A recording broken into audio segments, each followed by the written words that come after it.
Welcome everybody to another live stream. It's Saturday the 8th. Yeah, I just thought I'd do another live stream. We had the hangout yesterday. It went really good. Or we had the live stream yesterday, not a hangout. That went awesome with our droid build. And I figured I'd come back today like I did last Saturday, hang out with all you guys. And if anybody would like to drop in and hang out with me and talk about what you're working on, you're very welcome to. There's a link in the description. And I message quite a few people as I do every week. And we'll see who pops in. Let me say hi to a few people in chat here. Lars Hansen, hello. How you doing, Lars? Gary T, hello. Betty Boop 45, how you doing? Yeah, I'm at 2357 right now on my subs. Once I hit 2,500, I've been talking about this for about 4 months now. I got a lot of giveaways from quite a few companies, and a few people are donating things. I'm gonna have a big giveaway. We'll have a Google Doc. I'll spin the wheel and we'll give away lots of goodies. So that'll happen at 2,500 subs. Mr. and Mrs. Diesel, hello. How you doing? I don't know if you got your sticker yet in the mail, but I sent it out. Dwayne King, hello, Dwayne. How you doing? Yeah, and I got my droid bot in the back there, and everything is working great on it other than I have 2 speed controllers. I've got one for the tracks, and I got one for the dome. For some reason, when I'm driving the tracks, the speed controller for the dome is getting power bled over somehow, and it's starting to spin a little bit. So I'm not really sure what's causing it. But other than that, it's working pretty good. I haven't taken it outside yet. And then the next build we'll be doing, this will be the body for it, the drink droid. I think it's called something like that, the BR2U or something. Anyway, we'll have a little robot in the front like the first one that we built. And they'll have little levers where you can control it. Then the back here, there's a container, which you've probably seen the videos on, where you can put soda cans or beer cans. The lid lifts up, then it pops up the can so you can grab it. And Sam Prentice just had a baby, him and his wife, and he had a funny video that he put out this morning. I'd like to share that with you real quick. Let me find it. This is just a real quick thing that Sam threw together, and I thought it was pretty funny. So let me go ahead and share my screen, and I'll show you that.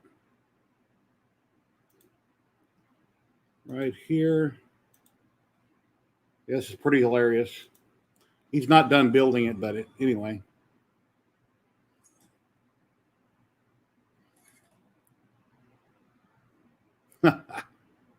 So anyway, that was pretty cool. Under construction, got some baby wipes and stuff in there. Make sure my screen don't start running here. Get back where I was at.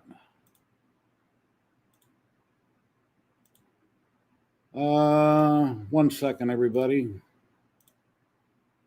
Just playing some buttons here on my monitor. Pop my chat back out in YouTube because it shows up a lot quicker than it does over here in R2U. Yeah, something like that. But yeah, anyway, this is the body. I have a little X string on it. It's PLA Plus from GST 3D. They're out of Florida. They're around the world in different locations. They have a hub in Florida. They had 10 rolls for $100 free shipping. So I ordered 10 rolls of their white PLA Plus a while back, and that's what I've been printing all my droid parts on. I do have a little stringing here and there, and my bottom layer wasn't quite right. I've got a little stringing here on the bottom. So I got my trusty torch here. I get off all the stringing that I can. Then I break out the propane torch, and I kind of go over it, and it burns off all the hairs really quick. That's a lot quicker than trying to screw with heat gun. You know, heat gun takes time and gets the plastic really hot. This will very quickly just burn them away. 3D Medic Vince, hello. How you doing, good sir? I think that's Dandelion, good sir. So Dan, you're rubbing off on me. Yeah, if anybody would like to drop in, there's a link there. You're welcome to drop in, hang out, talk about whatever you're working on, 3D printing, laser cutting, painting, any kind of hobby stuff in general, or just want to pop in, that's fine. So, and I forget the person's name that was wanting me to try out G Fuel. I went to 7-Eleven. I bought a couple cans. I was looking at it online. Thought about buying a whole container of it. You mix it in water. And I thought, well, I'll just try a couple cans and go from there. So I went, or actually Walmart had them. I went to Walmart and I bought 3 different cans, 3 different flavors. So that's about it, really. And then I got my crazy wig that I went and bought about a week ago. And I've been having that on a few of my live streams here and there. I decided to grow my beard back. So I went and bought a crazy old long-haired 80s rocker type wig. It's like gray and white, or gray and white. I put that on occasionally. It looks pretty stupid, but I think it's funny. So as long as you're having fun, who cares what anybody thinks, right? So whatever makes you happy. Anyway, yeah, I'm not really sure what to talk about. What are you printing? What are you working on? What's everybody got going on this weekend? I know there's a few other people streaming right now. I know Barnacles was on a little bit ago. He's probably still streaming, and he usually pulls in hundreds and hundreds of people. So, and I missed Joel's video the other day. I guess he was doing some kind of a ceramic printer, and things didn't go right, and I'm not really sure what happened there. But I heard things kind of went haywire. I missed that video, that live stream. I didn't see it. So, you should care. I should care about what? I'm not sure what I said that would apply to. Anyway, yeah, things are going pretty good here. USPS is supposed to deliver me a package of some sort. I have no idea where it's coming from. It is not my Prusa Mini. I ordered that back on February 23rd. It's been 2 months now, and I've got 2 months to go. Oh, yeah, what people think. Yeah, well, yeah, of course I care what people think, so I guess I shouldn't have phrased it like that. Anyway, I contacted Prusa, I think it was yesterday, the day before. I talked to them in chat, and they looked up my order. They said they'll probably be shipping it out in a week or two. So maybe I won't have to wait 8 more weeks. So whenever it comes out, we'll be doing a live stream. I'll find somebody in the community that's familiar with Prusas, and I'll have them on to read chat, talk to chat, and me while I'm building. And it's not going to be 3 screws and it's done. It's going to be everything other than the 5015 fan. It's probably going to be in parts, and I got to build it completely from a kit. But I wanted to save $50 on it, and that bought me a roll of Prusa filament, which I've never tried before. But if you want to save $50, you got to wait 16 weeks, which makes no sense since they build their printers from parts anyway. So I don't really understand, unless it's a marketing ploy. We'll offer you this, but we're going to make you wait 16 weeks. Therefore, you probably won't want it. So anyway, and no, I don't need any more printers. But in order to make content, I have to have printers and things to do content. And if people don't send them to me, then I have to buy them. And luckily, the Prusa Mini was from donations from the community. It allowed me to buy this over 2 or 3 months. People made donations to me, and I was able to come up with enough money to afford it. And with shipping to Vegas, it's like $440. Let's see, the Prusa Mini plus a filament runout sensor and a roll of filament, $50 to ship. Total about $440. Mike 3DP, hello, how you doing? You like to pop in, Mike? There's a link there if you want to pop in and say hey to everybody and talk about what you're working on. So anyway, yeah, I got a few little hairs here and there. Let me go ahead and burn them off this real quick. Then you might see a fire on camera, but I doubt it.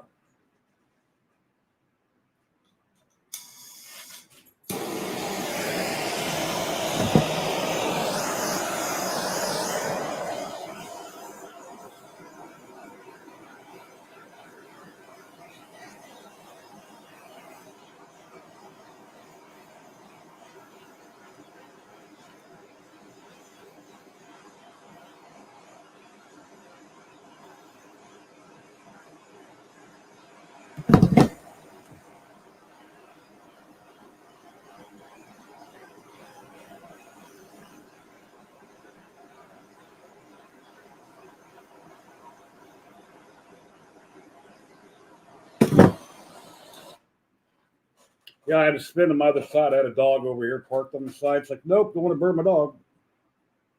So anyway, that'll help it a little bit. Clean it up.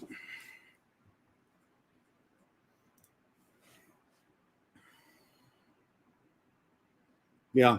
Well, most of them weren't the kit. The ones that I've seen that people have been getting for the last, 2 years now, year and a half, has been like 3 or 4 bolts. And then they came out with a new version. They said, hey, I guess they figured they'll charge $50 less and you can put the whole thing together and spend a couple hours working on it. So that's the one that I went for. I haven't seen any videos out there on it. So I figured, well, what the hell? If I'm going to do a live stream with it, why do a live stream putting in four bolts and a couple of plugs? Let's put it all together. So. Oh, awesome. A Voron 1.8. Very cool. Yeah, a lot of people are building the Voron. Very nice. Yeah, I've got my Hypercube and ZYLTECH behind me. Let's see. I think you can see it here in the picture. Yeah, back there, it's a 400 by 400 by 500 ZYLTECH kit. And I got a real good deal on it. And it was a challenge putting together, even though I know how to build stuff, because you got to figure out what goes where and when. And you put something together, do a video on it, and then you go on to the next part. It's like, well, this has to come back off because that won't work. And it was a lot of fun. And I've got a SKR 1.4 turbo in it. Works great now, but a lot of work. And then across the top there, I've got that yellow bar. I put a NeoPixels all the way around it, and I bought a little adapter off Printed Solid that Chris Warkocki designed, and it's plugged in on the board where the NeoPixel goes. There's like 70 of them, and I can't get it to work. It even has a power brick to run them. I never did get the lights working on it, but it does print fine. So it's kind of where I'm at on that. SPC 3D, hello, how you doing? How's it going today? So anyway, so I'm just going to hang out. I'll be streaming anywhere from 2 to 4 hours, and at some point more people will pop in. Like right now, we've got somebody from over the pond popping in. We haven't seen him in quite a while. We've got the great James from Honey Badger. Hey, hello. How you doing? Yes, not too bad. Long time no see. How are you? Yeah, been a while. Oh, pretty good. Oh, busy. Yes, I have just started a new job. So, so my time that I am able to spend on 3D printing has been drastically cut. By what are you going to be doing? I'm a project manager, so I'm working for a company called Knight Frank, and they are like a property management firm. They've got some new systems and things like that, so I'm doing some project management stuff for them. So you got dressed real nice going to work every day, or kind of how you are? Absolutely not. I dress like this all the time. It's still Zoom calls at the moment, so there's still no going into the office or any of that kind of stuff. But pays the bills.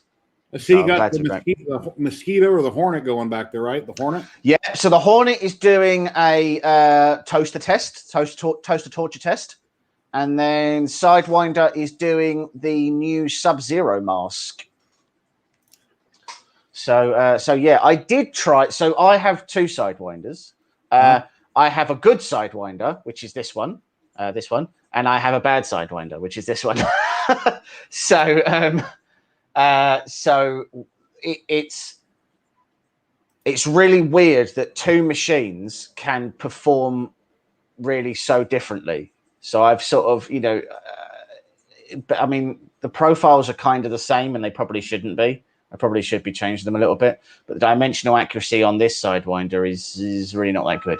I tried. Go on. That's what I did with the CR10. I got my original CR10 profile from somewhere, then I tweaked it throughout a couple of years. Then when I got an Ender 3, I just took the same profile and made a smaller head size and kind of went with it. And a couple things you kind of tweak.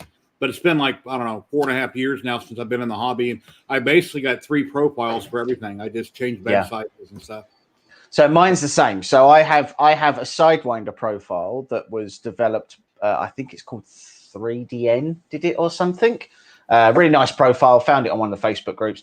And then I shrink it down for the other ones. The Prusa's got its own profile because it's a Prusa. But yeah, I changed retraction for Bowden. And I changed the bed size for these, but the Hornet and the Longers and the Elf, wherever that is, there they're all basically on the same profiles, But it's just weird that 2 machines that should perform exactly the same. You'd think they'd be exactly the same, yeah. Just no. The dimensional accuracy on bad Sidewinder is it's quite bad. Huh. Hi, Betty Boot. Amazing. Yeah. So I'm now waiting for Toaster to finish on Hornet, and then we'll see how Toaster does. But I think I've got about 4 or 5 hours left on that. Yeah, you all in chat had done a Toaster too last week. He stopped into my hangout, and he was just like on a 400 by 400 build plate, I believe it was. Yeah, and I'm not sure how it came out, but he was almost done with that last week. What, did you do a massive one?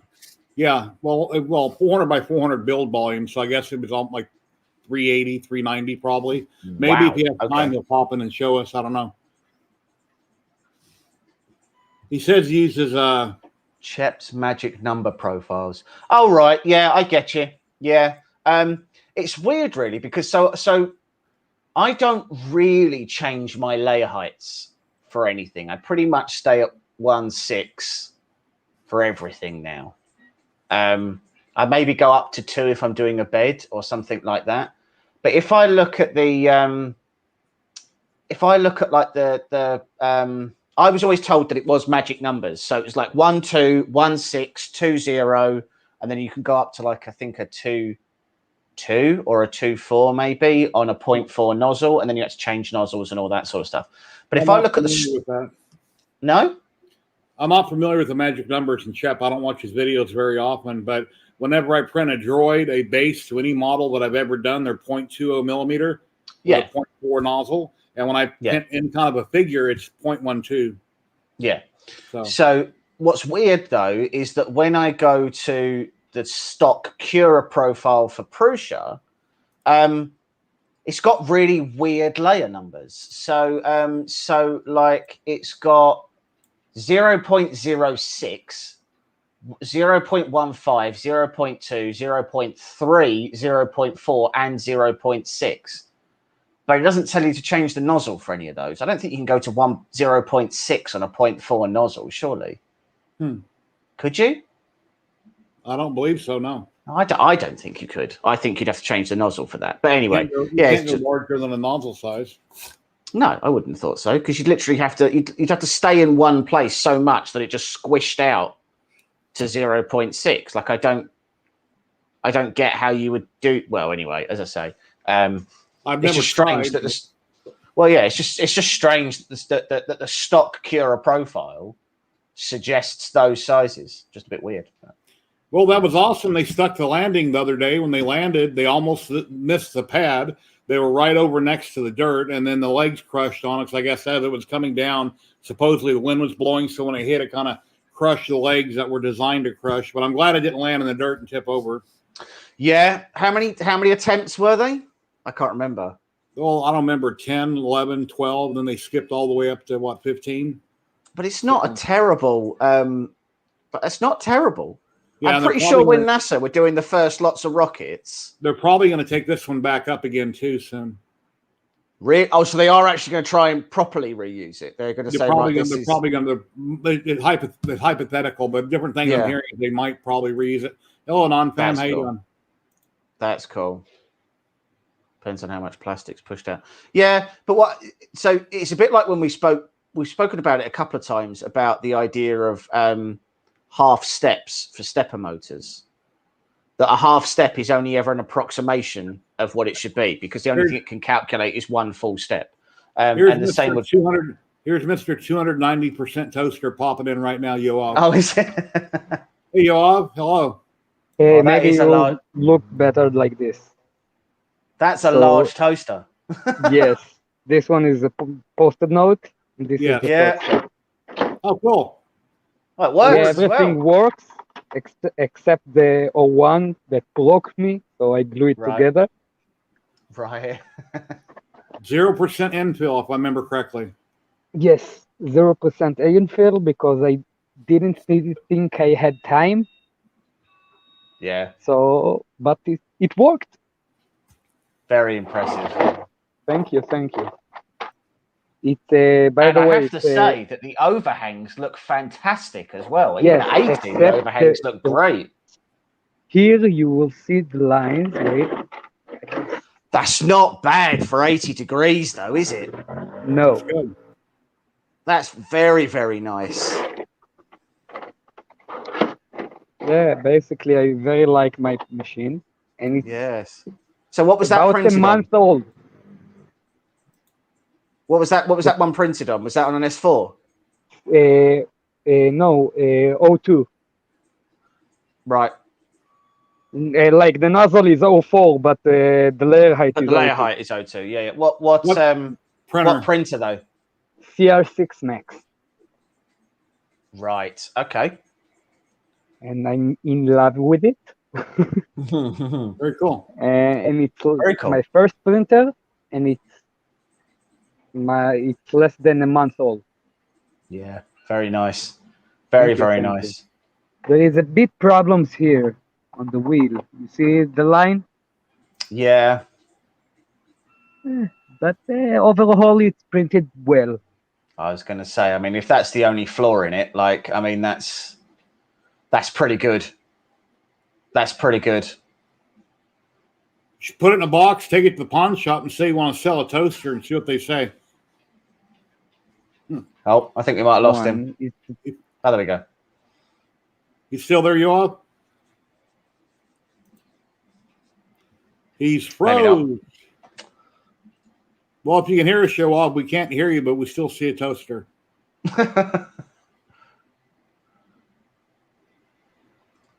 So how goes subscribers for you?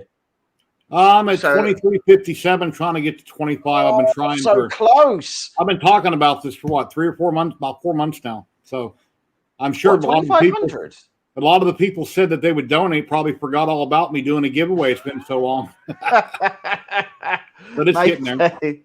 So yeah, we hit 2100 the other day. Awesome. So we did the Hornet video, and because we were, I think we were one of the first, one of the newer people to do a Hornet review. There's only sort of 4 or 5 out there, although there's more every day. We got a lot of subscribers from the Hornet video. That was very, very popular. One thing about the Hornet somebody else brought to my attention is, what do you do if you have a clog? I mean, there's no way you can pull the film. No way you can hit it, pull the film. So for a start, when you so the PFTE tube does end at the hot end. It does end at the top of the throat. It doesn't go all the way through like a Mark 10 does. But it should be separate. It should be separate from everything else that plugs in. That way you can mess with it. So I agree. But what it means is you can't unclog it without unplugging the actual hot end, basically. But my concern, and I mentioned it in the video as well, was that if you need to replace that Bowden tube, you have to replace that whole cable, because the Bowden tube is not removable. Well, that's not right. Because you could burn the tip and you need to snip it. Now you got to replace the whole thing. But this is the point that Artillery made to me afterwards, was that really there should never be any heat at the tip of that Bowden tube, because it stops at the throat, and then the throat is PFT lined. Right, but I get what you. So I 100% said exactly the same thing. And what I don't get is what they thought they were getting out of doing it. Just to be different and try to sell printers. It's an aesthetic choice. That's it. It's very similar to the flat cables that you get on the Sidewinder. There's many people who complain and say that the flat ribbon cables on a Sidewinder are not meant to carry the voltage that they are, or the ampage, or whichever one it is. But they're not meant to carry that amount, because they're flat ribbon cables. They're meant to have that. They're not designed for that. But the only reason they're on there is purely aesthetic. It's to look nice, and that's the same with the Hornet. That all-in-one cable. The only thing that it is a design choice. It's not a mechanical. Is that you all breathing and the emojis pulsating? He's very, very excited about the Artillery Hornet. By the way, I heard about it. A pretty good machine. It's genuinely. So I've done a number of prints on it, and honestly, I cannot fault the machine at all. The print quality is really, really nice. It's just, I kind of feel like if I was spending the money for 60 quid more, you could get a Genius, which is direct drive and an AC heated bed and a filament run out sensor, and it's a bit, oh, we lost him. Yeah, it's a lovely machine. I'm not knocking it as a machine. Does feel like I'd probably just spend the extra bit of money and I'd just get a Genius personally. But maybe I love direct drive. I think direct drive, I don't buy Bowden machines. I've never tried a direct drive yet, but I think if I ever do, it'll go on my Hypercube. Yeah. And honestly, I love it. Gives you much more filament mounting options. So things like all of my filament for my direct drives sits above and off of my machines. Hey Carl, and I like that. because I'm not adding extra weight to my frames. I'm not causing any. I'm not, I don't have to worry about getting tangled or making space on my bench. I can sort of go above, and I've got options when it comes to printing things. So if I want to print, flexibles, or if I want to print, things like that, I have that choice. I don't print a lot of flexible stuff, but if I want to, I can. Always on his mobile. Yeah, no worries. You're always welcome to come back in if you'd like to. Thank you very much for showing us your toaster. It was very cool. So I see the Eggbot in the background. Is it? I saw the video of some interesting things that it was doing. Is it still doing the interesting things? Yeah, I haven't figured out why the dome starts taking off, going crazy. It's on a separate speed controller, and then when I start driving it with the other stick, then it kind of slows down, so it has some issues. So anyway, got to work the bugs out of it. If I do, I mean, like with everything I do, I print and don't paint and don't work on stuff. So I know what you mean. Yeah, we'll get around to finishing this. So is that dome painted, or is that the color that it came out? Yeah, it's painted. I done a gloss white originally over the primer, and it was too shiny, so then I used a flat white over the gloss white, which caused it to bubble a little bit, unknown why. So I done some sanding, and I just left it flat white. Let's see here. But don't take off on me. Yeah, if it doesn't just leave the desk. No, I'm not doing that. It did it by itself. Right. It shouldn't be spinning. Trying to trim it out. Stop it. Exterminate. That's got to be disconcerting when you're not telling it to say that. No, I did. No, I'm flipping it to say that. Oh, that's good then. At least the death threats are intentional. No, it didn't do it by itself. I had a program at it. It's like, oh no, it's coming after me. Yeah, I thought it'd be funny to throw Doctor Who on it. So yeah. So I mean, what did the live streamers think? Like, what did Sam think it would be? Was it like RF interference or? That's what he's thinking of. We're just not sure. And most of my technical knowledge is coming from Jason we had on the stream because any problem I've had, I've been peeing him back and forth 1,000 times. He jumps into a private chat with me on StreamYard, and we try to work the bugs out of it. He's helped me immensely for the last couple of weeks. So is the plan to try and shield the cables or something? I mean, you can I'm just not sure what's causing it. I have to try to research it and work on it. So I don't really know. But the next droid the next one we're working on will be that one down below. It'll be the tracks and the whole lower drive system with this body mounted on that. And then a robot like we did the first live stream will sit here with its head, which is a different style head, and then it just sits there and it drives like a I remember seeing that. Yeah, like you're driving a Bobcat. Then it has a canister in the back, and I guess the cans in the U.S. are taller than in the U.K., which I didn't know that. Ours are 12 ounce. I don't know. Yours must be 10. I don't know. I think ours. Yeah, I think ours are just shorter and fatter. Yeah, they're shorter. He made a different lid for it. Yeah, I mean, just there are other brands available from your local retailer. Should you not wish to get Coke? No bias on the channel. Yeah, and then I'm the tech propane can fell over, and I'm trying the lights should turn for red. the first time. I went to Walmart and I bought a couple cans of G Fuel versus Monster because I remember somebody in chat was asking me to try it, and I didn't want to spend $30 or $40 buying the powder and putting it in water. I figured, well, I'll just try it in cans for now, and then we'll see. So. Right.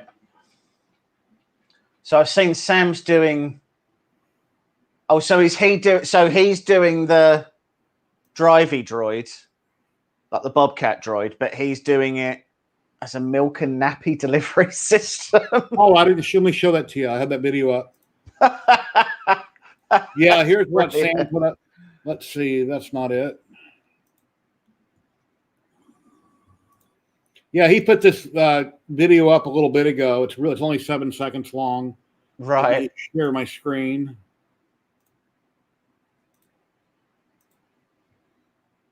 Since him and his wife just had a baby.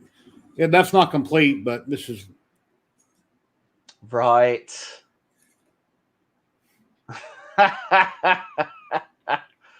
Brilliant. And then here's the one for Mr. Bidelli, Mr. B. This is what it's going to look like when we get it done. Our paint styles will be different. Okay. Yeah. And my yeah, head yeah, will be yeah, different. My head will be different on mine, the top of it. That's cool.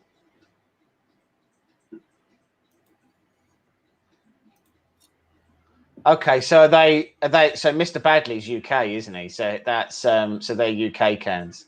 Yeah, I don't So do you have to just so surely all you'd need to do with that though is just when you print that can cozy thing, you just extend the Z, don't you? You could just make it a bit taller. He made a new lid. The lid he just showed was flat. Oh, okay. The new lid is slightly taller and it's cut out for the can.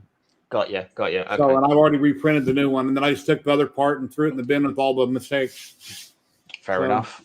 I keep mistakes for a few years and I throw them away. I done a video a couple of years ago where I had like 400 or 500 spools on a table and a huge giant pile of garbage prints. And I done the video on it, and then I threw them all away after that. Never kept them. Yeah. But they weren't separated. I mean, there's PLA, ABS, PETG, different things were all mixed together. Yeah. So yeah. So strangely enough, 3D Filiprint are in the process. They've bought a desktop recycling system. So it's like a mincer. That mincer then turns them in. There's then like a thing that you put the minced stuff into to make it into pellets, and then you take the pellets and you put it into a machine, and that has like an extruder that extrudes filament. Yeah, I know. And it's amazing how inefficient it is, and how the filament really just isn't that good. So he has to do like a 60% raw pellet to make the filament actually printable. So he still has to have a decent amount of raw pellets rather than just recycled stuff to make it possible. And it still all has to be separated. So PLA from ABS, from PLA Plus, from PETG, from everything else. And of course, if someone sends you just a box of stuff, well, that's horrifying. What's going on, guys?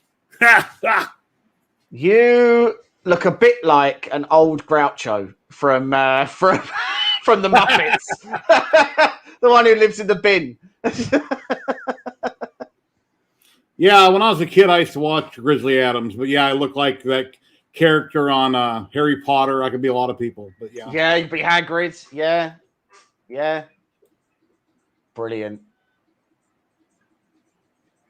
Yeah, so Carl, to be fair, like Filiprint's system cost like $8,000 for a desktop recycling thing. Like it is not even close to being good enough for like a regular person to use. Filiprint have had something ridiculous like 40 or 50 hours of training to use the machine, and it's still crap. Now, if I want to be like Jim on EduTech, I can do this constantly. Throughout my video. Just constantly. It's got to be both hands at the same time. And it's got to be right from the eyebrows as well. It's got to be like... My wife said I need a comb. I said, let me borrow your brush. She was like, no, I'm not going to let you borrow my brush. So, anyway. Fantastic impression. I don't know. I thought it was a great investment for $10. It was like 10 or 11 bucks on Amazon. God! So there's a couple of things to that. The first is that you consider that an investment. I've had fun with it, so I need to go grocery shopping with it sometime and see if anybody noticed that it's a wig. So the kind of Dominic's asking if the droids can be scaled down for 230 by 230 beds, so ender size. I think most of them are cut. Yeah, all the ones that we've done are scaled so they can be printed on enders. And the one that we're going to be working on, Mr. Bagley, took the body and he cut it up in numerous pieces so you can glue it back together. Yeah. So I think most of his droids actually are cut. Well, certainly a lot of his Patreon ones are cut so that you can fit them on an ender. And everything is supportless, so you don't need supports. He designs everything so you're not wasting plastic. Yeah, he's put a lot of effort into designing those droids. Definitely. Because what I find amazing is that he's done them so that they're 3D printable, but they're still basically screen accurate as well. Certainly good enough for anybody who was doing it at a hobbyist level, which I would challenge most of us are. We're not trying to make a professional R2D2 or anything like that. Yeah, he's done fantastic work with it. So what's Michael up to? Oh, probably sleeping. He has had an absolutely savage week. So now that COVID restrictions are starting to lift in the UK, a lot of council workers, so he works for a local council. A lot of the workers are now going back to work, and they have a laundry list of stuff that is broken or that they need fixing or they want upgraded or whatever. So, yeah. A local council. I don't know what that word means, council. Yeah, kind of. Yeah. So much smaller scale. So like you've got, you must have like, so you'll have a Nevada government, and then I assume you have a Las Vegas government. Yeah, there's county, there's city, there's state. Yeah, so it'd be like city government. So so kind of city level. That's the local council. And yeah, he's working 18, 20-hour days at the minute, and it's just the jobs just keep coming and coming and coming. So so most of this weekend he's just hibernating like a bear. But we started the new filming space, so that we've got so I'm not just doing all my videos sitting in the kitchen. Cool. So that's good, because people were starting to comment on all the things they could see in the reflections of my various appliances and things. So your he shed out back, or your she shed, yeah. So the problem is that this genuinely isn't big enough to film in. So here I've got the computer, but that's literally a desk up against the wall. And then I've only really got sort of this much space before I start bumping into stuff and I hit the back wall. You're in your main house right now, right? No. This is my office. This is the she shed at the bottom. The she shed in the backyard. Oh, okay. I thought that was like a little cute. A commercial. We got a commercial in the U.S. I think it's for Allstate, and this lady's she shed is in the backyard, is on fire, and a guy standing at the garden knows like he's really upset that it's burning, and it's an insurance commercial. Right. No. This is the office. This is the she shed at the bottom of the garden, which is where I paint and where I fit and where I have all my machines. But I was filming everything in the house, and it was being received very poorly by the other occupants of the house. So, so your wife has the decency to go into another room whilst you're filming. Mine was walking in the middle of filming just to make a cup of tea. And my wife rarely ever comes in here for any reason, and I'm in the main part of the house next to the kitchen. Yeah. Right. And we got these made the other day. So we've got. Oh, nice. Big posters. Looks like it's vinyl, like a big sticker. Yeah, it is. Yeah.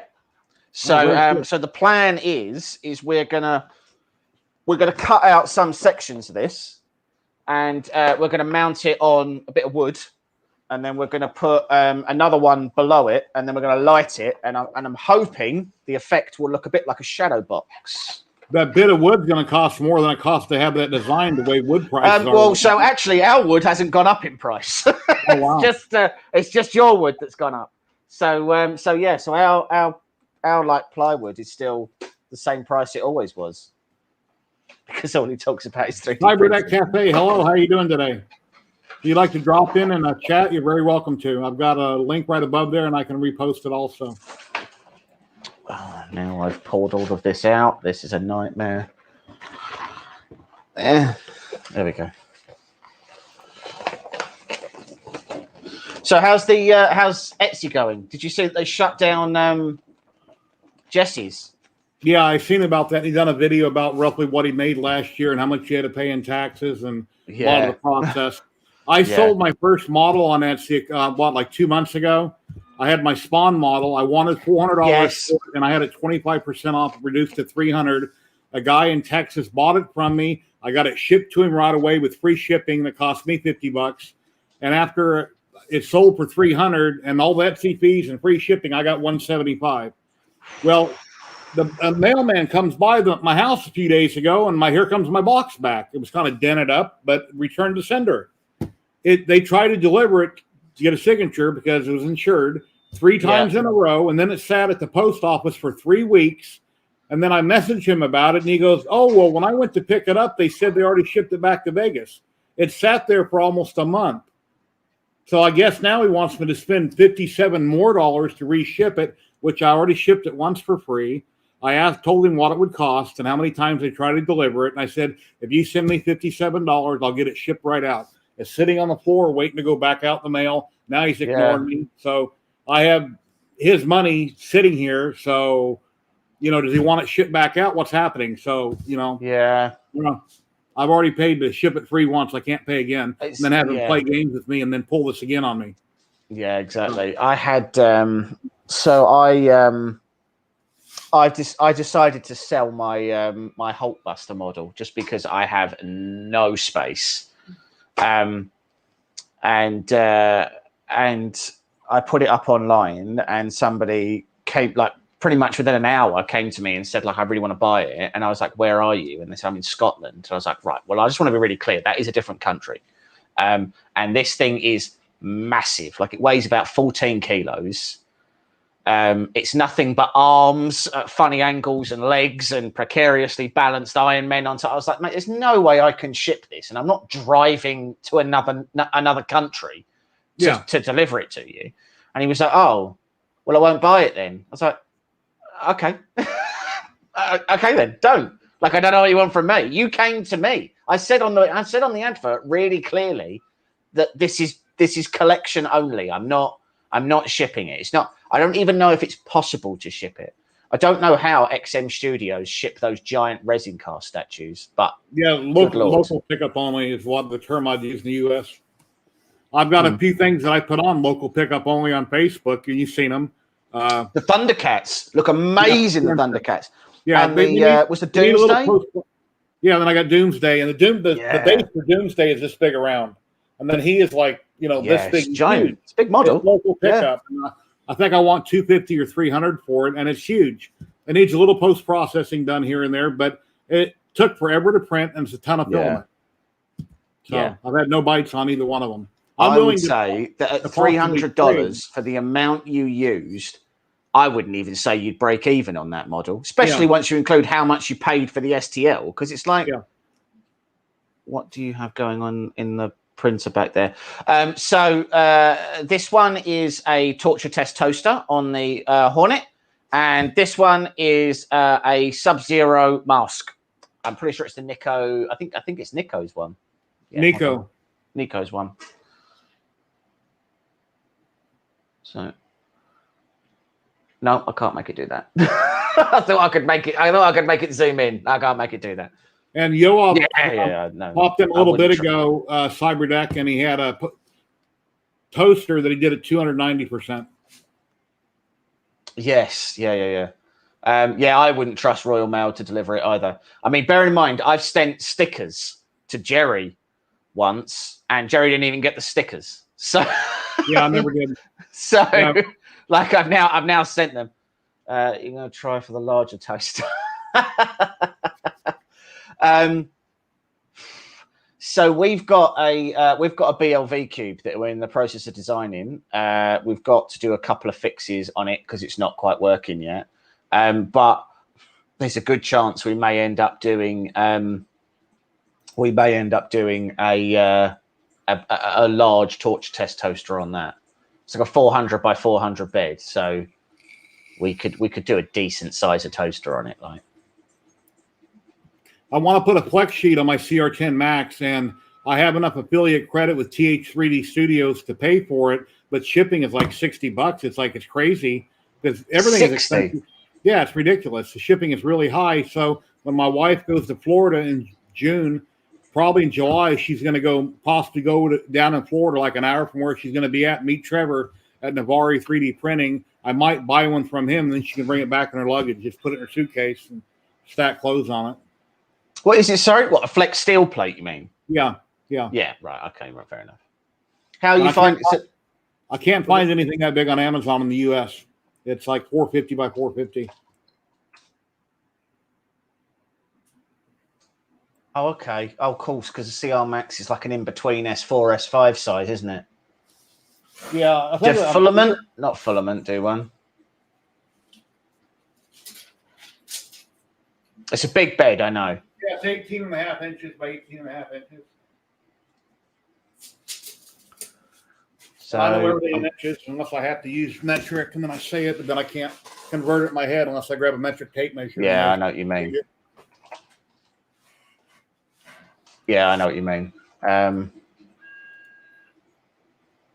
I don't know where you'd be able to get, other than AliExpress. I don't know where you'd be able to get one. And in AliExpress, it would still cost you like it'd still be like $70-$80.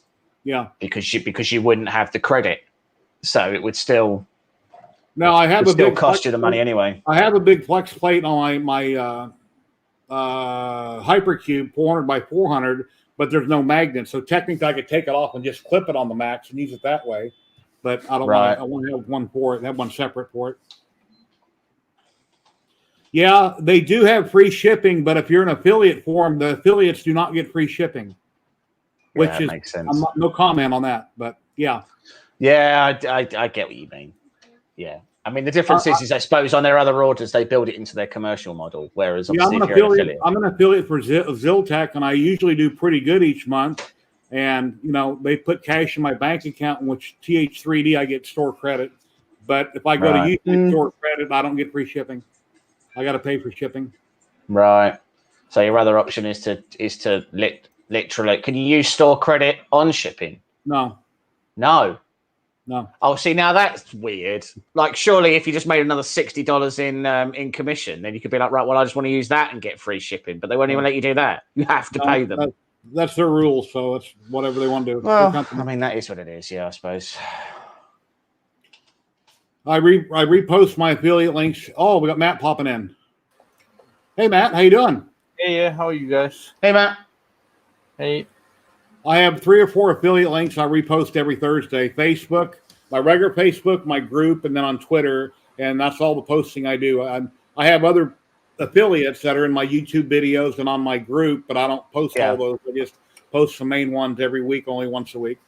Yeah, it makes sense. I think we've just started up with. I think Mike just started up with Sunlu. So they've got like an affiliate thing, and if people use our affiliate link, they get like 10% off. I don't think we've got anything else, to be honest. I don't think we've really done any other affiliate stuff.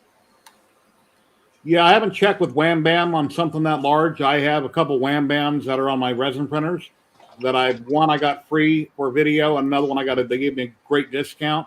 I haven't talked to them about anything that large, but it still boils down to shipping is really high right now, like everything else. So as well, 450 is a really odd size, isn't it?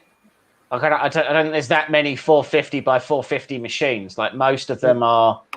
Most of them are. Yeah, well, it sort of goes from Ender to 310, I guess, to like.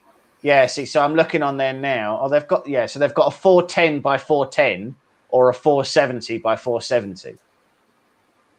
But for a 470 flex build system, they want $182. Yes, no, it's ridiculous.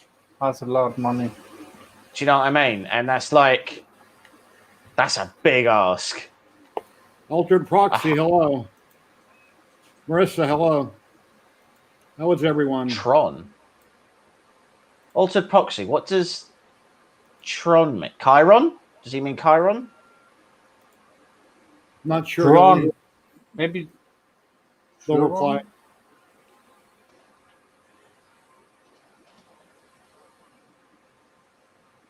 I think he means the Chiron.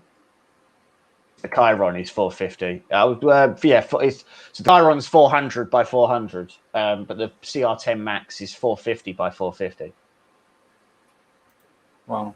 So Yeah. Yeah, you probably could actually. I mean, you couldn't get another Max, but yeah, you could get another printer for that price. Yeah, I've got to go through my models behind me, and I have to get my wife or somebody to help me figure out what's sellable, what's not sellable, and I got to just get stuff listed. So, it's one of those ones where you could sell an unpainted model for a bit cheaper because then a person, adds their own paint and whatever. And things that were FDM printed, some things need a little sanding and a little love here and there. Yeah. They're not all perfect, so you have to show all those pictures and explain in each post-processing it's not perfect, but so I think as long as you show it, as long as you show where those imperfections are, I don't think there's any issue with that. There was a guy we were looking at Etsy for Mandalorian helmets, and wow, my God, they were awful. That's a big boy there. Yeah. How many ounces is that? I don't know. It says on here 12. But guess what? The top didn't come out too well, I think. So you are bridging a big gap with that. Here comes a comment with a sound to go with the comment. That was earlier. Anyway. Yeah. Right. So is it just that the top is unsupported, so it's a lot to bridge? Yeah. Right. It's really hard. It took me 3 tries to do it. So what I did is I didn't print the whole can. I printed only the top from this point on and printed that up till I start perfectly bridging. Till I got it all down to, and then I did because you need at least 4 to 5 mil layer on top. Right. That's what you have to give in Cura. If you give it under 2 mil in, it will not bridge. But even only 2 mil, 1.2 mil is available. Right. Okay, I get you. Because the minimum thickness is 1.2 mil, the maximum thickness is 4 mil. When you're blowing stuff up that big, I suppose it's just another thing you've got to start planning for, haven't you? I suppose because if that can was down at normal size, the bridge wouldn't have been an issue at all. It might have sacrificed one layer at the bottom or something that wouldn't have been perfect, but then after that, it would have built up. It would have built up fine. But that's a big bridge to go across that top. Well, with this model, it's a design flaw what I made, so I have to redesign this one. Hold on a second. On Netflix, Jupiter's Legacy. I watched the whole first season yesterday. It's really good. Oh, I'm like 4 episodes in. It's so good. Reminds me of The Boys. It's really good. I really like it. Yeah, that's really good. I like that. Shadow and Bone is another one on Netflix. That one's quite good. It's quite interesting. Shadow and Bone. I'm not sure if I started that one. I'll write it down. Hold on. I'm sure it's Shadow and Bone. It's in that. It's in my top ones, but with the algorithm, you might not even see it. Shadow and Bone. It's really, really good. It reminds me a lot of. Do you remember Mortal Instruments? Who? City of Bones. No. What else? What's that weird steampunk one? Yeah, Shadow of Bones is XE. Marissa's on my page. Watched it all night. Was so tired. Yeah, that's an awkward thing to discuss in a meeting the next day. Why aren't you very good at group strategy? Oh well, I was watching Netflix super late last night. So yeah, the Shadow of Bone series really good. I'm about half. Well, I'm about 6 episodes, 4 or 5 episodes into the Jupiter's Legacy. That's really good. On Hulu, I was watching. I think it's called Handmaiden's Tale, and I'm trying to get into it. Yeah. I'm like 4 or 5 episodes in. It's like, come on, it's got to get better. She's got to get away from this. And I want to see a rebellion because basically, I think the U.S. or the whole world got invaded by a cult type organization, and all the women are like slaves, basically. So that's kind of what Right. it's about. No, I've terrific. been desperately trying to find something to fill my Rick and Morty void whilst I'm waiting for season 5. I don't And think I've I've- ever watched a full episode of Rick and Morty. Ever. It's so awful, and at the same time, I really love watching it. Like it's a bad thing. It's a bad cartoon, even by animation standards. It's crap. Yeah. And I still love it. Vikings are awesome. Like I just still love it. No spoilers, please. What, for Rick I did- or for Handmaid's Tale? For all of it. Yeah. For all of them, yes, very true. Yeah. Yes. Well, so with I've been trying to fill the Rick and Morty void with Crossing Swords, which if you think Rick and Morty is bad, Crossing Swords is it's basically Playmobil, which is just a poor man's Lego anyway, and it's like that. That's really weird. Star Trek Below Decks or Star Trek Lower Decks, that's quite good. That's an animated one. What do you think about The Simpsons? I mean, yeah. I don't remember when I last watched The Simpsons. Duff Beer. yeah.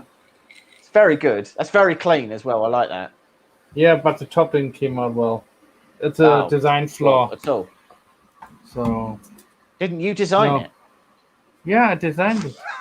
Well, that's a you flaw. That's not a design Yeah, flaw. You did no, that. I did that. I admit it. So I'm not perfect. So what I'm saying is, I took the picture up too high okay. underneath the can level. You see, Right. Yeah. and if I leave a little space on top, then it's just enough for the can to stick on top. Because there's some design flaw with the can. I have to redesign the can, I guess. And Yeah. Kieran, Rick and Morty is like a fart in an elevator. It's just run There's on so many levels. shows on Amazon also that I try to watch, and they got subtitles, and it's really hard to watch what's happening and read the text at the same time. Yeah, I know what you mean. I've done that occasionally. There's a couple on Netflix that I really wanted to watch. The Rain was one of them, which was like I think it's like a nuclear winter kind of thing, and there's like acid rain. But yeah, I just can't. I just don't really do stuff with subtitles, unfortunately. And there's another Marissa- one coming out. Somebody in chat will probably know. I think it's on Amazon, where there's some kind of alien technology, or the aliens attack Earth. People from the future come 25 years in the past to get warriors to go to the future to fight them, and that's coming out soon. I think on Amazon within the next month. Within the next month or so. That sounds really good. And Marissa, Invincible is also very good. Yeah, it's a real play on Justice League. It's a real DC parody, but it is good. Omni-Man is sort of so obviously meant to be sort of like Superman and things like that. It's got some real, but it's gritty. It's got that boys. It's got that sort of, The Boys has been so successful that I feel like there's a lot of people who are trying to sort of add that element of realism into superhero stuff now, where it's like, how would you actually feel if your dad was Superman? And the answer is you probably hate him. What was that guy's name that in The Boys, the evil Superman guy? What's his name in this character? Oh, God, I hate that guy. yeah, I know. I seen a making of the movie where it showed him out of his makeup, and he says he looked so different. He says, "No, I rarely get recognized when I go anywhere because he looks so different." And I'm thinking, well, you're lucky because somebody probably want to punch you. But they always say if you hate the character, you should love the actor. It's like the kid who played Joffrey in Game of Thrones. Oh God, he quit. Either. He quit acting afterwards. He said, "Yeah, that's it. I'm done," because he was so sick of people being objectively awful to him. Like when fans met him, they were like, "You're a real piece of crap," and he was like, "Actually, I'm a really nice person. I'm not." It might alarm you to learn, I was never the king of a fictional kingdom. You know, he's like, "Actually, I'm a really nice guy." And Dominic, yes, I have tried Solar Opposites. It's written by the same guy who did Rick and Morty, and I do really like it, actually. But it's kind of diet Rick and Morty. sort of, you know, it's all the Rick and Mortiness and the kind of the same taste, but it, you know, it's just not got the good sugar stuff. You know, it's just an imitation, unfortunately. There's so many movies that have came out that they end them prematurely. More needs to happen, but it doesn't. You want to see where the story goes. The Snyder cut of Justice League is an exact case in point. How is it possible to leave 2 hours out of a film and still have a film at the end? How can you do that? How can you cut out 2 hours of story and footage and, you know, big action scenes and backstory? And how can you cut out 2 hours and then still end up with a film that makes any sense at the end? And the answer is you don't, because the original Justice League was a garbage fire.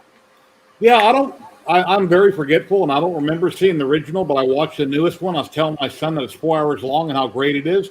And he goes, well, you already seen that a couple of years ago. Don't you remember? No, I don't remember. No. I mean, it's a completely forgettable film. It's like, I mean, there's so many series that I've seen, like Slice to Love Sliders. It used to be on. What was that other one? God, what's that other one? Oh, shit. Can't think of the name of it. Well, anyway, if I wait a couple of years and I rewatch something, it's like, I don't know if I've seen this. Let me watch a couple more episodes. It's like I forget. I've had that with Netflix. And then things start looking familiar, and then you think, I think I've seen this, and then you stop watching. Yeah, and you start thinking, am I insane, or has someone done something super similar? Yeah. It happens all the time. Happens all the time. Like, I do it on Netflix all the time, where I'm like, oh, this looks really good, and then I watch it, and I'm like, I really feel like I've seen this. Yeah, looks familiar. I feel like but then there's stuff that I can watch time and time again. What's that, Matt? No, I said I feel like I keep printing cans over again.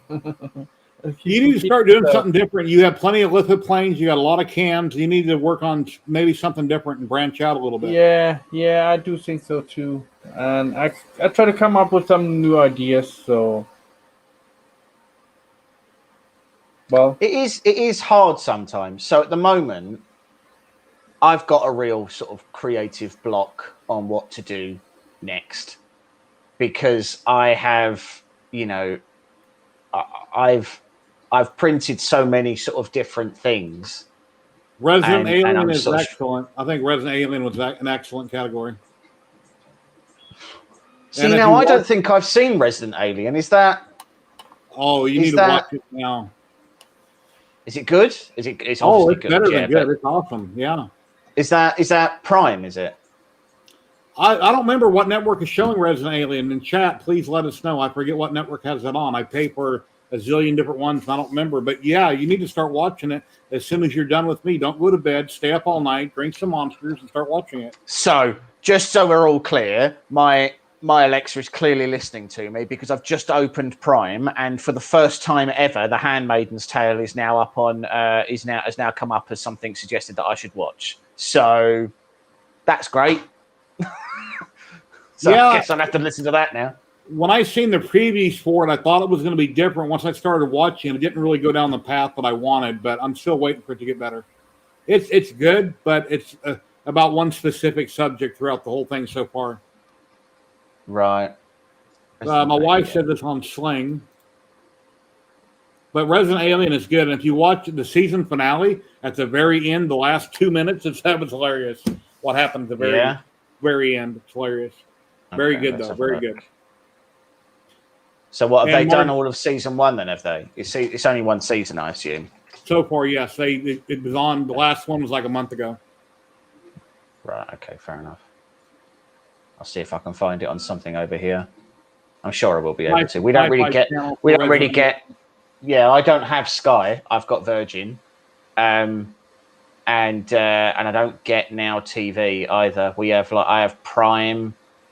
I don't have a Hulu stick. I don't have like a Google Chrome stick or anything. So I just have the apps that came on my smart TV. Well, contact one of your friends and maybe they can download it for you and send you a flash drive. Acquire it. Yeah, I'll figure it out. It'll be fine. I'm sure I can figure out where I can get it. So, who has seen some of the new boards that are coming out of Big Tree Tech recently? I do not have any. I'm still stuck on all the old stuff. I've watched a lot of videos from different people. So there's the new GTR board, right, which is really nice, but they've now brought out the Feistek have brought out the Spider, and Big Tree Tech are bringing out the Octopus, which are Voron specific boards. Now, until about, I don't know, 6 weeks ago, I'd never even heard of a Voron printer. You think basically a kit printer. I think some companies are pre-making a lot of parts for them where you can source them yourself. But how is a Voron different than my Hypercube? Yeah, and so the difference the only difference really that I can see is that the Voron is that must be Mike. He's obviously awake. Mike, how you doing? Yeah, Mike. So print on a new. Anyone else go against their better judgment and print on a new printer without calibrating? It makes interesting noises. Yeah, no, I don't think I've ever just not calibrated anything. Yeah, so the Voron, the X gantry moves up, and the bed is completely static on a Voron. So rather than the bed moving down and the X gantry staying where it is, but Y going backwards and forwards and X going on the Voron, the whole X gantry moves up. Oh, that's right. The bed stays on the bottom and it just moves straight up. Okay, so it's just a different concept. Yeah, I mean it's not really any different to any Coreception, like a Hypercube or a BLV cube or hey, Mike, if you're half dressed, you're welcome to pop in. Just don't stand up if you're not. That's a very bold assumption that Mike is dressed at 9 o'clock in the evening. Yeah, if you pop in, Mike, I'll put on my wig. I look like your brother. So like I don't know. I really like the look of the Voron. There's been some complaints about the quality of some of the kits that you buy, and they're not particularly cheap. So they're then like you got the string drive printers. People that have the Core XYs that are on a string drive. There's a few people that I know that have popped in here before. Shane and I forget the other man's name. And there's also. Hello, how you doing? I know that have popped in here before. Shane and I forget the other man's name. Yeah, Mike, you need to go on your headphones because we're going to get echo. Need to turn the speaker off. Yeah. Oh, that's worse. Oh, it's so awful. Oh, it's so loud. Oh, yeah, he muted his mic. Better. Oh, that was terrible. Well, you got a haircut. Yeah. So yeah, I've obviously got the creativity is a Core XY, and we're building the BLV cube. But the BLV cube isn't wildly different from a Hypercube, to be honest. Mm-hmm. Like functionally, it's the same. I like that the bed is stationary. Is what I really like about it. I've got a squeak coming from one of my bearings or something. I replaced all the rollers on it. I bought some nice ones. Solid. And I didn't want to do the belts, the Gates belts, for like $80, and I didn't want to spend extra money. So I just replaced all the pulleys, and now I have a squeak. So it's coming from somewhere. I've oiled everything with PTFE. Yeah. Hey, how you doing, Mike? Hey, you are there? Yeah, we figured you were sleeping. It is late for me. You're right.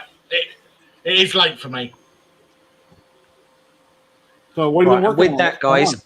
I'm gonna have to drop off because my wife wants me for something. So I'll hopefully better get back on in a bit. But, okay, well, thank you for stopping by.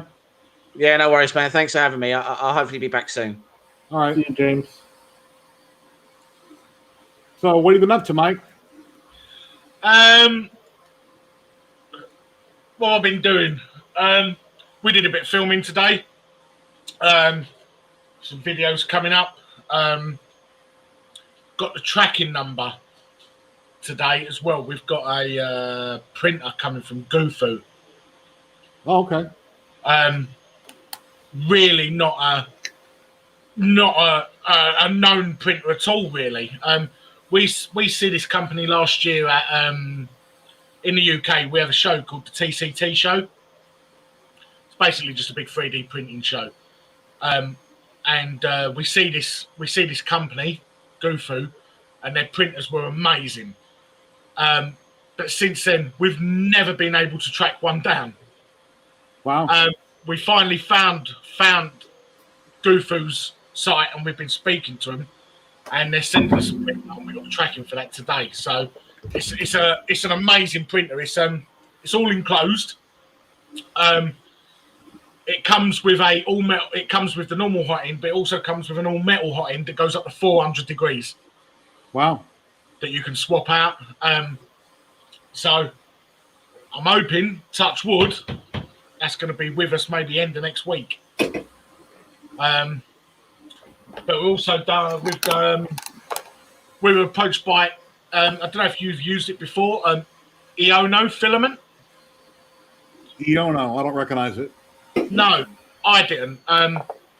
They contacted us and sent us a load of filaments for us to review and test. So I've been doing. There's a Patreon called Heroes Infinite. Okay. They do some amazing models.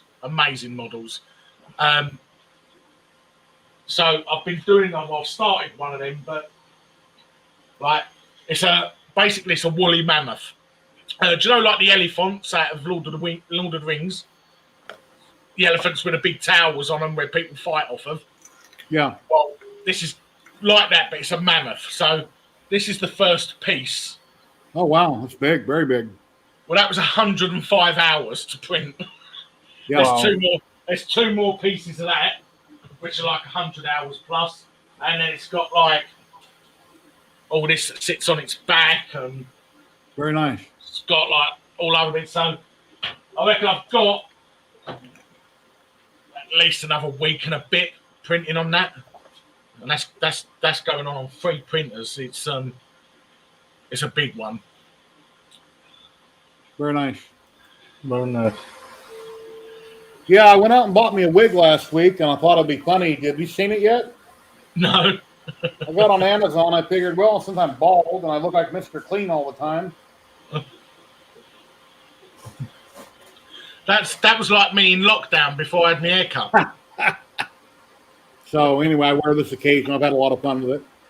So my wife said, "You're an effing idiot if you wear that on your stream." Well, I am what I am. It's actually an amazing match for your beard as well. Yeah. Well, when I first looked online, I'm thinking I can get a brown or a black one, but I have a white beard, and there's no very little color to it. So this kind of matches my look. I'm sure I could wear this to Walmart and nobody would know the difference. Actually, no, I don't think it would. I don't think anyone would question. You know, I could get a sign, and I could put "Will work for food," and I could stand on a corner and make some money. Yeah. Don't do that. Yeah. So. But this is super late for me. What is it, like 12 o'clock there now? It's 1:27 in the afternoon here. No, so it's 9:30 at night. Oh, okay. You still got a couple hours. Yeah, no, I'm at work in the morning. Oh, okay. I'm at work in the morning, so I'm up in like 6.5 hours. Oh, wow. Oh, You're wow. gonna have to go, 7 you gotta hours, have to go to yeah. bed soon, yeah. Yeah, So you better head off. I usually have like one day off in the weekend. So the one day off we have in the weekend, we usually do some filming and stuff like that.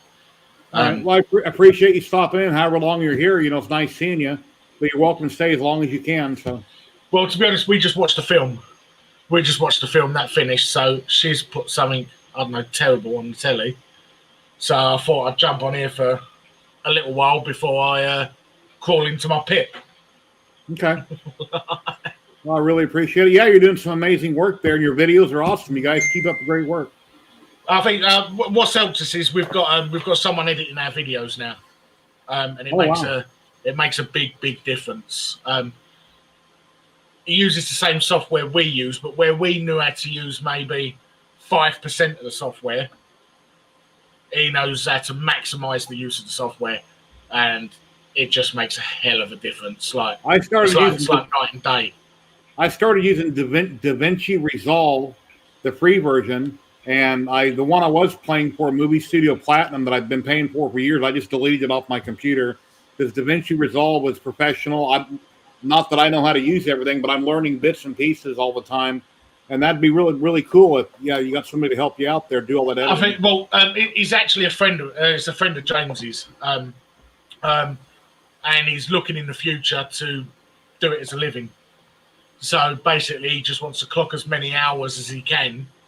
Yeah. Doing the job. So he's like, yeah, I'll edit your videos for you. So we was like, okay, lovely. Yeah. all the big streamers have people that edit all to the best of my knowledge, all the big streamers have people that edit for them, and they just film it, give them all the content, and they make the magic happen. Basically, we've got a Google Drive. So when we film something, we just upload it to the Google Drive. And then we tell him, this is the video we'd like next. And if we haven't got one we want next, he just works through. We've got probably, 20 videos on there, 20 different videos. So he just plugs his way through them. Unless we say, we want this one, so we want to release this one next week, then he'll jump onto that one. But yeah, he just plugs away through them. And when he does them, he marks them as done and we upload them. Yeah, Comgrow sent me a laser that I put on my Ender 3. I took off the PetSpang hot end I had on it. I put it all back stock in one of my Ender 3s. I got the little laser from them for $50. It has magnets to go on the front of it. And I put a zip tie on it, a couple zip ties. Those magnets, they wouldn't hold it, and you just barely blow on it, the thing would turn sideways. But I can't find any software that I can properly load to burn. And I've been this video has been waiting for over a month for me to do it for them. And I can't burn anything. It ain't like my K40 that I run Lightburn on. Lightburn will see this, but I can't control it. And the Creality software is crap. It won't work with it. And I found some other software through Sobol that's Creality software, and I can't get it to work right where I can put on an SD card, put it in, home my X and Y, and then you got to crank up your fan to 250. That way it's full power, and it burns. I just can't get it to work. So I guess I'm just going to release a video. But yeah, the product works great. I love it. Here's how you hook it up. But I can't find any software to properly configure it. And I've even looked all over YouTube. I can't find anybody that explains how to use that software, any software with that laser to work right on an Ender 3. So, well, we did that video on that Ender 3 with the Quinley, the tilted one. That was a nightmare to get set up. That was a nightmare. Because it uses their sort of their own platform for you to send your jobs and stuff to. Like, that took way, way, way longer than it should be to set that up and get it working. Yeah. Because you have to change the firmware and stuff, but I believe they've now updated it and it's now a lot easier. But you have to update the firmware, but they didn't give you all the correct firmware that you had to update. And you have to add a BL touch to it so that it levels itself, because it's supposed to be for, continuous printing. They say you need a BL touch so that it's level every time it starts a new print. But that was a nightmare. It literally, I think it took like 2 weeks before that was actually running. Maybe longer, to be honest. It was that was a real pain in the arse, that was.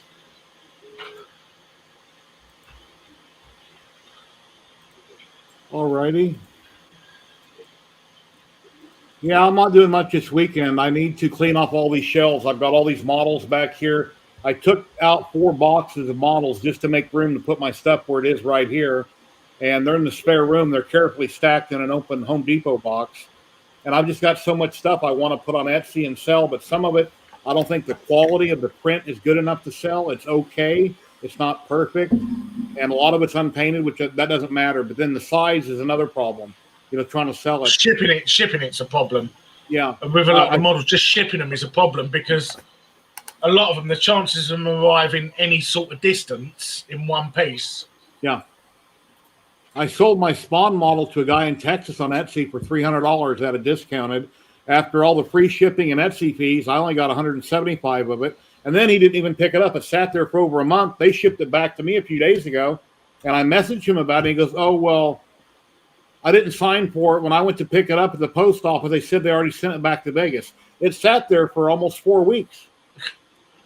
So I get the model back, and it's going to be $57 to reship it. Now he's not talking to me because he doesn't want to be out the shipping because he didn't pick it up for a month. It ain't my fault. Ain't your fault. It's just sitting there in the box waiting to go back out. I haven't refunded his money yet. I need to see what's going to happen. Kind of really ticks me off. I already paid $50 to ship it the first time. If he wants it shipped back because of his screw up, he needs to pay for shipping. Yeah. So, Yeah. I don't know. Then Uncle Jesse's been doing really good on Etsy, I guess. But they have the fees, they eat you up. They got a fee for this, a fee for that, a fee for this. Just lots of fees. And a couple people said, well, why don't you sell on Nico's site? Because Nico Industries has a site for selling stuff. But people haven't heard of Nico. The average person, like my sister or somebody down the street, they've heard of Etsy, but they haven't heard of Nico. So other than 3D printing people, nobody knows about it. So I need to post it somewhere where the average person, oh yeah, I've heard of that, and they might stumble across it. Yeah, it's a problem. The only people who are going to be looking on his site, are people that are already into it.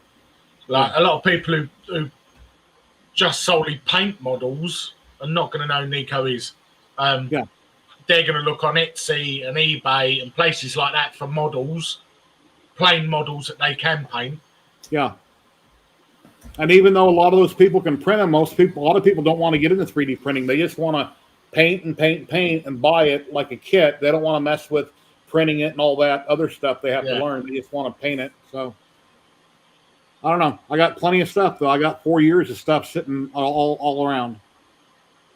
And my Batman Sanity, you have Batman Sanity behind you. I have that resin printed at 70%. And I actually thought about selling it. It's like, no, I need to finish that. That's such an awesome model. I need to finish that. So I got all the parts resin printed other than the base. The base was done in FDM. Yeah, nice. That's just that was just a tool. That's a torture model. That is both printing it and painting it. It just saps every single piece out of you because it's just never ending. It's never ending. Both the print job and the paint job, they're just never ending. Like you spend an entire day on it, and you look at it and you're like, well, if I spend the entire days painting it, I've still got 2 weeks left. When I printed this model here, there is another woman online that also painted this, and she painted hers 1,000 times better than mine. I done the best that I could, and she said it looks not finished. It looks too flat. And I forget what her exact quote was. Let me make it bigger. But she said it looks unfinished. And see, me and James were having a conversation about this today. So, skin tone. On models like that, skin tone is incredibly difficult because you've got no sort of texture to naturally show your highlights and your lowlights. So the reason we were talking about it is this model here.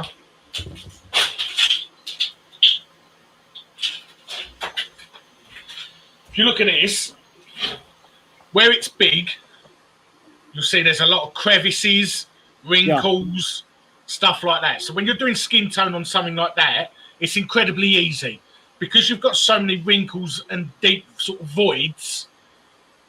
If you layer your skin tone with like, so I always do my skin tone the same way, which is 3 different Citadel paints.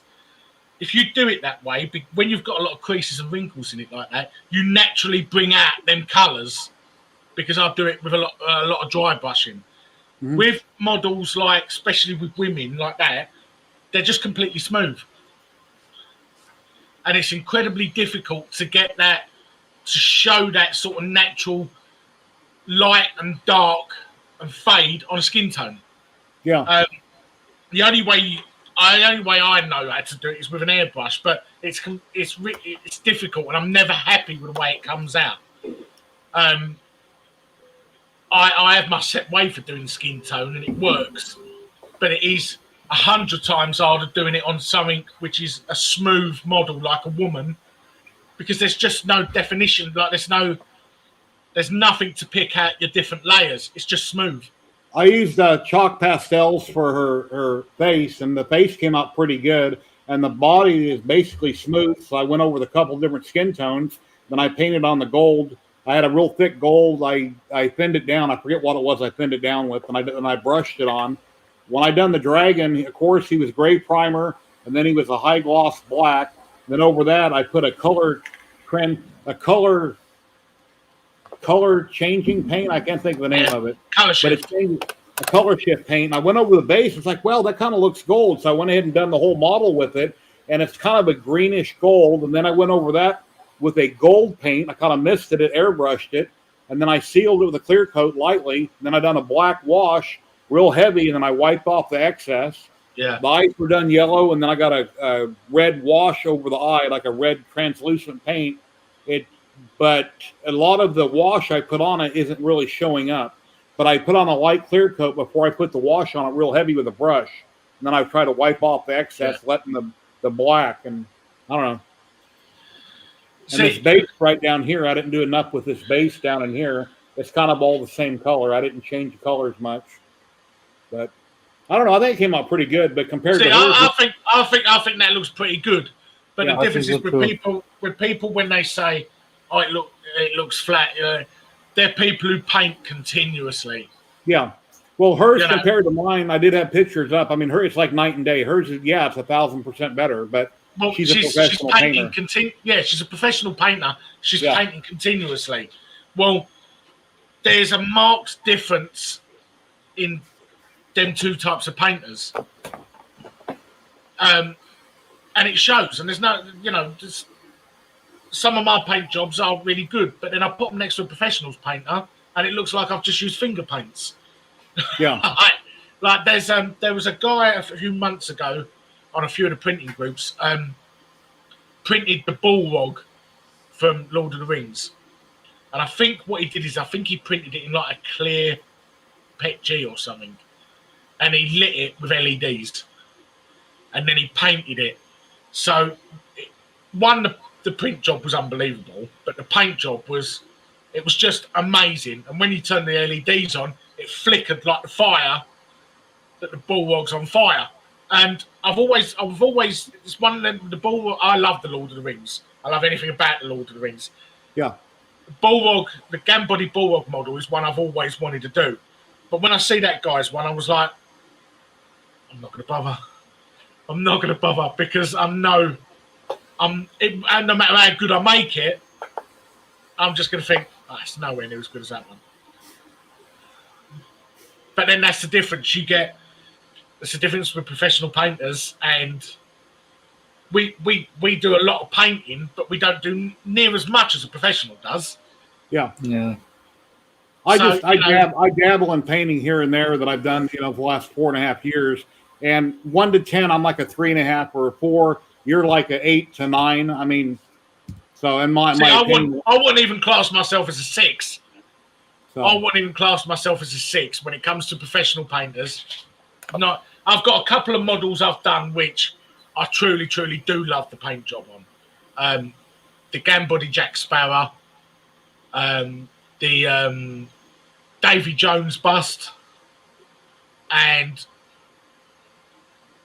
I say the big tree beard, but the reason that big tree beard looks good is because what was added to it, all the foliage and the moss and stuff like that. If you took all that foliage and moss and bits of grass away, it's actually quite a flat paint job. It's 5 or 6 colours that's just layered. There's no great technical ability went into that paint job, but it's what was added to it afterwards that makes it look a good model. But I would say for every 5 models I do, I'm really pleased with maybe one of them. No, I think you still should try, the other model, maybe. Nah. I'll try and find the pictures and the video of this one the guy done, and imagine it would be like a kid making it out of plasticine, and here's looking the at the XM toy, like it would be like that. Here's the one that the woman did that looks perfect to me. Wow, nice. So the only difference I can see there is she uses cloth on it. I had a lot of black in mine, but it's not showing up. She's layered more colours into the dragon. Yeah. In the base. Oh, mind you, that face is really good. Yeah, excellent. So it's just little things like you look at a belly button, where she's obviously airbrushed. You can see just the dark line, Yeah. her collarbones and her neck. I should imagine that's been done with airbrush because that's pretty perfect, to be honest. She showed it before she put the gold on it, and she had the whole body completely done as if she'd done it with pastels like I have, and it was all done really nice. And when I work with pastels, I just take a piece of sandpaper, I sand it off onto a plate or something, and then I'll take a Q-tip, I dab that into that dust real heavily, and then I kind of paint the model with it. Yeah, I should imagine that's been airbrushed. Because the color transitions on that is seamless. She said this whole model was hand painted. That's right. She said she hand painted everything. Yeah, but either way, that's grade A. That is. So, I mean, I think mine looks okay, but it's not at that level. At the end of the day, as long as you like it, that's all that matters. And I tried to put another color shift on top of it to change the base that she's standing on. And the one color shift hit the other color shift paint, and it kind of went really dull. It didn't work. Yeah, it don't work. So, what paints were they? Were they Green Stuff Weld or Vallejo? Let me look.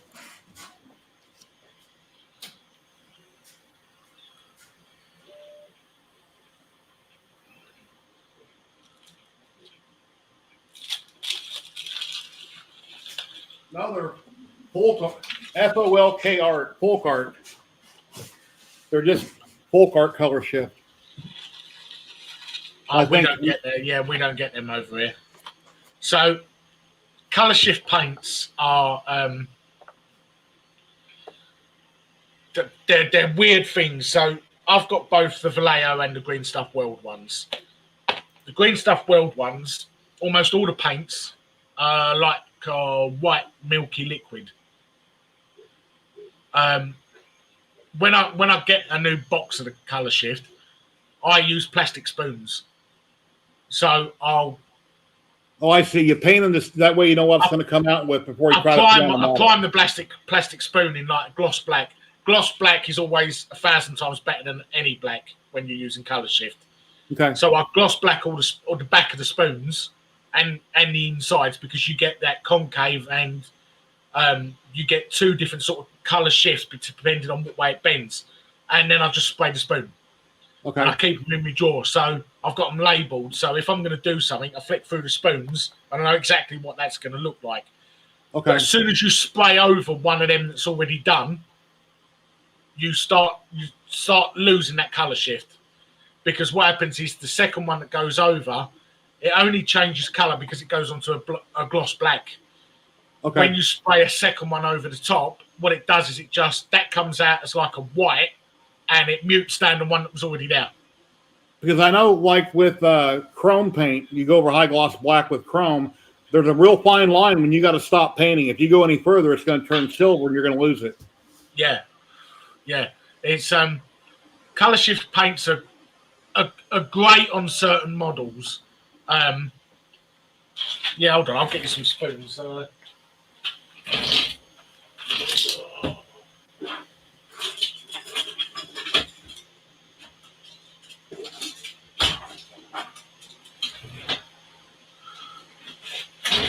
Right, so this is a handful of the spoons I've got. So these are all Green Stuff Weld ones. And the Green Stuff Weld ones, to be honest, are quite drastic colour changes. Wow. Like, amazing. I've got the Vallejo ones, but they just don't seem as... Kind of a silver, goldish green on that one. Yeah, they just don't seem as strong. Purplish green. Yeah, like the Vallejo ones just don't seem as strong to me. So this is just one set of the Green Stuff Weld ones. So there's three sets. That's just one set of them. Okay. I'll spray some spoons. That's what I need to do. When you're using just normal colours, you put a bit on a plate or on or whatever you mix on. That's the colour. You can see it. But with colour shift, it's not the same. Like what it looks like on the box or on the bottle, you can't really imagine on a larger surface. So that's why I always spray out spoons, because you just keep them in your drawer whenever you want to use them.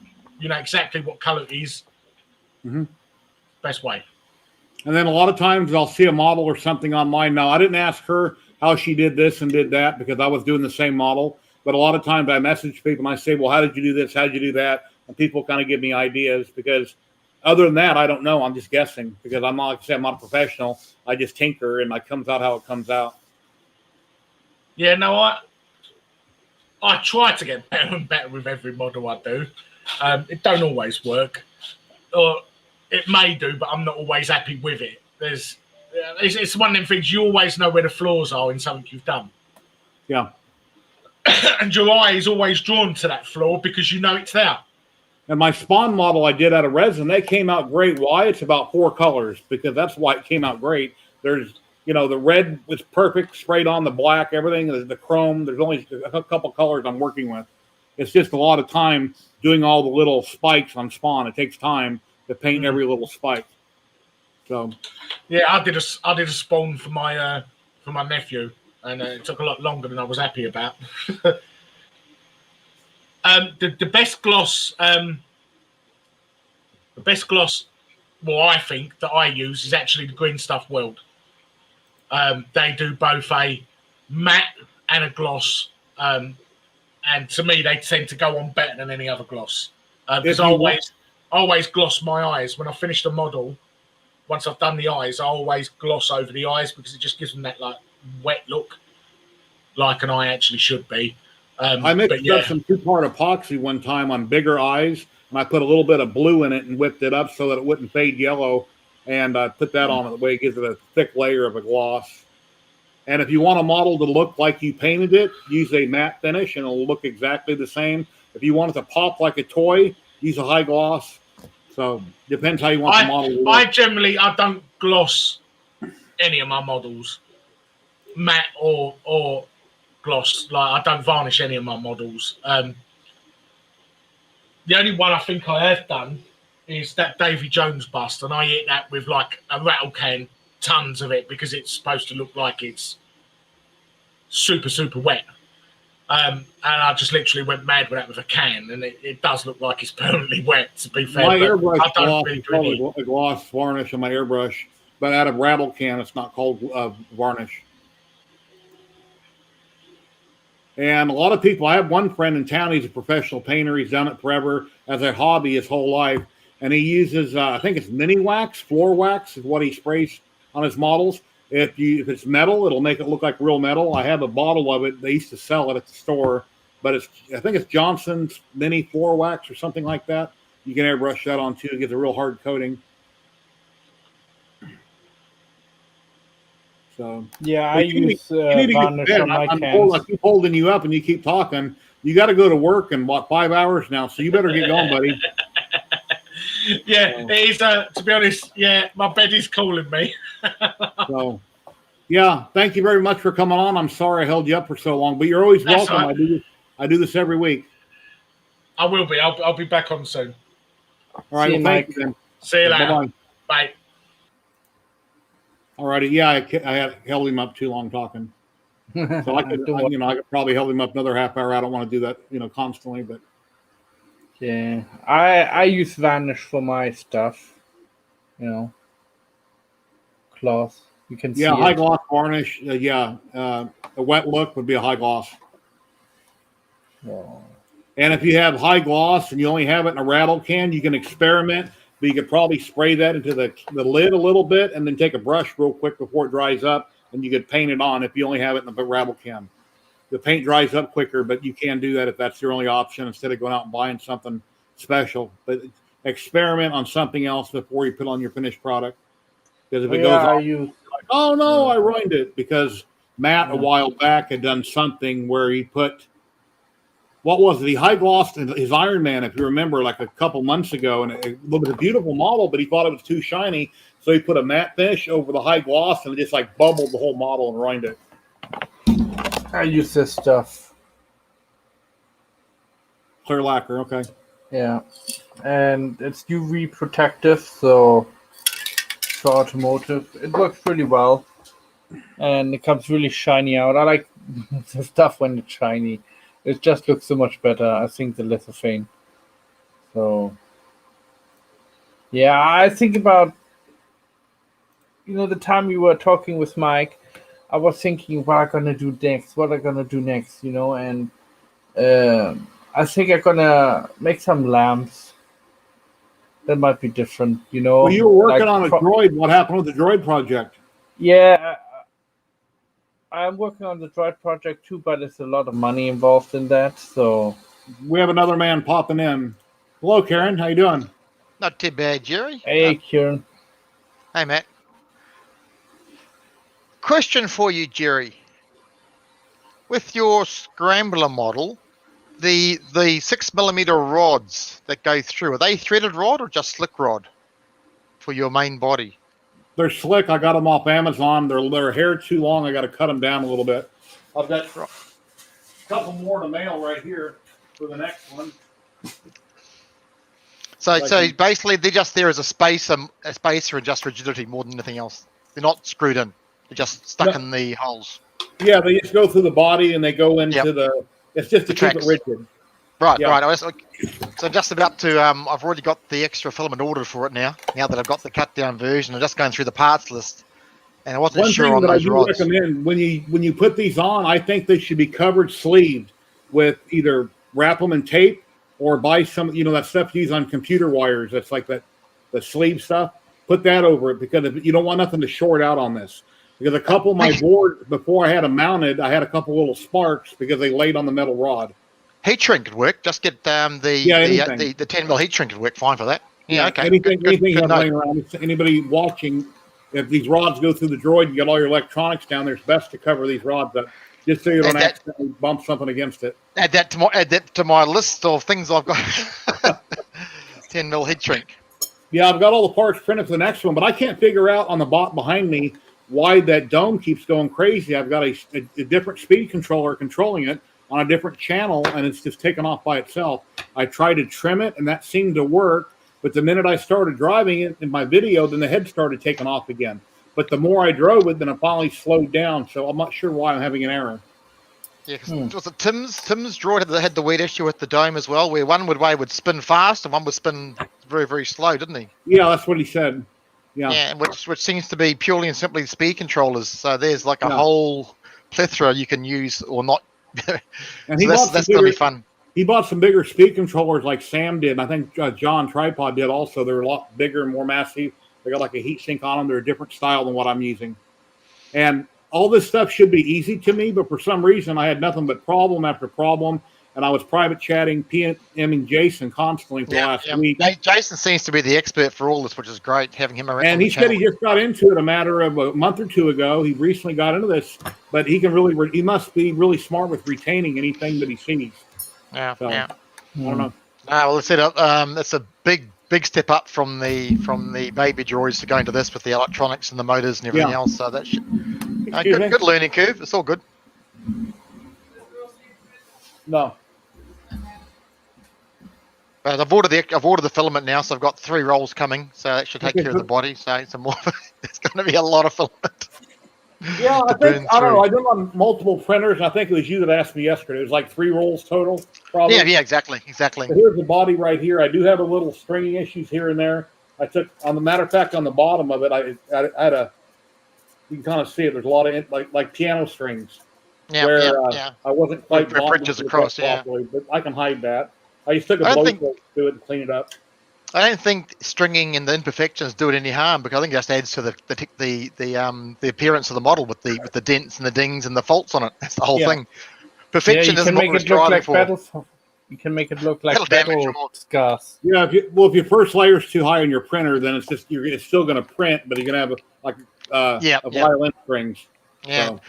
Like the first layer you get for the big bridging, where you get that sagging strips, which is fine. It's fine for bridging, not for your first layer.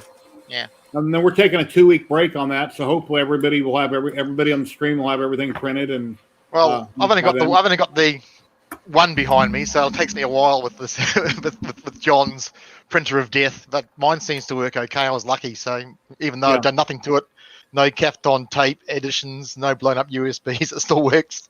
So fingers crossed. And I think that's the one he put that colored fan on, the multicolored fan. He done a video on it, and then he had that clog, and he's got that big blob. Yeah. Well, I've done nothing to mine apart from change the power switch when I first got it. First thing I got was change the power switch out. It's got the original motherboard. I do have, when I got it, I got a spare motherboard as part of the Kickstarter, and I did order a spare motherboard, and that's the newer motherboard on it, and it's sitting in a drawer.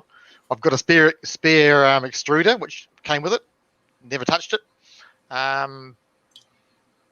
Spare screen. They got a whole box of spare parts for it. I can damn near rebuild a new one. But I wonder why they have so many extra parts with it. Is because you can't buy them, or they're going to go out and they know it's they give you an extra. No, these were add-ons on the Kickstarter. So when I saw it, I said, right, what could go wrong? So I got the motherboard. Power supply is an off-the-shelf power supply. So meanwhile, they're easy to get them. Extruder, the step motors are off the shelf. That's not a problem. Belts seem to be an issue, but you can get them on Amazon. You can buy whole hot end assemblies as a complete unit off Amazon now, so which is good. So I've got a spare two of them actually, spare hot ends, plenty of nozzles. I've only changed one nozzle when I had one blockage. The only hassle I've had with it is basically it was just going weird. Then I had a blockage and found the hot end. One of the hot end bolts had backed off, took off the silicon cover, and found like a 5 mil. The bolt had dropped 5 mils below the cover. So, there's my problem. Tightened it up, and it's been fine. The only thing I hate about most FDM printers is they have a bulb-style thermistor where the little screw holds it in place. I hate those because if you over-tighten it, you break the wire. If it's too loose, it has a thermal runaway. I like the cylinder, the bulb, not the cylinder type. Little cartridge. The sleeve, the cartridge type. Yeah, the little ones. I'm not too sure what's in this. I haven't actually. I'm scared to. If it blocks on me, I'll just swap the whole head out, the whole unit out, because I've got 2 spares, so I'm not too worried about it in that respect. But I think that's why it's working. It's too scared to fall apart because it knows I've got spares for it. Yeah. So, but otherwise, I run stock hot ends on everything, and I've never tried an all metal hot end yet. No. So, I mean, they keep going on about the putting a direct drive on it as well. You know, it makes it better. Well, printing the TPU for Tidu, I could not believe how well the TPU came out of it. I mean, it was nice and buttery, a few fine strings on the tracks, and that was all. Yeah, it's just a setting issue. And then whenever I have those fine strings, like for the new robot I'm working on, I'll lay them all out here, and I'll take this and just buzz across those strings real quick, and that'll take care of it. Well, it wasn't even the need. Literally, when the track finished, I mean, to be fair, I did have it set at 15 millimeters per second. There was like 5 or 6 very fine strings across the circumference of the circle. That was it, and they just pulled off. But that was based on the recommendation. First was use Ninja Flex because it needed to be nice and flexible because of the torque issues on the drive. So I already had some 95 TPU, but I didn't use it. I went straight to the Ninja Flex when it took like 3 weeks to come into Australia. It just takes ages to pass to get down here. It's ridiculously slow. So when I got the box in, proper Ninja Flex, the only change I made was changing the scale to 102% for X and Y, just to make it a bit looser. Otherwise, it was standard settings for the speed, standard settings for the temperature, 225 and 55. Yep, 225, 55 for the bed. So they wanted a warm bed, and increase the flow by 20%. That was it. Because you got the stretchiness through the extruder, and you want to get more flow out of it because it was dragging on the extruder supposedly. So and it just came out perfect. So excellent with a Bowden tube and flexible TPU. I was surprised. So so John got the bad one. Mine actually works. Touch wood. We'll see how we go. But now that I've got the Michael's cut up the 200 millimeter bed one, it's great. So let's just start cracking them off because the booze delivery, it looks pretty good. On your lid, on your cans down there, you're in Australia, right? Yep, correct. Okay, your cans, are they the shorter ones or the taller ones? Because I had to reprint that top lid for the new bot because there's a cutout in the lid. Cans, our standard cans are the short ones, 325, same as like the Coke cans, 325 mils. So Okay. that's the normal short ones. But Right. he's got the didn't he have the modded? There's a mod for the taller cans in the Yeah, folder now, isn't there? I Yeah. printed them both out. Yeah, No, I took the original one, I threw it in a junk bin, and the second one I'll be using. He's got a cutout in the lid, so it'll fit down around the can. Now you want to hang on to that because you have the child friendly for the soft drinks, the small cans, and you got the adult beverage is the taller cans on the back. Yeah. So you can swap them over for the beverage types. Yeah. Or you build another droid. Yeah, that's what I'm saying. Have a child droid for the standard cans for soft drinks. Oh yeah. So yeah. one of each.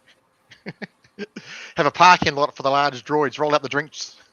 A whole convoy pours out of the house with all the drinks on them. Yeah, I remember That'd be Walmart, cool. they got little tiny Coke cans, are like half the size, and they're cute, Yeah, really. but they're expensive. And it's like, who would want to pay extra money to have half as much soda? Doesn't Yeah, make any- they're the airline cans. something. The Yeah. airlines. Yeah, 'cause the airlines have the small cans, so they're for storage on the airlines for these, and they marketed them as for your New World can. They're stupid, it's totally Yeah. stupid. Just to they make more money. Yeah, you make a fortune on them because it's all aluminium, very little drink space, and it just takes up too much space in your fridge for the volume. Then back when I was a teenager, everything there were steel cans and they had a seam on the side. Remember those? Yeah. Oh yeah. Aluminum. You know, you couldn't crush them; they were so hard you couldn't crush them in your Yeah, hand. that was funny because we had the same here in down here. You're looking at watching the American movies, and like Animal House was one was crashing the beer cans on his forehead. Bluto was. Can't do that with our cans. How hard's his forehead? Because ours are all steel cans. I said, there's no way that's going to work down here with a steel can. So, because we didn't realize that over there in America with the movie, and then they were doing the aluminium cans on the beer cans. It's like, how's he smashing the steel beer cans on his forehead? It's just not going to work. Showing my age for that. That's for sure. Yeah, I'll be 57 next month. And let's see, like 35 days from now, I'll be 57. Yeah, shit, I'm older than you are. Shit, I'm 59, so shit. Yeah, when I hit 62, I'll get my pension, or not my pension, but my Social Security, and I can go out and buy a new vehicle. So. Yeah, lucky. I can't do that. Officially retire till 67. If I had to wait till that long for Social Security, I'll be stone broken in a gutter somewhere. Can't afford to do that. If I had to rely on Social Security. When I was 49, I retired. I drew unemployment for the last year, and then I got my pension from construction. So.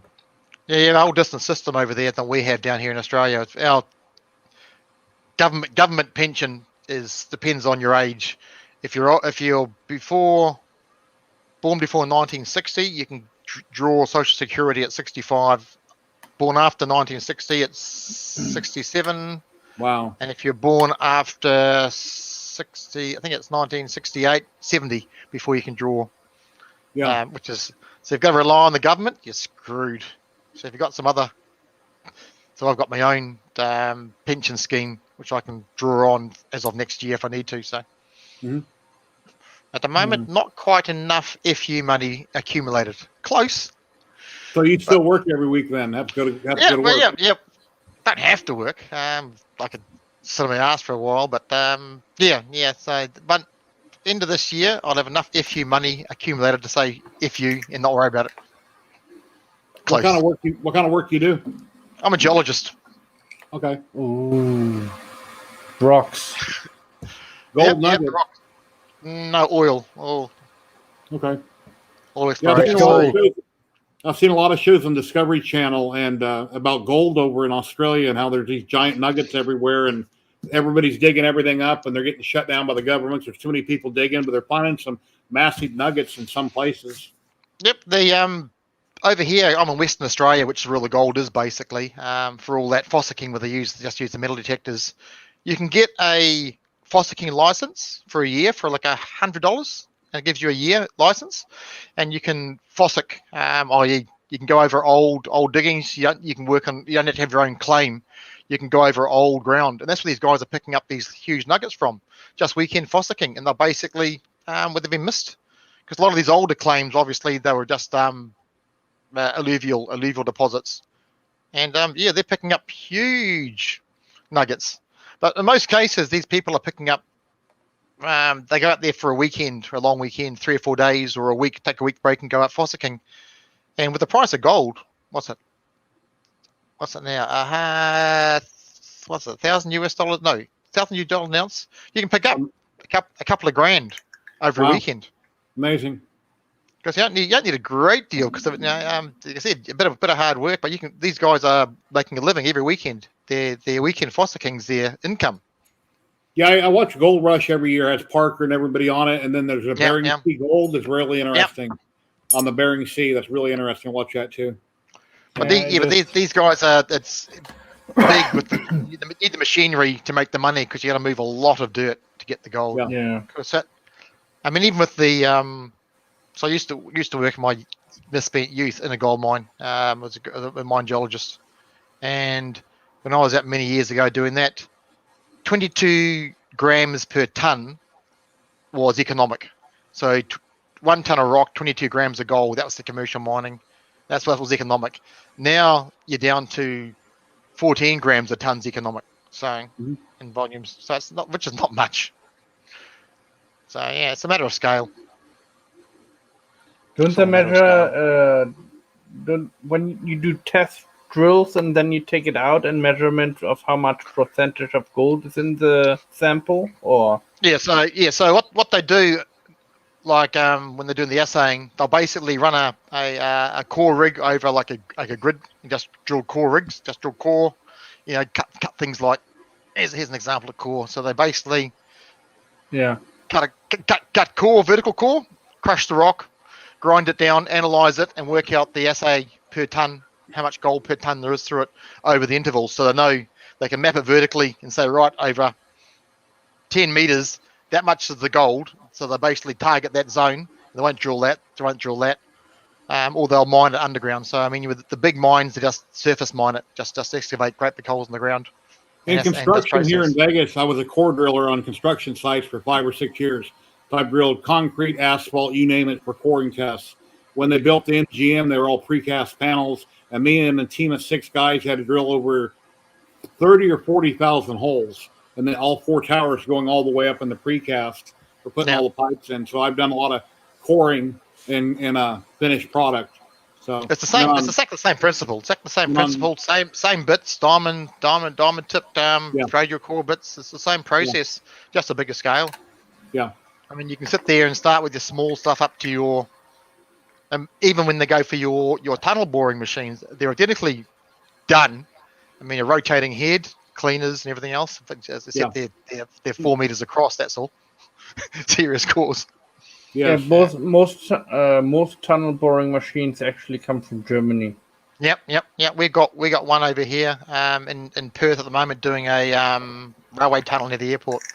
And underneath Lake Mead here in Vegas, they have a giant boring machine to put another drain in the lake, and they drill. And then what they do is they drill past where they want to go, and then they scrap it and leave it there forever. I'm assuming they probably strip off what they can get off of it, and then they just leave it in the tunnel, seal it in. It depends on the machine, because some of these machines literally they'll have they'll drill a vertical shaft at the start, a vertical shaft at the end, and they'll bore from A to B, and they'll recover the machine because they just go somewhere else and do another job somewhere else. They move them around the country or move them between countries still.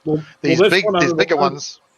Under the lake, as it drilled forward, they put concrete panels that interlock behind it. So once it got past its destination, that's where it stays. Yeah, but like I said, it depends on the economics, whether it's worth it to actually recover it, if they got more work for it, or just close it off after the job finishes. Yeah. But they're just impressive, impressive machine. They're like £2 billion they cost. Yeah, the expensive ones, they're not going to leave that one behind. That's for sure. Core drilling roads. I'm not familiar with that. No. Not familiar with it.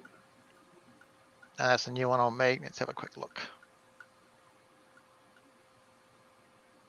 Yeah, I'm waiting to see where the Chinese rocket comes down at in the next, I think, 24 hours. Well, we're the same because Australia's in the potential drop zone, New Zealand's in the potential drop zone, all down here. So it's all the southern area, southern hemisphere that's going to drop into. The question is where. Simon, hello. How you doing? Hey, Simon.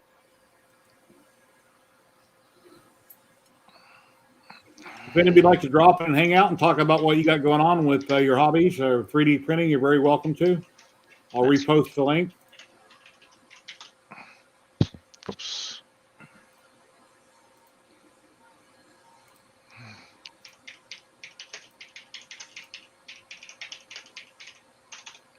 been streaming for 2 hours, and I might go up to 2 hours more depending on activity. So if we're actively talking about stuff and people are dropping in. What's the time over there, Jerry, for you? 2:15 in the afternoon, Saturday. Okay, because over here it's 5:15 in the morning for me. For me, it's Okay. 10:15 in the evening. I'm in the UK. Yep. Tesla Boring Company. Okay. Yeah, Tesla in Las Vegas at the convention center. They bored a tunnel from one building to another. I haven't seen it, but it was on TV. That was done here in Vegas. But of course, that machine they would have recovered. They would have drilled it in such a way they could drive it up and out, or take it apart, whichever. Probably drive it up and out out of the hole, I would imagine. Yeah. Oh no, it looks like for core drilling roads, they're just carrying core samples down the road, basically to make sure for quality for the roads after they've done the thing. So they're purely and simply, he sells the core drilling assemblies for drilling the roads. Looks like. Just sort of found it on here. So yeah, according to Chad, he was talking about when they bored here in Vegas underneath the convention center. They put the high-speed rail in. Yeah, so it looks like he gets the contract basically to actually lay the road. His company must get the contract for the boring. Yeah. I hope that man has a long life because he's got a lot going on, and it's really exciting to see. So, if something was to happen to him, I don't know if his corporation would automatically take over and keep the ball going. He has some great ideas, but he has some weird stuff that's way out there as well. Yeah. You got to sit there and think, what's he smoking some days? But he's got some interesting concept ideas. Yeah. And the rocket that landed last week almost missed the pad. I hope it wouldn't have fell over if it would have hit the dirt because it was on the edge of the pad. And it did have that small fire after landing, but that was okay. At least it didn't blow up this time. So I mean, Jesus. I think the fire, because right before it landed, it had that blanket, that heat blanket inside of it flapping around. I'm wondering if it could have been that heat blanket that was burning and not actually fuel. It didn't look like fuel or anything. It looked like just something that was burning under it. So as opposed to leaking or anything, which is quite good. So I mean those things, when you watch them take off and land, and they just all automatically do it. It's just even with the SpaceX when the main engine automatically lands back on the barges. Jesus. We got another man popping in. We've got Liam, Astroprinter, and Simon. I'll get you those links here in just a minute, Simon, on the motors and stuff. 1 second. Hey, Liam. I heard us timing. We're talking about space rockets. Rockets. Yep, exactly. Yeah. How you doing? It must be I had a sad, really cleaned the grill down. It was a mess. So I spent. Mylan. Hey, Mylan, how are you? Hey, how's it going? How are you, Marlon? Hey, Matt, how's it going? So good. Talk about SpaceX. Come on, nerd stuff. Yeah. Hey, right. That's the way it is, man. You saw Here's the link. in 15, yeah. Here's the link to the motors that I use. They're from a robotics company here in Las Vegas. A lot of people are buying these particular motors. Mr. Bagley is the one that gave me this link originally. And when I bought them, it's like, wow, they're in Vegas. But that's where those came from. And let me find a link for the speed controllers that I use. I use them and Jason used them. Yeah, we get a lot of the stuff I've been getting. It comes from Rebadge and Polar, which is the stuff they make's good. Jerry, I'm gonna pop off for a little while, and I'm gonna pop back in. I'm just gonna eat something.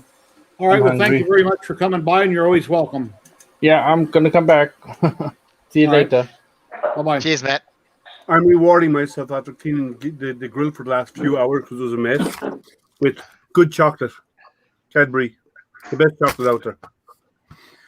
Yeah, Gary, we had spoke a few months ago about, you were talking about airbrushing and stuff like that, and I got mine in. Here, let me try and show it to you.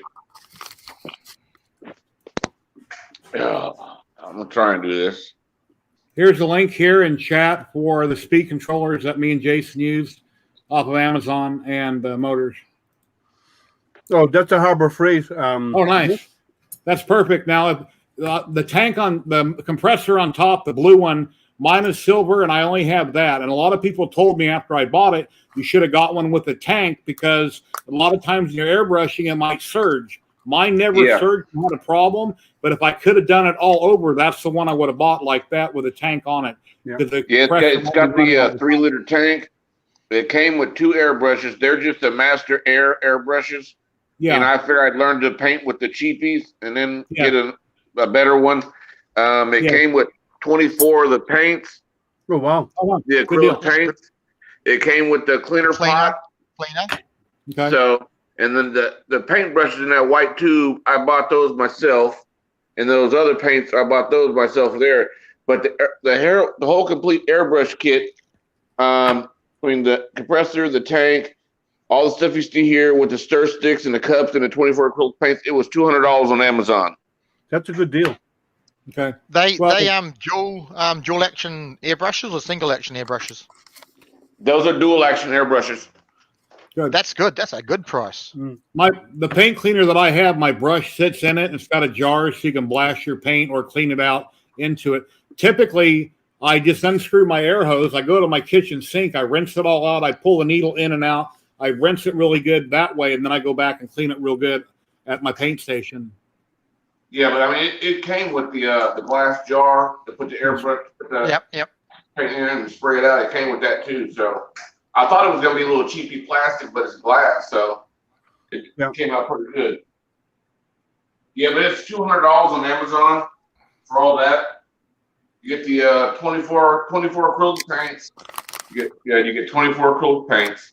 Plus, you get the airbrush cleaner, and then you also get the thinner for the paints. And there's multiple air gun holders that come with it, and you get all that stuff. And it's $200 on Amazon. So I thought that was a pretty good deal, especially with it coming with the tank. Yeah, that's good. Simon, I would go to Mr. Bagley's Printed Droids on Facebook and ask him on the group, because there's so many members on the group. Somebody will probably know what they would recommend off of AliExpress to buy. And if you're in Kenya, so I would ask in the group on Facebook. And if you don't know the link to the group, I can post a link. Go ahead. Yeah, the only thing I'm waiting on now, Jerry, I ordered the Alclad Gloss Black Primer and the Alclad Black Chrome. Okay. Yeah, Alclad is very expensive. Yeah, it was $27 for for those 2 bottles. Yeah, I don't own any Alclad. I wanted to buy some a long time ago, but it's kind of expensive. And it's not water based also, but you'll have really pretty, brilliant colors with it, but it's not water based. Yeah, I just wanted to go for the big xenomorph I showed the other night, the big xenomorph alien for the movie Aliens. I wanted those 2 colors. I just ordered for that one right there. That's about it. But yeah, Alclad's really expensive. Yeah. Who used the aluminium yesterday? Someone had the aluminium Alclad yesterday, Jerry. Who was that? It wasn't Tim. Was that John was painting. John. Yeah. But he said that with the coverage, it was good value. He had some of the big bottle of the aluminium for, what was he saying, 30 US for the big bottle, which was good coverage. Yeah. You don't need very much with the Alclad. The 1 ounce bottle of the Alclad Chrome is $13 US and change. That's a 1 ounce. Yeah, bottle. but he had a large one that was like 3 times the size of the 1 ounce bottle, quite a large one for $30 odd. But the coverage was very, very good even with that. So it was good value because he said he used 1/3 of the large bottle for his dome, which is great coverage. So it covers.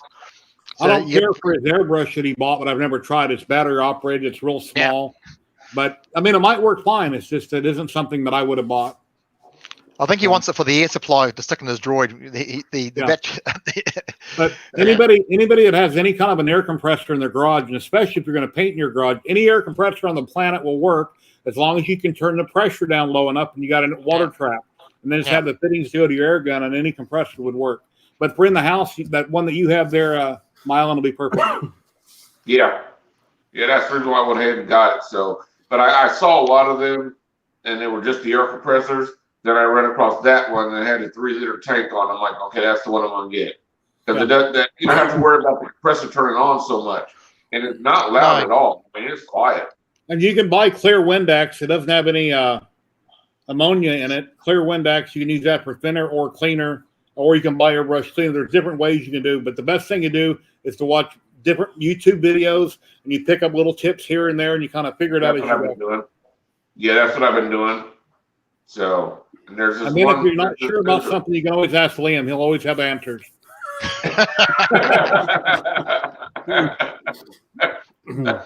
Lee, when it comes to Liam, You know what? it's I'm going to put a logo up when behind it me. comes to painting, I'll talk to Jerry. I'm going to put a logo saying Ike up behind me. Just because Jerry has titled me Ike. Ike stands for I know everything. Okay. So I'm going to get a little sign saying Ike behind me. And about 2 weeks ago, he had a big old frown on his face and kind of reminded me of this character right here. Oh, here we go. You know what? I swear to God, President Biden looks like that too. Yeah, he always looks like he's chewing Does, a lemon. yeah. Yeah. Yeah. Yeah, he has a face on him like a baby chewing a lemon. And here's when Mr. Clean don't look like Mr. Clean. Oh, Jerry's brother. Yeah, yeah. That's funny. I love that wig. And the new bot we're working on, that's all the parts for the new bot that we're going to be doing. That's the drink droid, yeah? Yeah, that's a lot of parts. But Yeah. I'm thinking it was like 3 rolls. Like I said, it's multiple printers. It was like 3 rolls. The body took the most filament, but then a TPU, I had some pry line laying around. It's not the softer, it's the harder of the TPU. And I picked one of them up and I bent it in 2, and the track actually snapped on a single one. It's like, what the hell? But I grabbed another one. It was fine. So I don't remember what my layers were or my infill. I think it was all 333 infill. It could be temperature as well. Because the tracks are pinned, It doesn't really matter. No. Yeah, so they should be As I fine. said, I've got a couple of rolls of, I think it's 95 TPU for that's I'll use for the tracks. I'll keep the Ninja Flex for other stuff. It's too expensive because the Ninja Flex was 3 times the price of anything else. Because down here, Amazon was out of brass pins, so I had to buy stainless steel, which will work fine. I had brass on the first one, so. I pay 25 to. Go ahead. I'm sorry. No, Sorry, 25 to 35 for a standard PLA down here. Ninja Flex was $100 for me. How was that for a 700 spool? 1 kilo. Well, that's not $100 for 1 kilo of Ninja Flex is not bad actually. I think I seen on That's Amazon Australian dollars as well. That's not US. Yeah, exactly. That's Australian dollars. That which is about 75 US. You have Amazon in Australia, right? You have Amazon warehouses in Australia. We have Amazon. We have our own. We have Amazon Australia, which carries bugger all, and it all ends up coming from Amazon US anyway. Yeah. Okay, I know So in Canada things are higher than hell, according to Tim, and a lot of things they can't get. Is Australia the same way? Yeah. It's just ridiculous. I said it took. I already had the other TPU, but after listening to all you guys talk, I thought I need the 85, and everyone down here was out of stock. Amazon Australia was out of stock. And it took like 2 weeks before someone in Australia got some back in, and I got it in the white. You see behind me, which actually looked quite good. Thank God you have internet, or you'd have to move out of the country. Yeah, I can't afford to do that. We've already moved countries once, so once is enough. I'm a Kiwi. I've done it 3 times. Yeah. No, 4 times. I heard you guys. What, you're not a local, Liam? You're not a local? Can't you tell by my accent? Everybody in Michigan sounds like this. Obviously, yeah. You're a long way from the Irish Isle, that's for sure. Well, I moved from Ireland to Germany to Singapore, Philippines, and then the US. Go ahead, Mylan. Yeah, Jerry, I heard you guys talking the other night, and you guys were talking about the shore hardness between different filaments. What is that about? The TPU, one is really flimsy, like a worm, another one's a lot stiffer, and Kieran's going to grab some samples. There's different shore hardnesses. So there's A, B, C, and D, right? Normal TPU you buy is 95A or 98A, right? Ninja Flex is 75A, so it's really soft. Silicone is like 65A, which you can't print unless you have a direct drive, and even then it's hard. Ninja Flex 85A for Ninja Flex, which is like a That's Cheetah. That's Ninja Flex Cheetah. No, just it's not labeled Cheeto. Just Ninja Flex. Yeah. Well, Ninja Tech is the company, and their Cheetah version is 85A. The Ninja Flex from Ninja Tech is 75A, and it's like really soft rubber. Okay, that's what I had. It's the actual Ninja Flex, which must be 75. In that case, it went really well. And that through the Bowden tube was really good then. So as opposed to the 85. So a normal rubber band on shore hardness is about 55, 60, which is about 100% plus stretch factor. So if you can stretch a rubber band twice, Ninja Flex, the one I've got, the 75 now, is about 65% stretch factor. Yeah, so it's 60, and it's 75A shore hardness because that's silicone. Because you can get silicone that you can print nowadays, and you have to have a specialized printer for it, like a really optimized hot end and so on. But that's the 65A. Yeah, in that case, my CR6 is a standard Bowden tube, and it does handle that. As long as you don't do any retractions, you'll be great. If you turn retractions can be a problem with it. I didn't change my retraction. It was still set for 6.5 millimeters. You were lucky. And it worked fine. It literally just came out almost like butter. You must remember, if some of it's melted in the hot end, you do retraction, and it's a Bowden tube, right? All you're doing is moving what's in the tube. Because are those all the traction printed, Jerry? Hey, Chewy. Hey, what's going on, fellas? When I was printing Tito, I started on the blue TPU, and the blue TPU was too hard. And then I went to Pryline. I tried that on Tito, and it wouldn't grab. The Tito track wouldn't spin it. So then I got some Yoyi off Amazon, 85A, which is reasonably priced. It's not expensive like Ninja Tech. Yeah. And this was soft enough, but it still wasn't grabbing that track because the wheel has a deep V in it, and the center of this has a V in it, has a ridge, and it wasn't grabbing it. So then I took some small rubber bands I put in there, but they weren't wide enough, and Tito still doesn't drive properly. So I need to get a wider rubber band, I think, fill that gap on the one wheel so it'll grab this track. And these are all mistakes. I just haven't thrown them away yet. I mean, I can put on my wig and I could have bracelets on, so when I start dancing or something, I don't know. You still need that electric guitar. No dancing, Jerry. No, the electric guitar. You need a guitar. Yeah. You need a guitar and a leather jacket, and that's it. You're done. So, Chewy, what have you been up to? What's going on? It's just 3D printing and taking names is pretty much about it. So, got a bunch of stuff done over the past week or so, and been really on the Hex 3D Patreon group kick. He's been releasing out the whole Star Wars collection of mugs for can cozies. So I got here's the Darth Vader I did. It is a can cozy. So it will, and then it also comes with risers too that you can put inside of it for different size cans and stuff. But there's the Darth Vader one. I just got this out of the curing station this morning, so it's all done there. Wouldn't that be stronger if you FDM print it? I doubt it because I add tenacious to my blend, so I mean it's pretty strong. It's really durable. I've dropped it. Well, I've dropped this one and nothing happened to it. So here's the Chewbacca one. There's Chewy's Chewy. Yeah. No, that one's not Chewy's Chewy. This is for my aunt. My aunt saw mine and it's like, I've got to have one. So I made her one as well. So here's the one that I haven't painted hers yet, but I'm going to. Here's mine.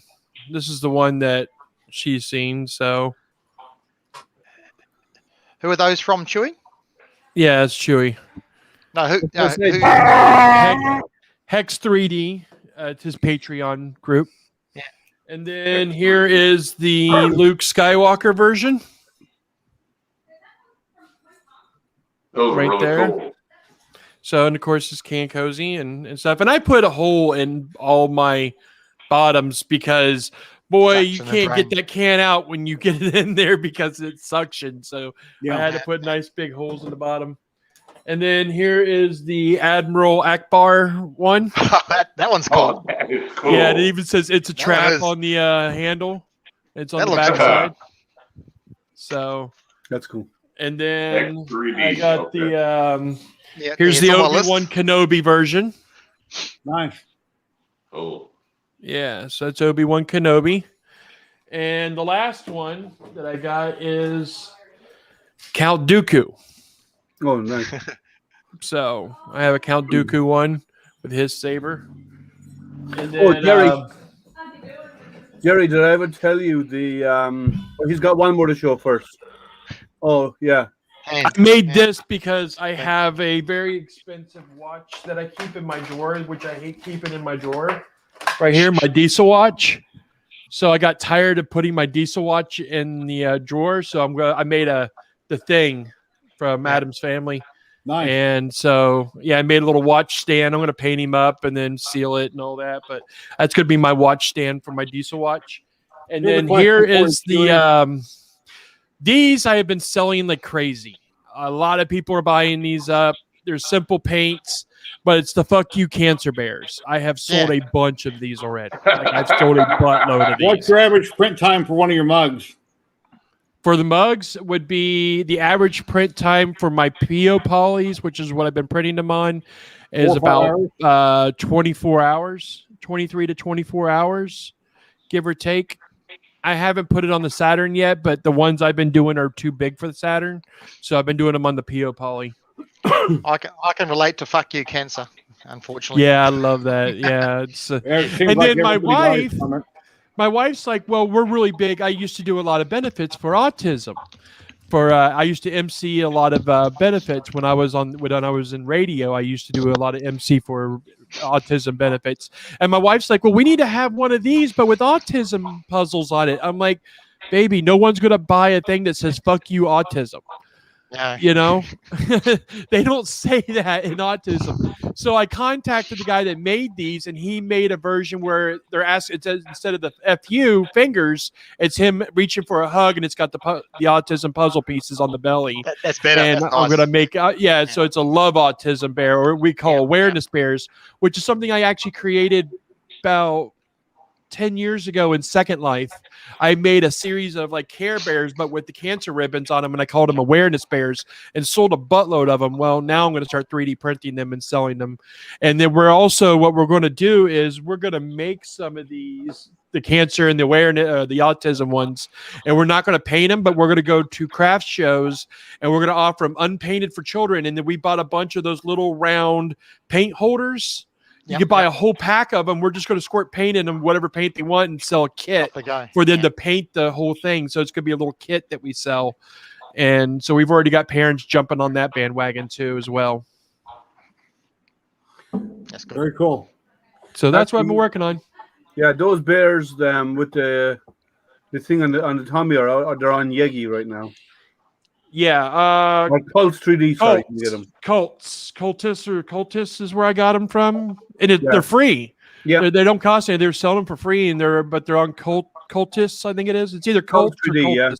Yeah, I got a lot. I bought his whole entire bear collection. I got them all. I got the Karen bear, the Shroom bear, the Elon Musk bear, all the different bears. He's got like 30 of them, and I bought the whole collection from him. And then he also made the special one for us for the autism one. So, Jerry, did I tell you about the resin printer with the camera built in? No. Yes, you did. Okay. But I don't know how the camera could sit back far enough to actually capture a resin. Yeah, I don't know. It might be a wide angle. There could be a wide angle lens on it. I do not know. I'll let you know when I know. Okay. I've already asked questions about it. But there's a Kickstarter coming out next month. And it's for a 4K mono resin, and the mono resin does have a camera built in. That'd be interesting to see how they do it and see how good the camera really is, because I tried 4 different ways to do time lapse with resin printers, and they all failed until I got the resin lapse cord, and I got one successful. It was actually the FU bears, the fuck you bears. I did a successful one.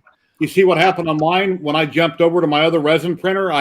You could see the UV light, and I got about 8 pictures, and then it quit filming. So when the next print came along, I taped it up in there better through a hole in the bottom on the frozen, and the same thing happened. I got about 8 pictures. So then the third print, I moved back over to my Anycubic Photon Mono X, right in the back of the Z, the gantry, where it goes straight in, and that was filmed perfect. And then I'm using DaVinci Resolve right now. When you drop your files in there, it automatically puts them together, and then I just right-click on them once I drag them to my timeline, and I speed it up or slow it down however fast I want. Yeah. I can make it come out of the resonance fast or slow, whatever I want, or reverse it, whatever. Well, see, I did a time lapse of this Vader mug, but I closed the aperture too much, and it was too dark. But you can fix that in Lightroom. You can brighten it up in Lightroom. I tried. Oh. I literally tried. Depends how dark you had it. I tried. So I'm just going to shoot my next thing. So I just left my LED light on in that room overhead, and then I didn't have it zoomed in far enough because the camera won't zoom in with its stock lens. So in DaVinci Resolve, I zoom in with Resolve. Yeah. Or you just move the tripod closer. No, I'm as close as I can get. I can't. Here's a picture how close it sits. Now, see, mine sits off in a distance because I allow for key mapping in see, that's as close as I can get right there. Yeah, it is.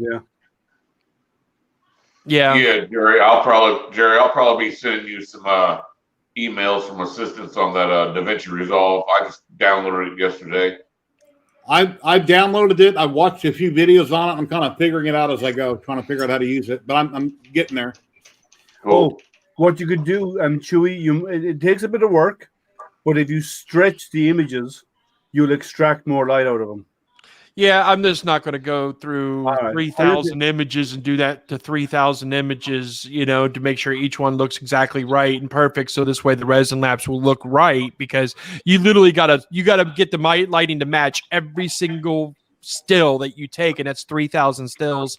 I don't have that kind of time or patience, or I've got too much on my plate now. So I mean, it was a fault. I learned a lesson from it, and I move on to my next project that I'm going to shoot.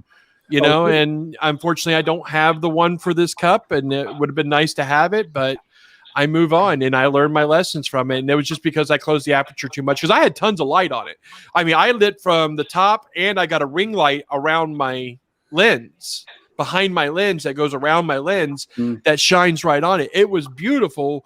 And the thing is I switched it to manual, and I went to go close the aperture so I could turn out a lot of the lights and try to bring some of that light in. And I just went too high on the settings, and I didn't realize it till the next day. And I know nothing about DSLRs. I put it on manual mode, plugged in the resin lapse, and left it alone. It just worked. Well, it's because the manual settings probably picked up from your auto settings and stayed the same, and that's why. But with manual, I wanted to be able to zoom in, and I was looking for the right angle, and I had it. I absolutely had the right everything. The first image looked beautiful. It looked amazing. I saw the first image. I'm like, yes. And then I'm like, wait, why is all the other ones dark? Yeah, it's because I switched to manual and changed the aperture, and that's when I realized, duh. So, because I had tons of light on it. I had lights coming down from the inside and through the front, and I had a perfect angle on it. It was going to look perfect, but I messed it up. And it was kind of hard to tell when you were on with your wife and you filled up your resin vat. From a distance where I'm sitting, it looked like you had overfilled it too much, but I couldn't see your line. And on one of my resin printers, there isn't a line. And I always try to maximize it. One time I almost put too much resin in. When it came down, it almost overflowed, but you just got to be careful when you go over halfway. Well, a PO poly can hold 1,500 milliliters. Yeah, of resin. So when I mix from my printers, I don't put them into a bottle and shake them up. I actually just take a measuring cup. I put 400 milliliters of gray, 400 milliliters of white, 200 milliliters of tenacious. I just blend it up and I pour it straight in. Now I have pre-made bottles of the same blend that's in a bottle that's separate off to the side that's filled up with 1,000.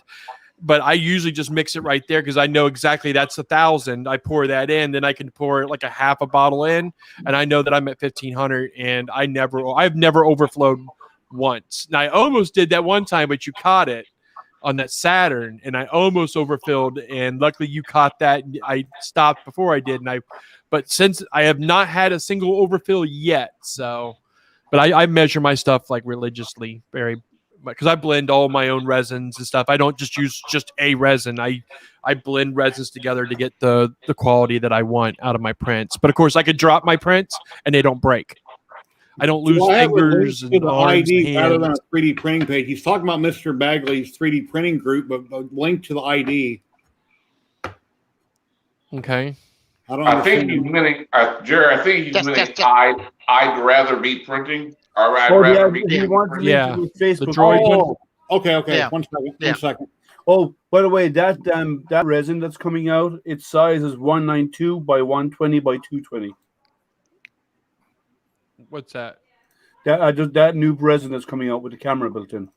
Have you guys had trouble with Facebook all day today when you try to post or click on something? It's just taking forever. This is the first time I went to my Yeah, I computer did in earlier. all day. I've been having trouble all day with it. Don't use it, so I haven't got that problem. Yeah, this is the very first time I went to my computer. I've been busy all day. I've been busy with work for the last several weeks, so All the I haven't had a groups lot for of all time. these companies are on Facebook. So if you're not on Facebook, how do you find out about all this stuff? That's Yeah. Oh, yeah, there are ways and means, but I just don't use Facebook. So I use Facebook for marketing, and that's it. I don't post anything personal on Facebook hardly anymore. My wife will post and then tag me on it, and I'm like, okay, whatever.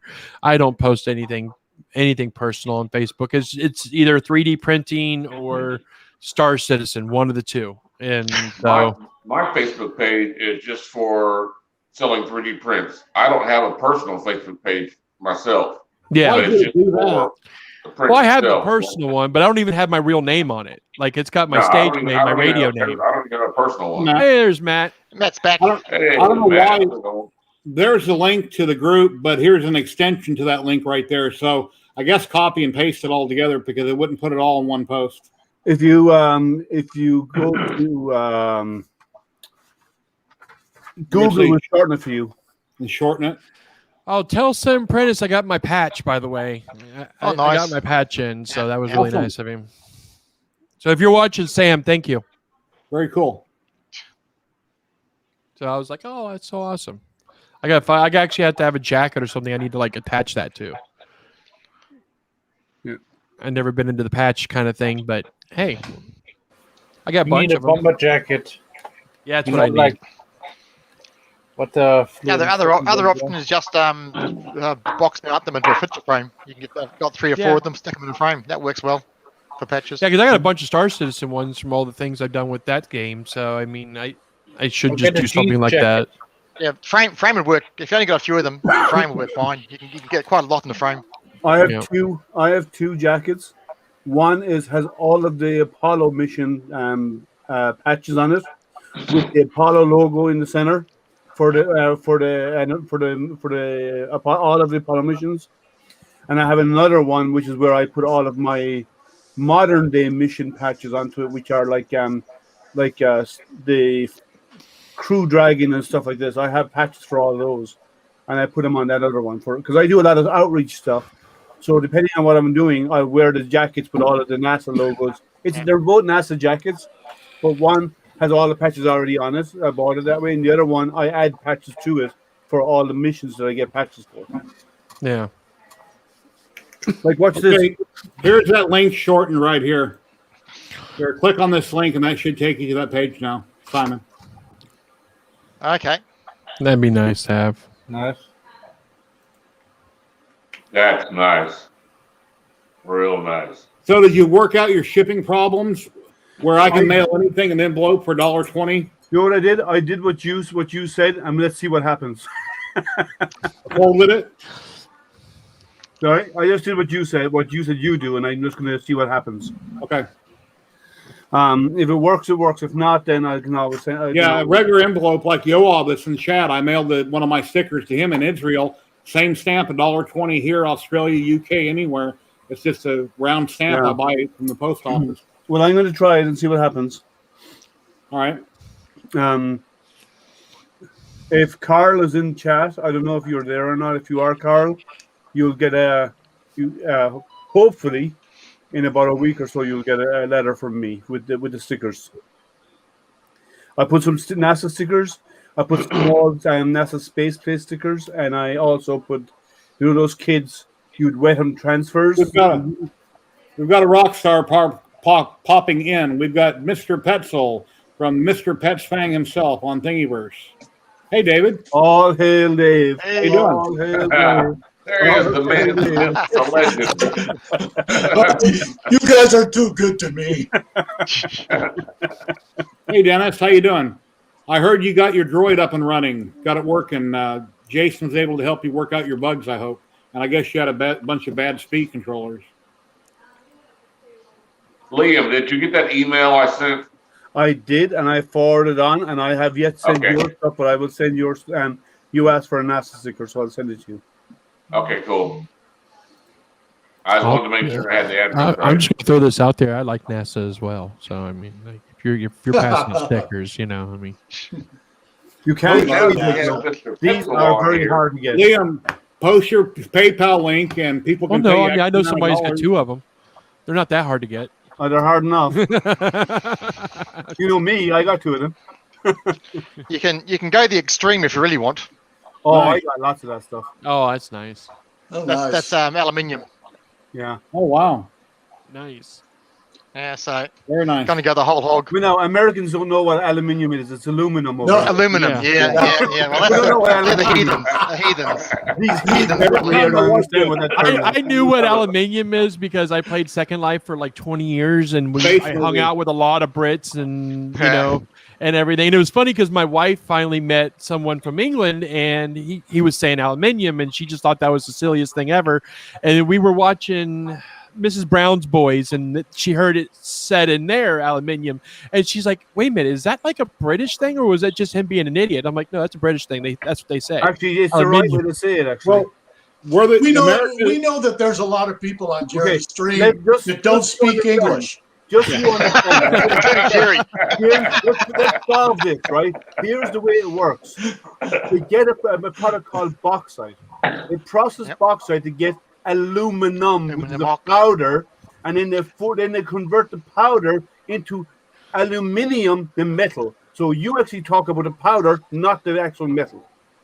Aluminum oxide, actually. Us lazy Americans, So it's actually aluminium is the actual metal name. Aluminum is a middle product which comes out of bauxite, which is the ore they make where they get aluminum. We're the youngest country in the world. Now we just educated everyone, Kieran, okay? We're the youngest country in the world, so we're kind of backwards from everybody else. We think we're right and they're wrong. Actually, we're the newest country, so we're probably wrong. Remember, Jerry, I'm Ike. Ike, I know everything, Ike. Yeah, it's the same down here when we're looking at recipes and you see American recipes and it says add cilantro. What the hell's cilantro? It's coriander. Yeah. What else? Coriander is cilantro? No, it's not. Yep. No. It's not coriander. It's something else. It's not. Cilantro's a Mexican. Yeah, so it's not coriander. Coriander's in It's the same. It's the same family. It's the same family. It is the same family. Does it taste the same? Don't know because we don't get cilantro down here. We get coriander. Well, so all the recipes say use coriander instead, and it works fine. So my wife loves cilantro, and I hate it. I mean, and I love Mexican food. David? No, I love Mexican food. I just don't like the cilantro. I just don't like the taste of it. I put cilantro in my avocado dip. When I make avocado dip, I put cilantro in it instead of jalapenos. Yeah. I don't like avocados. So, someone else, good. What is wrong with you, dude? You don't like avocados? You don't like avocados? You know what I think about that? You don't like Yeah. I'm glad he didn't hear me say me too. I love avocados. I always give it to my wife, because every Mexican meal you get it, and so and she loves it, and I don't hate it, but I just don't like it, So no, and by the way, when you salsa has to be so hot that when you eat it, your ears buzz. If it doesn't, it's not right. It's not. I like things with a bite. I don't like hot food. I like things that have just a bite to them. Oh no! If your eyes bleed, it's too much. Yeah. Yeah. No, that's just have to burn 3 times. And then you come one line between bleeding eyes and health like you're 100 years old. No, I love really spicy food. Like yeah, it burns on the way in and out. You enjoy it twice then. You enjoy it love twice. living in Singapore because Singapore spicy food is everywhere. Right? Yeah. Everywhere. Every place you go to, there is spicy food. And like you have to ask them to make it not spicy because by default, they add chili to everything. Even soy sauce, when you're adding soy sauce, if you get noodles, they have chilies chopped up in the soy sauce. You have to ask for soy sauce that is not being without the chilies because it's going to be spicy if you don't. Yeah, no. When it comes to the peppers and stuff like that, how do they measure that? Is that on the BTU scale? Scobie. Yeah. I like that show, Hot Ones, that they do on YouTube. That's a great show where he interviews celebrities, but they got to do like a 10-wing challenge from like very light to this is going to melt your face. Yeah, and seeing the reactions. They did that in India actually. When I was in India, and they wanted to check to see how spicy you want your food. So they brought out a board numbered 1 to 10 of different chilies, and you had to bite each chili and chew it. And then whichever one you said was too hot, they'd step back one and make the food. Yeah, they made mine at 9. So. Okay. Do you have a stomach left? Yeah. Oh yeah. You never get tummy bugs when you're eating chili because it won't survive. It kills everything. You'll kill it. So you'll always be good that way. Like I've eaten food off the street in India, the street foods. In India, I've eaten street foods in India. But how'd the other end feel when it was all said and done? Fine. No problem. You got a concrete indigestion system. I'll tell you that much. I love spicy. Heinz 57 catches my tongue on fire. What? I've got like no tolerance whatsoever for spicy. I am a pussy. I am a pussy. Do not come to my house because I'm telling you, you'll have a ring of fire for days after. Johnny Cash. That's the best thing for Singapore. You got the Singaporean, Indian, Malay. Oh yeah, it's great. That's the best. It's just the whole mix of the whole lot. And in Thailand, I love the food in Thailand, the spicy food. We make our own homemade pad thai here, and it's fantastic. My wife loves doing all the various Asian food. Well, she's from the Philippines, but she does a variety of different Asian food. Like she likes trying new stuff, and the hotter the better. Like we both like spicy food. I like it more than she does, but which is kind of funny because in Ireland we don't have spicy food. It's not really a common. Try and find a Asian restaurant in Ireland. Oh, there's lots of them. The problem is it's more like the average American Asian style food. The westernized food. But I actually like the original Asian style food as well. I love American Chinese. I love Chinese food. Oh, I like Chinese food, but I do there's too. a difference what you call Chinese food and what is Chinese food. That's what I said. American Chinese. Yeah. Like orange chicken and rice, and Well, you can get that because different regions of China do different types of food. Like Shanghai is sweet food, so the orange chicken and so on. The general shows that style food is from the Shanghai area. If you go to north, it's different. Yeah. Yeah, and if you go to Beijing, it's different, and if you go to Wuhan, it's different, and so on. Depending on the region you're in, the food style changes based on whatever spices they use. A lot of places in China, from what I've seen on YouTube videos, you better hide your pet at night. So. No. That's Vietnam is like that. Yeah, Vietnam is like that. Way more than anywhere in China. Bali's like that down here in Asia. Bali is big time. Bali is like that, yeah. 80% of your street food is not beef and it's not goat, it's dog. Yep. I guess if it's legal and that's how you were raised, that's fine. But here we have pets, so. Yeah. Well, it's just they clean up all the wild dogs. That's how they clean them up. Well, you can have a lamb. China, still good to eat. You've been to China. You've had your frog. You've had your frog in China, haven't you, Liam? I had scorpion in China too, which is good. Yeah, the frog's good. The frog's good. In America, you can get chocolate-covered scorpions. Yeah, I've eaten scorpion. Las Vegas. Not Vegas. I've eaten in China. It was you hold it by the stinger and you eat it. It's crunchy. It's nice. They roast them. They roast chewy. I'm good. I see no reason why I would ever need a Phenon or a resin printer that large. My mid-sized resin printers appear to be as big as I would probably ever need. And if I ever have a small part to do, I would want to use the Elegoo Mars because it takes so little resin in the vat. And the bigger the vat you go, if you got one little part, you don't have much resin laying around, you can't print it because you got to put so much in your vat just to cover the bottom. So, yeah, I know that is the issue. But I'll tell you what, they got that new one coming out, the XL, and I still want it. I still want to do as big as I can, one solid piece. If I ever got a good enough deal, or I got one to review for free, I mean, which isn't really free after you do a bunch of videos on it, but you know what I'm saying. Yeah. So, Chewy, you had any luck with your lithophanes? I haven't even touched them at all. I've been so busy with my job, taking over this new position and stuff. It's just been really hectic. Talking about food, now he's running to the little boy.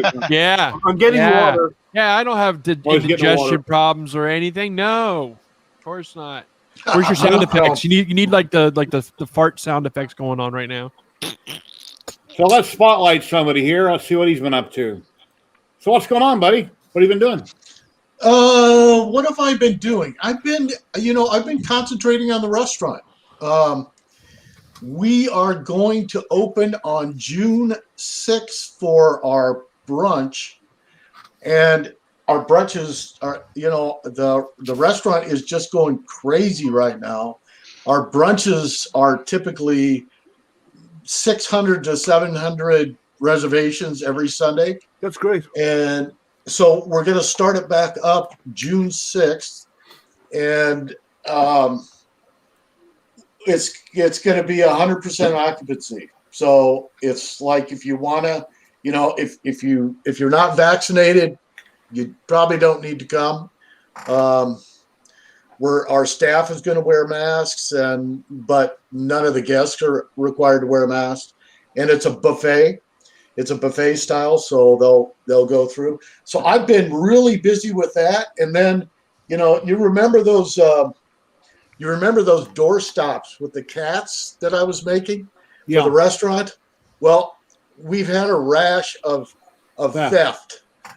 So I've made 15 of them. They're going out. I'm almost thinking it might be worthwhile just selling them at the front desk. Yeah, sell them at the front desk. Yeah, to keep people from taking them. So that's just crazy. But isn't it? that's pretty much where I've been.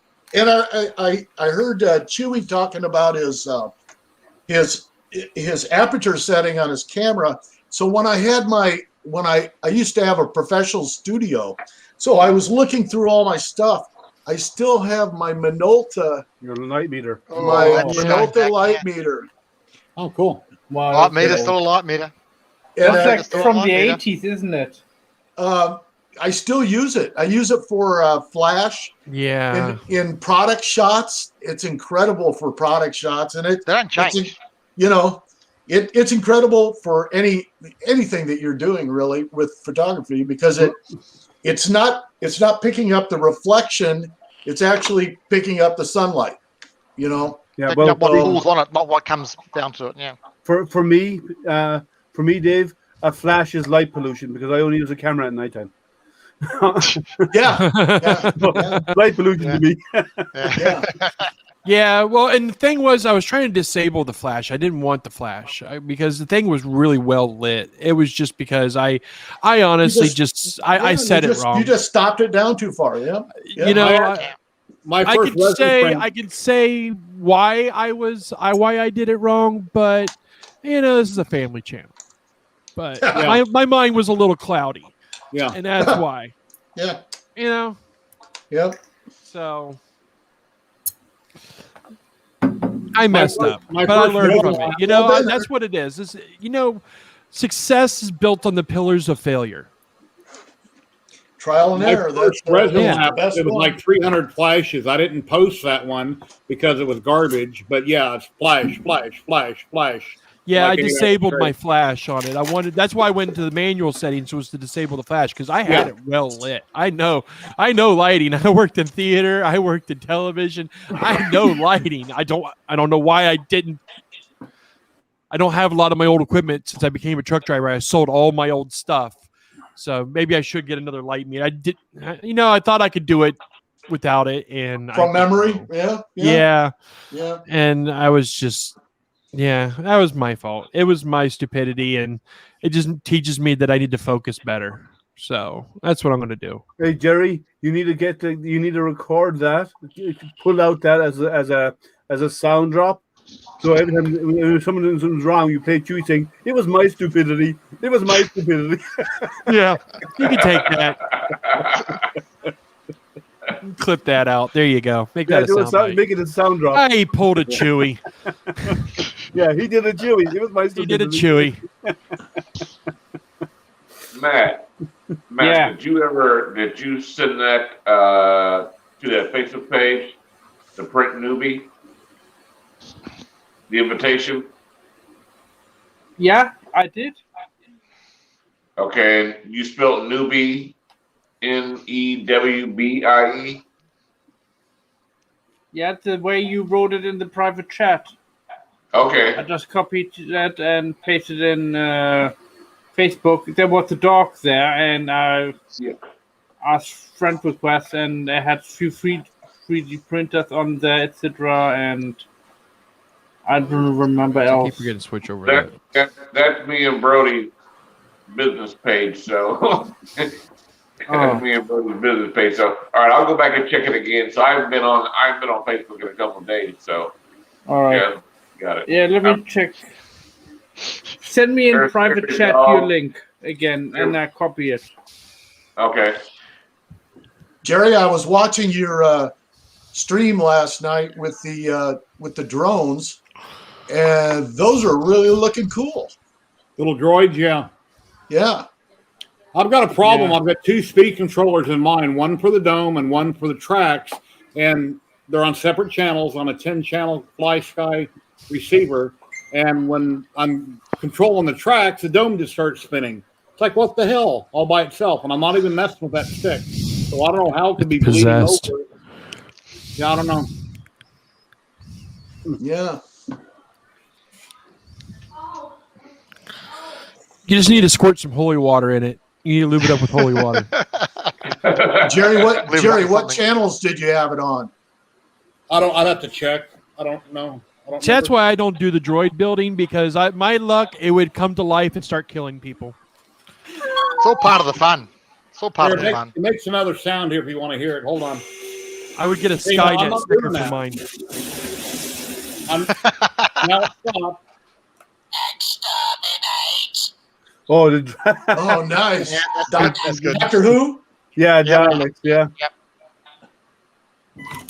No, don't want to go forward. Mine would be like, kill all humans. Take it into Walmart. They'll probably give it a job if you did. Yeah, right. I can program more than 2 sounds in it, but I don't know how to do it. But there is a way I can do it. Exterminate. Oh, is that what exterminate? Is that what it's saying? Yeah. Dalek. Yep. Yeah, I just Googled it and I found a sound bit and I just downloaded it. Wire in one of those old USB turrets they used to have that shot the Nerf darts. Yeah. With the camera on it on the top, so it could swivel around and you just shoot people with it. And just run it into the USB port on the controller. The next droid will be That'd be identical to this down below, but this top half will be different. And here's the body for the next one that's going to be on it. I reprinted everything, but this next body, as you can see, is a lot bigger. Is that going to have the arm going back and forth? Like that's the one. That's the one. I can't wait to see that done. That's going to be awesome. Yeah. I thought that was awesome. I saw that video of him with the one with the arms going forward and back. The beer cans rise up. Yep. Yeah. Yeah, it was pretty cool. Yeah, I got the video of it right here. I can share it again. Let's see. Let me take it back. Here's the one from Mr. B right here. Share screen. That one. There. Here we go. Yeah, that is so awesome. It's cool how the arms control the levers, just like a bobcat or something. That's all. Looks like a droid wanting to mow your lawn. Yeah, see how that lid is flat? I printed out a second lid where it's recessed, where the can will stick into the lid. That is awesome. So for your audio on that, Jerry, what are you using off your Arduino for the audio? Just the MP3 player with an SD card? Yes. Yep. And then I had trouble trying to get it wired. Jason put out a diagram how he wired it. Mr. B has a diagram. Yep. That is so cool. Yeah. What's the plan? What is that? About 3 spools, Jerry? You said? Yeah, he's saying 3 spools Yeah, and about that. half a spool of TPU for the treads. I have no TPU. Milan, you have a 3D picture there of a lion, right? Yes. Yes. Yeah. Okay. Yeah, I sent you friend request. So. Okay. And a dog hugging a blanket. Yeah, I'm going on there right now. All right. If It you took me a while to find you. I mean, you're like We love avocados. Yeah. avocados. In the Philippines, they get avocado and they actually dip it into sugar. And newbie. My wife's aunt posted a video where she took an avocado, she cut it in half, put a big block of pepper jack cheese in it, wrapped that in seasoned hamburger, and then wrapped that in bacon and indirect heat on a grill for like an hour and a half. So you got avocado with a big block of pepper jack cheese and avocado that you cut in half. You wrap that in hamburger, and then you wrap that in bacon, and then you grill it. I can feel my arteries clogging already. Dave's thinking, hey, I can put that on the menu. I'm going to try that. Yep, everything goes better with bacon. You can make avocado palatable. Everything goes better with bacon. You can put bacon in a shoe and eat it. Yep, true. Main food group, bacon and chocolate, 2 major food groups. Yeah. Go ahead. No, You're I'm having trouble telling getting a word in it. I just confirmed his request. So that all good here. Any of you guys have Costco? Yeah. I'm a member of Sam's Club, not Costco, though.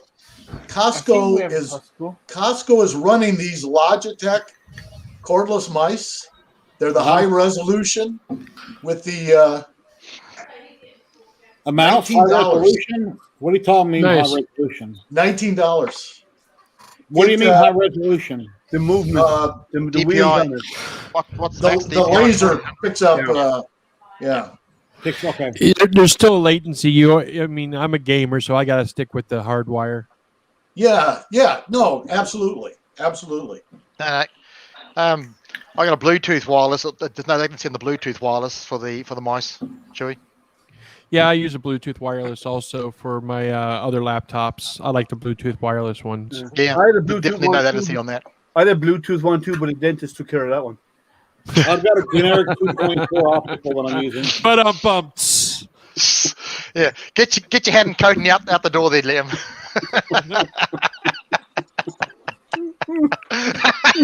This dad joke is brought to you by NASA.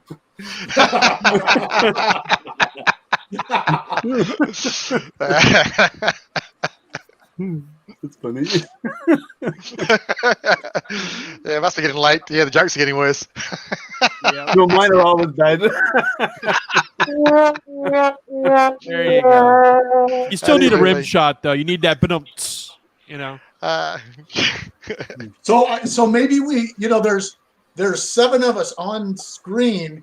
Maybe we should get a little bet going as to see who can put the closest pin on a map for the Chinese rocket landing. Oh yeah, it's going to come down all over the place.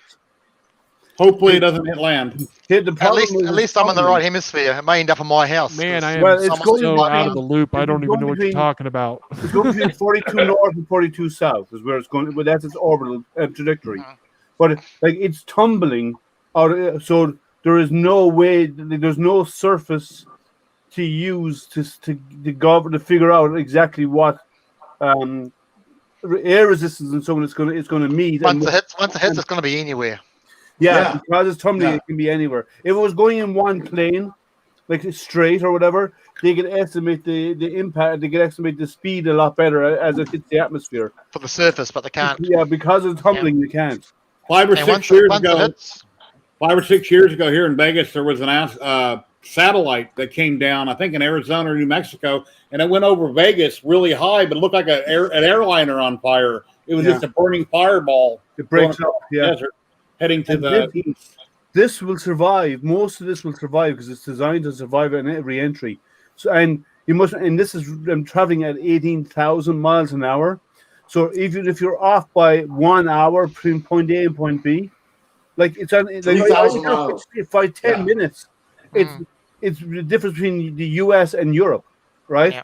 At the speed it's traveling. So it was very irresponsible of them to do this. If you see a really bright light, whenever that's coming down in like 10 hours or whatever it is, go to your basement and hope you survive. Well, we won't mention NASA. Well, at least that's where my printers are at. So okay. Skylab Helium, because we had Skylab land in Australia. Don't forget. Yeah, yeah. Yep. And we did invoice NASA for littering. And if you find any pieces, hide them because you're going to end up being able to put them on eBay and get a lot of money at some point. Oh yeah. Okay. Here's the issue though. 70% of the surface of the planet is covered in water, and 70% of the land mass is unoccupied. There's nobody living there. So if it's the chances of it coming down in someone's home, in an unoccupied area, buy a lottery ticket.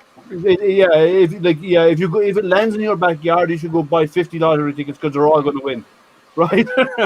I think still sell the parts and put the parts on eBay. It's going to come down in New Zealand and going to hit. I think we'll know tonight, so we won't have to speculate what's going to happen. We're going to know real soon what happens. Well, no, it could be anywhere from today until the 10th.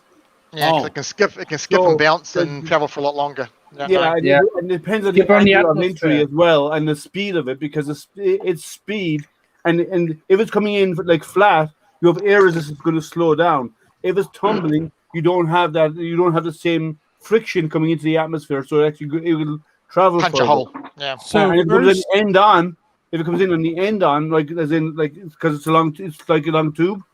Then it will travel further as well because there's less air resistance because it's a smaller surface area. Send a jet up there with a big claw and grab it. Yes, the jet will not survive. The inertia would actually tear it apart. Near it would destroy it. Come on, land in Washington D.C. Come on, land in Washington D.C. Unfortunately, you're well out of the flight path. Yeah. What's the latitude of Washington? Washington's further north now, I think. Is it further north than 42 degrees? I think it's not. But the chance of it, like it's slim. The chance of it, it's probably going to hit water. We might see it. 47. Washington's 47. Oh, okay. So it's safe. Okay. Yeah. But, it's going to. A pity, I was going to say, but I know, right? The chances of it is going to be water, and if it is going to be land, it's going to be uninhabitable. Oh, tell a lie. Sorry. Washington D.C. is 38. I'm looking at Washington, Seattle. Washington D.C. is 38. Oh, then Washington D.C. is in the zone. It is in the zone, possibly. It's in the fringe. Yeah. It's 38. 38 degrees latitude. Yeah. North. 38 north. It's 42. 42 plus or minus is the band that's running on at the moment. Yeah. It's the same as close your Korea. eyes and say a prayer. Yeah. That'd be nice. So this was a Chinese rocket that's doing this. Correct. Yeah. It was a booster rocket. What went wrong that caused this? They Nothing. don't They know. just left it up there. They left it up there. Don't know. Don't care. It wasn't supposed to go into orbit. The lower portion was not supposed to go into orbit. It was made in China. That was part of the problem. They bought it off a Wish. Maybe they overcalculated the fuel boosters. Like I'm the going boosters to were see too if I can strong. figure out where it is. 1 second. So first they give us If the we would've made it in coronavirus, Japan, then they they give us wouldn't have murder trouble. hornets. Now we've got out of control rockets. If all of our 3D printers came out of Japan, they would probably rarely have problems. That'd be perfect because most But Japanese. there'd be no fun in that. There's no fun in awesome. that, Jerry. You wouldn't have any channels. There would be no YouTubes to watch. Nothing. boring. Yeah. If I had a Everything would be Yamaha 3D perfect. printer, I mean, it'd be perfect. Why do you think I went to resin? Because it was just it was a lot less moving parts. I could deal with unplugging the screen and plugging new screen in and changing FEP. That's easy. That's not a No problem. fun in that. There's no Yeah, fun. I'm Sense thinking of- about the control. And let me tell you now. what, that Rain Well, X has extended the life of my FEP like you would not believe. Yes, Rain X is a bomb. Rain X works. Rain X is the Definitely works. shit. And a small bottle is cheap and lasts a long time. Oh yeah, I'm still on my first original bottle, and I've been going since December with this. Yeah. And I I have. don't. How often you apply Rain-X? Well, Double it depends. drop. If you drop some, wipe it with a dust-free. I do three. I do 3 squirts dry, 3 squirts dry, 3 squirts dry. I put a triple layer on. I can can run back-to-back prints 3 times before I'm applying it again. But I'll tell you what, I've had a FEP that's been on one printer now for close to 2 months. That has not been changed out. A FET is the build surface, right? That's the plastic surface that's underneath on the vat, on the bottom of the vat, that holds the liquid up inside, and it is a consumable. Okay, the latest information that we have, and the latest estimation is it's going to come in at 0200 UTC on the 9th. Now this is plus or minus 1 hour. Okay, the window is because it is estimates, right? At latitude 41.6, longitude 350.7. That's where it's entering, not where it lands. And that is the entry window, yes. Yeah. After that, it's a guess. After that, it depends on how it the angle, the speed. After that, it depends on how it interfaces with the atmosphere and the resistance, and it's how much it can be slowed down by our atmosphere. So that's the latest information. So it's plus or minus an hour of that time. Did you see those videos of those rockets falling out of the sky in China? Oh, they happen all the time, yeah. It's just, I can't even fathom we're having a rocket launch today. Let's pack up everything and go to the park because it might land on our house. Well, that's the one thing. Well, that's where they're launching from. They are launching near villages, and yes, they have had parts of it. It's happened a few times. Components of it landing in a village and killing people. Yeah, killing people and wiping out houses and doing serious damage in those areas. It doesn't get reported. Well, it did. They don't care, but they don't. It's a national thing, so they don't. And the government over there is not going to reimburse you if people die and you lose your property. Nope. No, so you get charged for damaging the equipment. They'll bill you for it. They don't launch on the coast like we do. No. They're trying to keep it inland. Trying to keep it quiet and. No, they're not keeping it quiet. Everybody knows about it. Right, you have to announce it. You can't launch without notifying everybody. Yeah. The reason inside China, they don't know about it. Outside China, yes. Yeah, that you have to announce it because you're launching into a window of stuff. And you need to announce it because when something goes up and nobody knows about it, they'll think missile attack. So you have to announce it, or else the first thing that comes to people's mind is someone's attacking somebody else, and they will launch and they will try and blow it out of the sky to counterattack, right? To wipe out that one. I'm surprised that they haven't tried to figure out a way to hit it with another missile or something. It's the same option. Okay, I've got a picture update that just came in. Here's a picture update.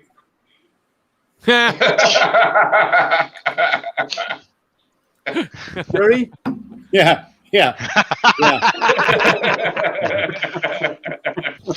I'll delete that one. I'll just keep that one there. Yeah. The only reason you're getting... I don't care. You know that. I don't give a damn anyway. It's just for fun. But the only reason you're getting the abuse is because Tripod's not on tonight, is he, Jerry? Yeah. Tripod soon. If the Tripod was on, we thought about his upstream camera. Exactly. Oh, where'd he go? Someone's going to be the scapegoat. Someone's going to be the scapegoat. Okay, talking about why don't we blow it up? Here's the reason why. What happens when you break something? Yeah, pieces are very shattered to fly off. Now instead of having one piece coming in, you have 5,000 pieces coming in. Yeah. Hence of 5,000 pieces coming in, and hitting someone is higher than the chance of 1. Just like a sci-fi movie where an asteroid's coming towards Earth and they blow it up and they got a million particles coming down. Yeah, but the difference is this is designed to re-enter and survive re-entry.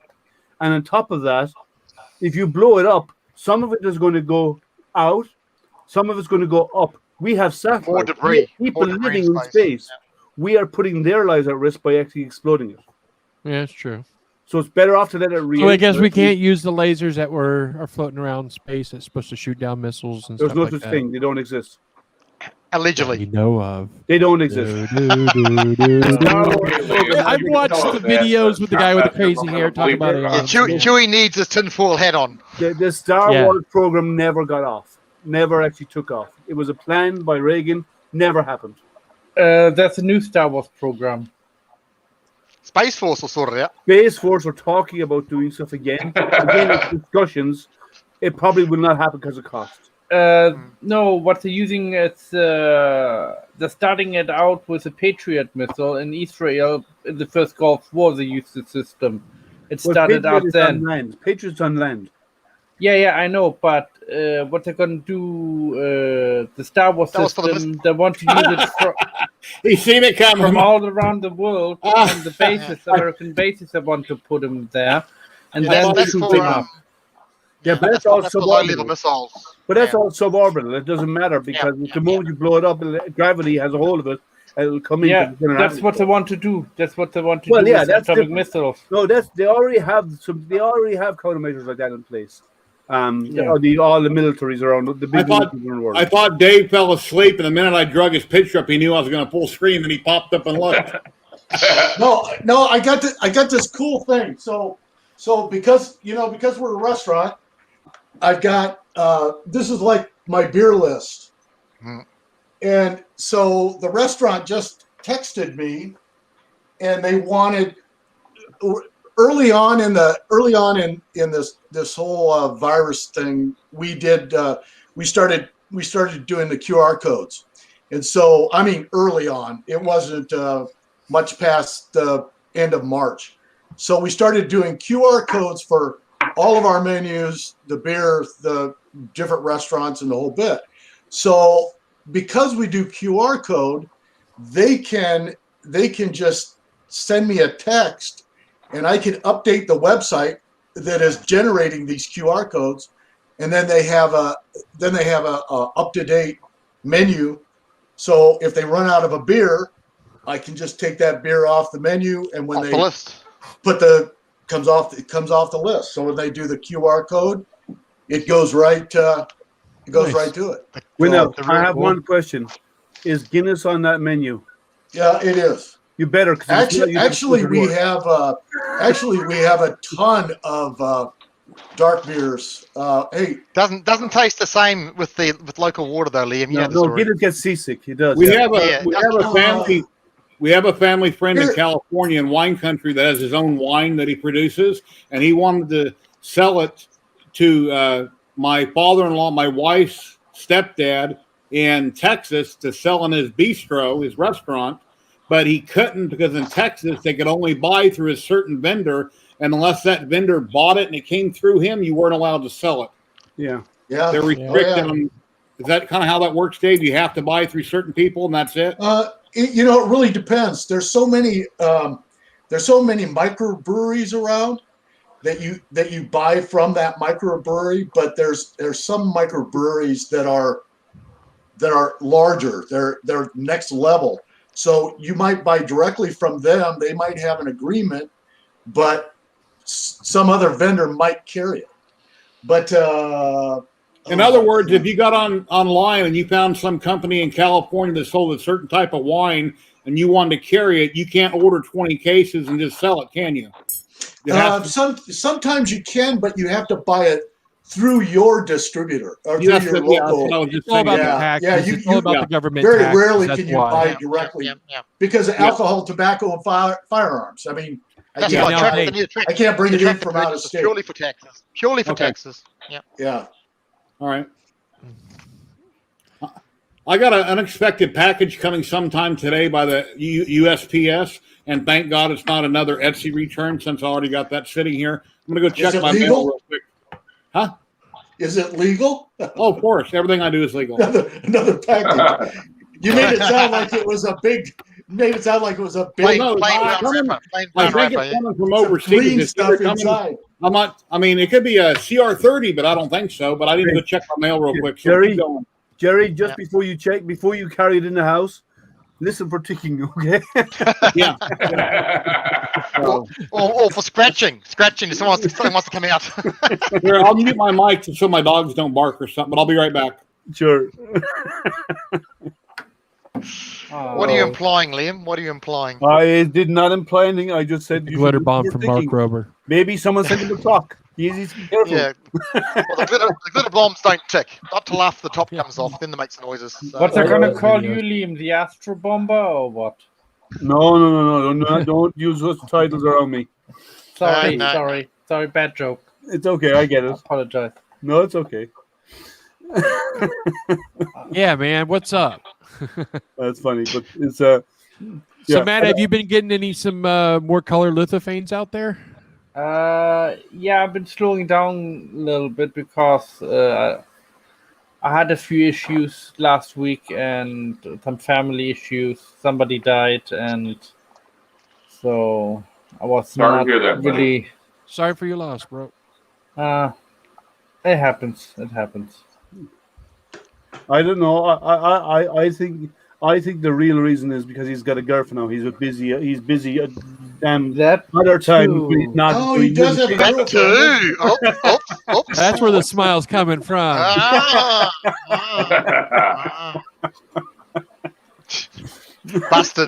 Busted. He's look. He's turning red. That means it's true. He's blushing. He's blushing. Come on, Matt. Tell us the truth. We want to see some pictures, Matt. Hang on, here we go. Here we go. Lithophane. Lithophane on it. Here we go. Remember, it's never cool to make lithophanes of those pictures that she sends you. That's what Matt sends her. You don't want to see I lithophane. don't do root pictures. I don't do root pictures. Yeah. I didn't know they made lithophanes that small, eh, Matt? You might want to get a smaller nozzle. That's nice. Oh. That looks good, man. Yeah, that's a nice image. Yeah. Not taped yet. I still have to do it on. Poor Matt's getting a hard time. Don't worry about it. Don't worry. Do I'm you- used to it. Hey, Matt. That's Matt, new. do you use the same filament for your flat and your round ones, or is it all the same filament, or do you different filaments for your flat and rounds? I do same filament. All is ZYLTECH. ZYLTECH white PLA. Yeah. Now, see, I found with the lithophanes that FDM carries a better quality of lithophane because of the density of the filament. It's harder for light to pass through so many layers of filament versus resin has a transparency to the resin to it. So, Yeah, like depends when on you the have resin. spots where they're supposed to be black from the depth, and it's supposed to be real dark. Carries through them. I have to literally pile on and make it as thick as possible to be able to get that That's shade nice, of Loopy. black where it's supposed to be, and that's where I'm losing problems with. So I got to really dial in the resolution. I think. Yeah. I'm That's what I gonna. said, I think. I'm gonna. I try to crank it down to the resolution to be 0.05 millimeters per pixel, but then it says that the slicer won't take it because it's too big. But I can go can't go higher than 0.06. So I'm going to go 0.06 per pixel millimeter, and then I'm going to set my printers instead of doing 0.05 layer height. I'm going to put it to 0.06. So this way, it's an actual pixel width. Each layer. So Matt, what happened? Somebody die? Huh? Oh, sorry. Yeah, Jury was away. Yeah, we're just discussing how busy Matt was. Well, He had a death in the family last week. Well, as well as that, his girlfriend had just chimed in because Loopy Lou is his girlfriend. Yep, He correct. said that he was busy making space for her to sit in the room now to make sure he's actually down the printer. That's why he's not as busy because he's got less printers. But the important question is for Loopy Lou. He's made the space, but does she have a chair? Oh, okay. Oh, she does have a chair. So she given him a chair as well. Luxury. Hi. He's left your chair. Well done. Yeah, I seen you in chat, and I didn't realize that's who you were when I seen you in chat. Yep. So she's keeping him in check. She's keeping him in check now. She is. Yeah. Yep, He has to behave now. Crack the whip. And it looks like she's got headphones on, so she could probably hear us. She can, yeah. She can. Okay, so all right. Hey, honey, he's a 3D printer, so go to Thingiverse and find all the things you want him to make you, because that's what we have to do. We have to do all our printing for our wives and everything else. So, and all our ladies. The rule is Thingiverse. The thing is, you make her one thing first, you can make 10 things for yourself. That's how it works. You haven't met my wife. I have made her at least 15 of these little bears that she has colored, all different colors. I think I've got stuff I made my wife years ago. I still haven't painted. Christmas. Filament roll. Yeah. I didn't say complete, Jerry. I just said make. I didn't say complete. Yeah. Well, I've only ever been asked. Matt, how long is your leash? Make 4 things ever. Pardon me? I said, how long is your leash, Matt? How far was Very long. They're not married. They're not married, but it's really long. It's about 4 meters. Looks like across Just the room. notice that the leash will get I'm not on the shorter and leash. shorter I'm over not- time. No, but I was saying, you're all talking about what stuff you've made. I've only ever been asked to make 4 things for my wife, ever. Really? As long as I've been printing, only 4 things. I made a holder. I've made phone holders, phone stands. I have made clips to hang stuff up. She wanted something to be hung in a certain way. So I designed and made clips for her.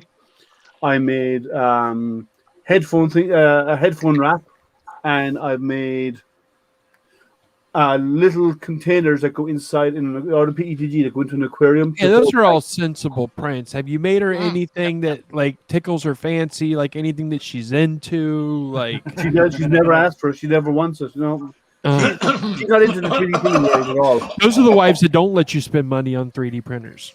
No, I don't have that problem. That's why he doesn't have any TPU anymore. I had some Cheetah Ninja Tech Cheetah there. I did one. I don't use TPU that much, so I did one print job with it. That was done for a friend of mine, and the rest of the roll is there, and that's it. I rarely. It's hygroscopic. Do me a couple. So prints. it's just. I know. You could probably wring the water out of it. It's in a vacuumed bag, and it will be. I dry it before I use it. I dry it for about 6 or 8 hours before I use it. I haven't said anything this entire stream to get in trouble with my wife yet, so here goes. She's leaving on like the 16th of next month to go to Florida, and I have this out in the garage, and I'm working on it, getting all ready for the trip. Randy,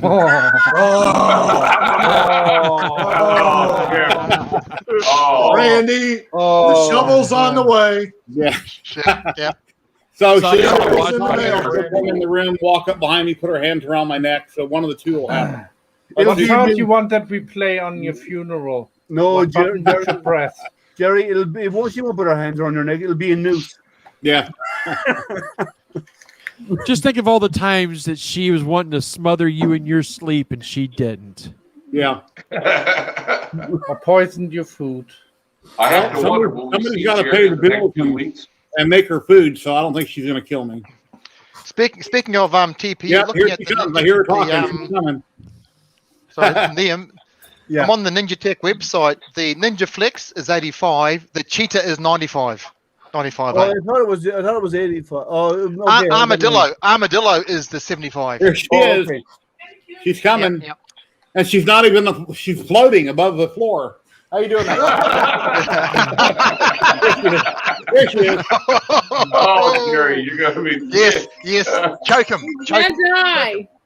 Good. Put that big screen so we can watch. Say your story. Say it. And Careful, there are many witnesses. You have to switch off the say- camera. Look how red I just turned. and No, don't bend fingers back. Look at that. She likes to bend fingers back. She's got these. Make a wish. Make a wish. Make a wishbone. Her fingers, she can bend back Give me real a far. finger. My hands don't do that. No. Say you're sorry and you love me. I said I'm Say it. sorry. I love you. Oh, now we know he's ticklish. The question is, here's the question: was there a comment in there? Hey, I got a disguise. She'll never know who it is. Was it I'm You won't sorry, make it through the comma, I love you, or was it I'm sorry, I love you? And one, which was it? Where I'm hiding, she'll never know where I'm at now. He's got I swear you look like an ex-roadie for like Steel Panther. He's got his Wookiee suit on. He's got the Wookiee suit on. You're not well, Jerry. I remember Randy Rhodes. Oh, You need to comb it upwards, like a troll, or maybe. You know those little troll figurines what we had in the 80s? Oh yeah, I remember those. Yeah. He's Kenny Rogers' manager. You look like an extra. You look like an extra for Monty Python and the Holy Grail. Awesome. Hey, what's going on, everybody? That's funny. Can you do an Arnold Schwarzenegger impression? It is not a tumor. I'll be back. Hasta la vista. Hasta la vista, baby. That's what he'll be saying next week. Then in 2 weeks when she goes on her trip.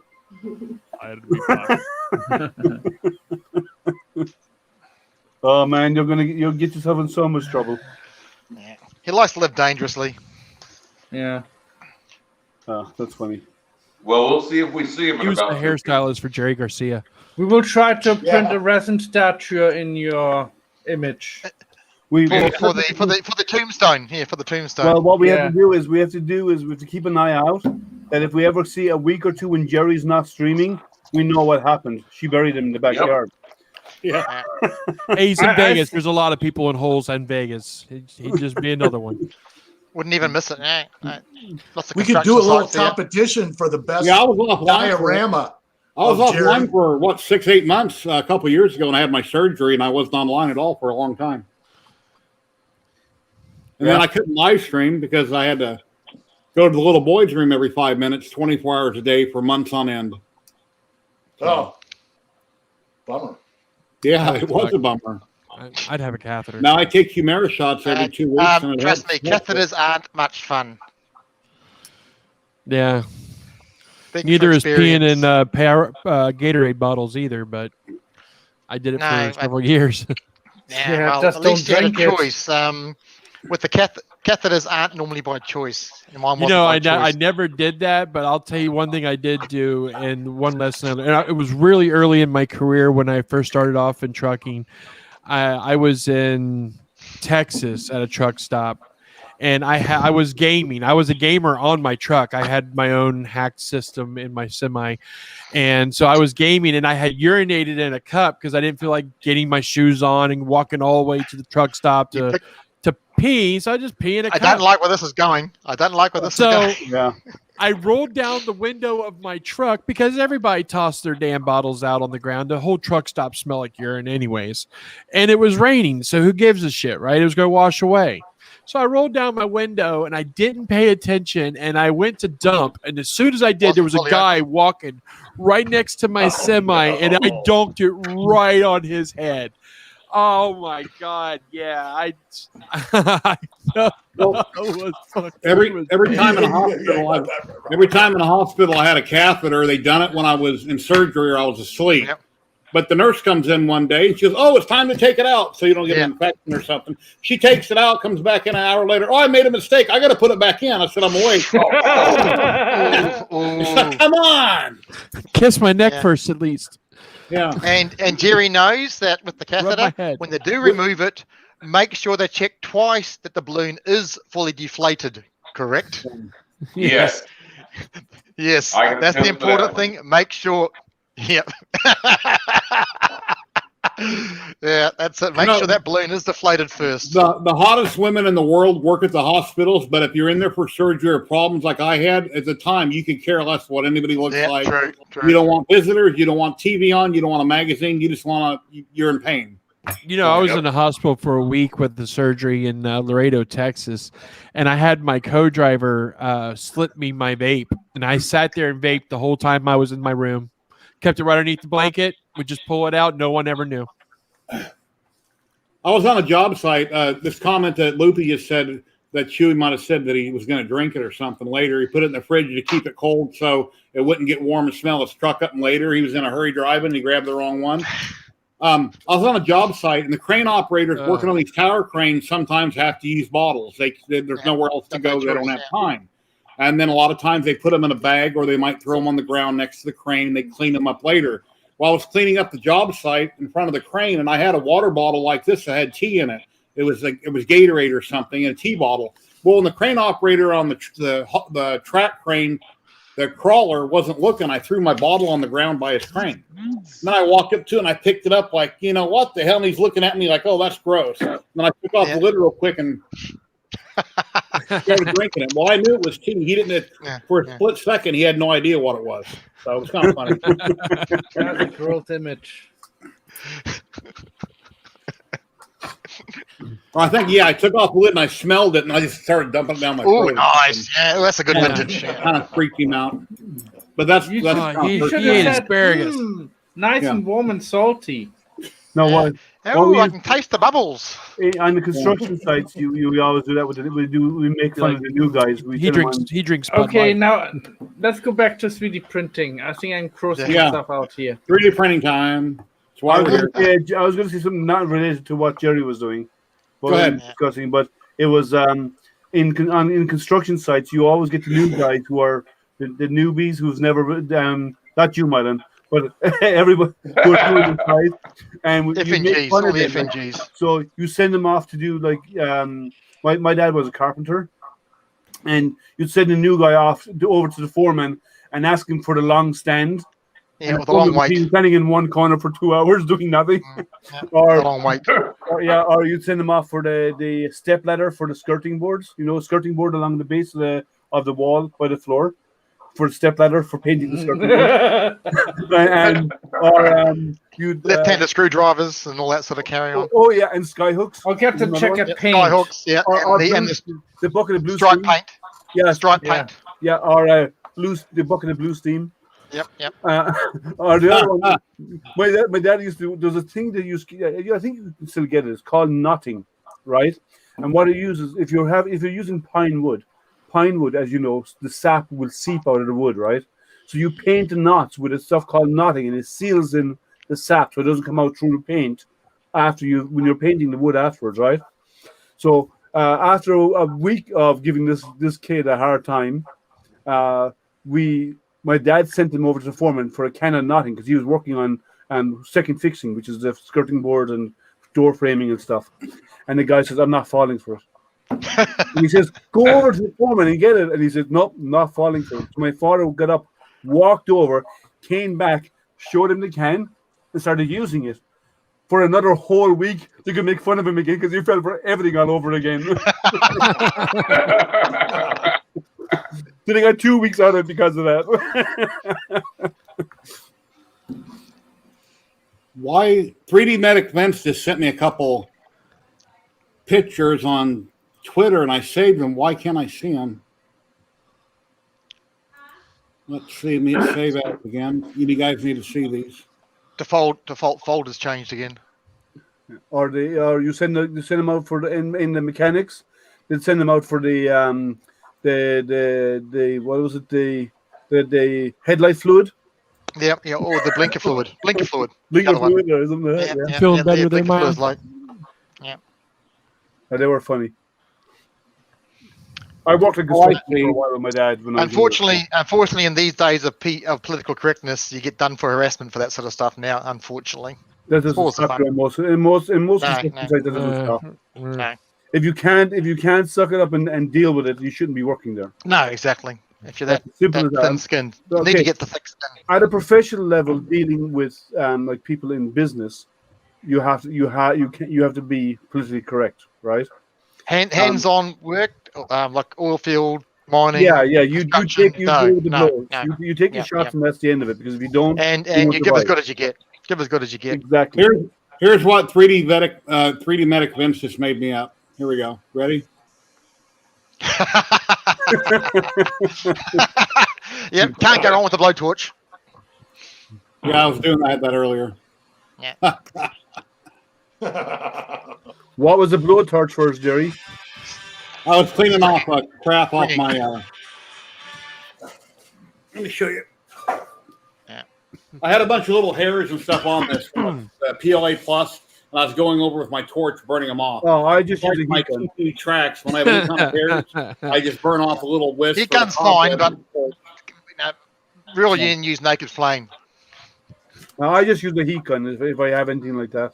Heat gun gets everything too hot. That torch instantly gets rid of it I know. instantaneously. Yeah, no, I have. Yeah, not really. I have settings on my heat gun so I can change the temperature. Okay.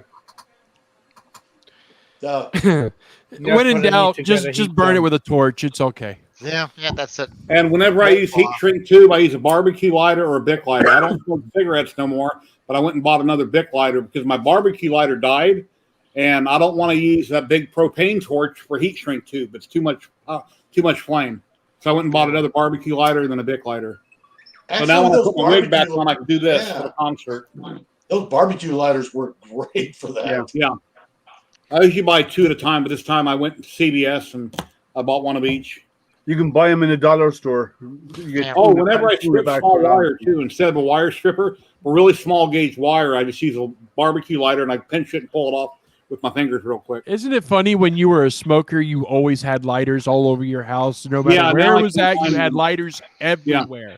I mean, you would steal people's lighters. I mean, lighters were communal. They weren't even property. Like, yeah, my brother's got a big thing of lighters that he has stolen from people. And then when you quit smoking, you never have a lighter. And it kills me. Like, I can never find a freaking lighter. I actually went out and bought a pack of Bics just so I can have lighters around my house, but I don't And smoke vaping anymore. doesn't work because you don't need a lighter for vapes. So exactly. Yeah. But for stripping wires, heat shrink tube, I need flame. You always can take a battery and a little cotton wool and then. All right, start a fire MacGyver. like that. One of the Or I burners can on just my get my stove, car, drive around the corner to the gas station, and buy a Bic. one of my burners on my stove, the igniter doesn't work on it properly, so I take a barbecue lighter and always light that one burner. It's got a I clicker got on a it. nice. Remember, we talked about talking with Scott about the Marlin. He finally responded to me. It took forever, but he's been busy. I know he is. We might have a way in Marlin to migrate. Hey Dan, how you doing? From extruder to extruder 2 on an IDEX printer. that's nasty, Dennis. That's real nasty. Yeah, I heard about it. All this hair that used to be on my head is now on my back.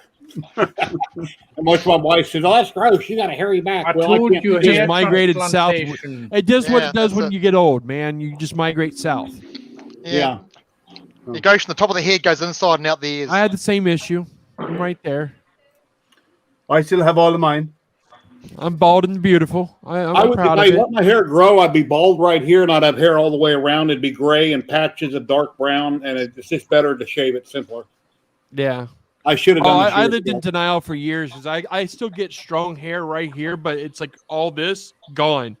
So, Yeah. but I would be in denial because I would see all this thick hair right here, and I would be in denial. And finally, one day I went to a Great Clips, and I was like, "Yeah, I need a haircut." And she just looks at me. She goes, "Oh, honey, you should just shave this seriously." Yeah. And I'm like, "Is it really that bad?" And she took a picture, and I went to my buddy's house. I'm like, "Hey, you shaved your Why didn't head. you Show say me how to something?" do that." And so I've been shaving. And the day that I shaved my head, I went to the bar because that's what I was doing back then. And because I was with the radio station, I shaved my head, and I had women just running up, just rubbing my head. I'm like, "Oh wow, Best thing ever. attention from the other sex. I like this. I think I'm going to keep it." And then I grew the beard, and it just got worse. And it's like, okay, I'm GQ sexy now. I'm good with that. So bald and the beautiful, man. Bald, Better beautiful, shave and then. tattooed. Bald, bearded, and tattooed, man. We're the new sexy. I have to, Dewey, I have to say, it's sad for you to have to go and shave your head before you realize that's how it works. I know, right? Well, I had to make room for all those brains. That's what happens. My brains was just swelling and pushing my hair out. So Yeah, Keep don't telling hate, me about that, don't hate okay? me for how God made me, right? It's 2021. Don't judge. Okay, I'm going to stop now. Hey, because we're gonna get if into people trouble. out there if people out there can identify with whatever the hell they want to identify, I'm identifying as a sexy person. True. That's true. just it. That's it. That's you it. know. Whatever works, you know. Hey, Just Chewy, wear it. Yeah, what's up? do you have a spare room? My wife loves bald men. I can tell. Here she comes, Jerry. So does my wife.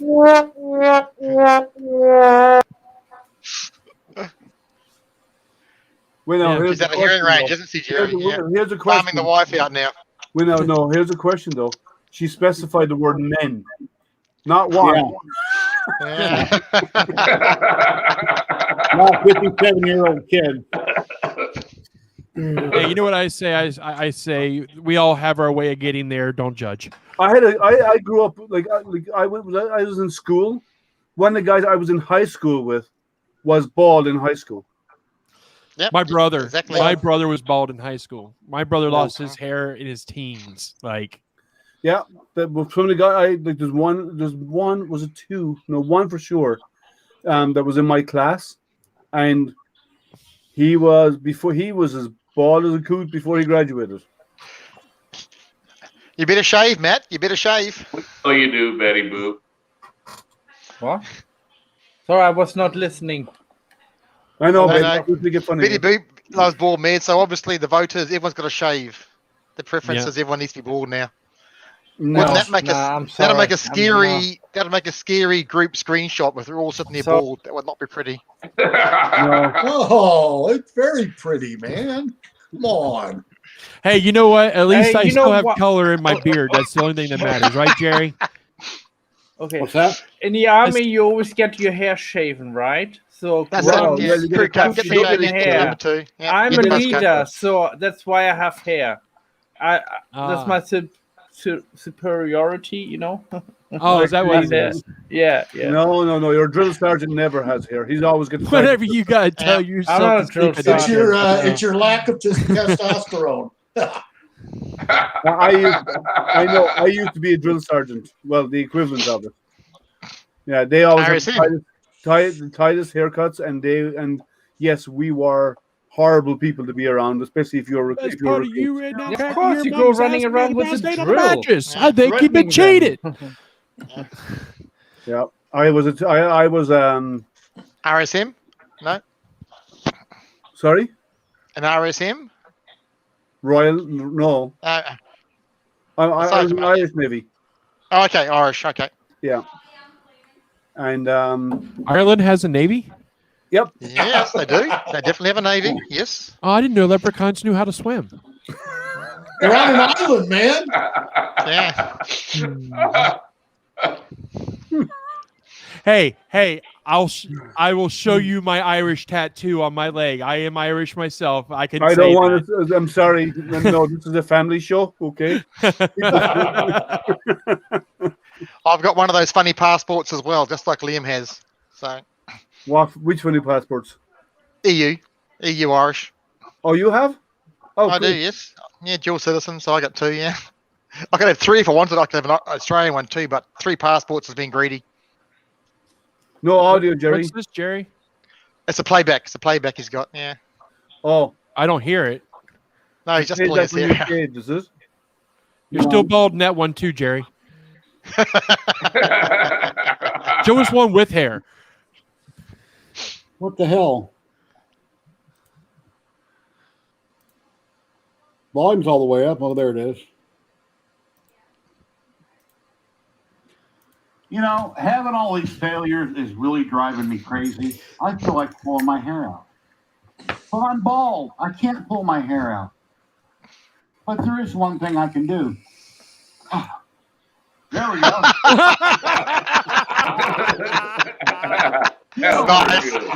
Nice. Yeah, that's a good one. I love it. Nice. That's nice. Well done. That was good. That was good. You should have kept the hair and put it in your hands when you did this. Yeah. You drop it. Yeah.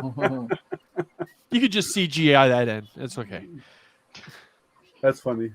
Or take That was some dog fur, well you done, know? Jerry. Some dog My fur. wife's like, why'd you shave it off? And then I started looking. I said, you know what? I think I look better with a beard than without it. So that's why I'm growing it back. So got my pirate earring over here I've had forever. My mom always said I had a beard at one point when I was younger, and my mom always said that she liked it on me. I can't stand beards myself. They're itchy. They drive me crazy, especially in summer. They annoy the hell out of me. I can't grow one. Oh, I cannot have a beard. No, I had one for a while when I was younger, and I got rid of it very quickly. Who said that, Chewy? Yeah. Well, if you, I've always got to have a beard. I don't feel right without it. You do not want to see a picture of me, what I look like without facial hair. It is scary. People look at me and start looking up my picture on the sex offender list. I swear, it is not flattering with a bald face. I have to have a beard. You mean more scary, right? This is a clean show. Oh, I need to shave. This is a clean stream that we do every week. But one good benefit to having a goatee or a beard is if you eat a peanut butter sandwich, you can taste it later, and I'll leave it at that. That's right. Like your flavor saver. You save that flavor for later. Yeah, exactly. Leftovers. It's the flavor saver. I just can't get past that itchy stage. It's just like I get to that point and then I got to shave it. You know, it was only itchy when I first started, but then eventually after a while, it just didn't itch anymore. No, I find I still scratch it from time to time, but I like to run my fingers through it. You know. But in summer, I find it gets itchy. That's why I got. My wife puts oils and stuff into my beard, so. I used to have the moustache like Dave did. Amazon that comes with a brush. I just cut it every morning. Yeah. The wife didn't like my moustache. I had a moustache for years, and the wife didn't like it. I had to shave it off. It's hard to trim your mustache when it gets thick. When I got electric trimmer with a different size heads, but my nose is away. When I try to trim it, my nose is in the air. You know what I would love to make? Honestly, I would love to make something that I can just put over my face. 3D printed, just snack it over my face, and then I can just shave all my lines, and everything would look perfect every single time. It'd be like a bowl on the head for the haircut. Yeah, take it, scan my head, like a stencil, like a shaving stencil, like a shaving stencil. Scan my head, and then just make it to where it fits right over my beard, so I can shave everything. I might make. I'm going to try to see if I can work on something like that. Maybe make a video about it. Chewy, wear a mask. We all wear masks in our lives. Don't kid yourself. We all. I'm on a roll. Hey, I'm all for facial hair. Whatever can cover this up the most is best. You know, right? Oh. You know, think of your car. You like two-tone, right? I'm two-tone. Has anybody worked with? Has anybody worked with Marcus's 3D scanning? You know, he gave me the code, and I never. I don't have an iPhone. I don't have an iPhone. So I have it installed on my son's phone. I don't have iPhone, but he does. When I reach 2,500 subs, I'm giving away a couple codes from Ethan's dad, Marcus. Check this out. Check this out. I did a scan of a gal that is one of our reps at the restaurant. Oh yeah, it's very good. And I mean, wow, it came out. You're only in a small portion. You should have done a full scan. It's really good. It was amazing. It doesn't work with small objects, but for a person's own, it's really good. Yeah, I was amazed. A buddy of mine asked me to actually make a component for him because he refurbishes old stereo systems, and one of the plastic trims on it was actually well, he had one. But the others were damaged, so he wanted to make new ones. And I tried scanning it, and it didn't work. So I just designed one up in CAD. But actually, I'm going to print them tonight for him because he tested and it works. I'm going to make them for him tonight. I'm going to print them out tonight. But for small objects, it's not great. Or for a larger object, it works fantastic. And for people and faces and so on, it does a really good job. Can you see my cat? Focus. It doesn't look like a cat at the moment. Yeah, you need to move. You're taking one shot. You actually need to move. Oh, there we go. Yeah. So what you need to do, Dave, is you need to take you need to get a video of all the way around of him. Yeah, that's what I was trying to do, but the cat started moving, so it didn't make any sense. Oh, there's a way to fix that. It's called a club. Sorry, I don't like cats. It's I'm not a called fan of cats. Benadryl. I don't like cats, so. But you need to have the person standing still and you move around them and get the image. And Yeah, that's what I did. Yeah. He's done. Now getting his feet to the ground, you'd be right, Dave. Hey, there's a new update coming. I don't know if he's released it yet. Whereas you can use somebody else's iPhone, and you know the way you use the front-facing camera, you can use somebody else's iPhone, and you can see what your camera sees. So it actually displays on the second phone. So you can. Yeah, he was telling me. He was telling me about that, and I've got I've got a couple extra cameras, and you can use any camera basically. No, that will support the app. No, you Hello, can't. Maker Viking non-fam. Post a link to your group and chat, please. You have to use an iPhone to do the scanning. No, that's what I'm saying. Any iPhone. Any iPhone that will support the app. i10 or above, I believe. iPhone 10 or above, it has to be. It has to be 10 or above. No, I think you said 8. No, 10 or above. 10 above. The app won't, because only 10 and above have the LiDAR for the point cloud. The LiDAR sensor, yeah. Need the LiDAR. I'm thinking about to get a new iPhone. No, I'm talking about the remote camera. Oh, I don't know about that. The remote part of it, because I've got a 12 Max. Okay. So I do all my scanning from this, but the secondary camera, it just has to have the 4.3 or whatever, the 14.3. It just has to have an updated software so it can support the app, but it doesn't have to take the pictures. It's just remoting into the 12. It's just the 12 Max. Screen sharing, yeah. Yeah. Okay. Yeah, but it's kind of. Well, I have something to say for everybody in chat. We got over 20 people watching. Show Jerry some love. Hit the like and subscribe button. Absolutely. There's non-fam's YouTube channel right there. I'm not sure if he has any content on it yet, but please like and subscribe to non-fam. Like and subscribe everything that has to do with 3D. Everybody here, like and subscribe to everybody here. Yeah. Let's just have one big like and subscribe party. It's a virtual orgy in a way. Well, we need virtual group hug. We need to get Gary over 2,500 so he can do his giveaway. Non-fam, I'm going there right now. Yeah. So non-fam's got subscribers.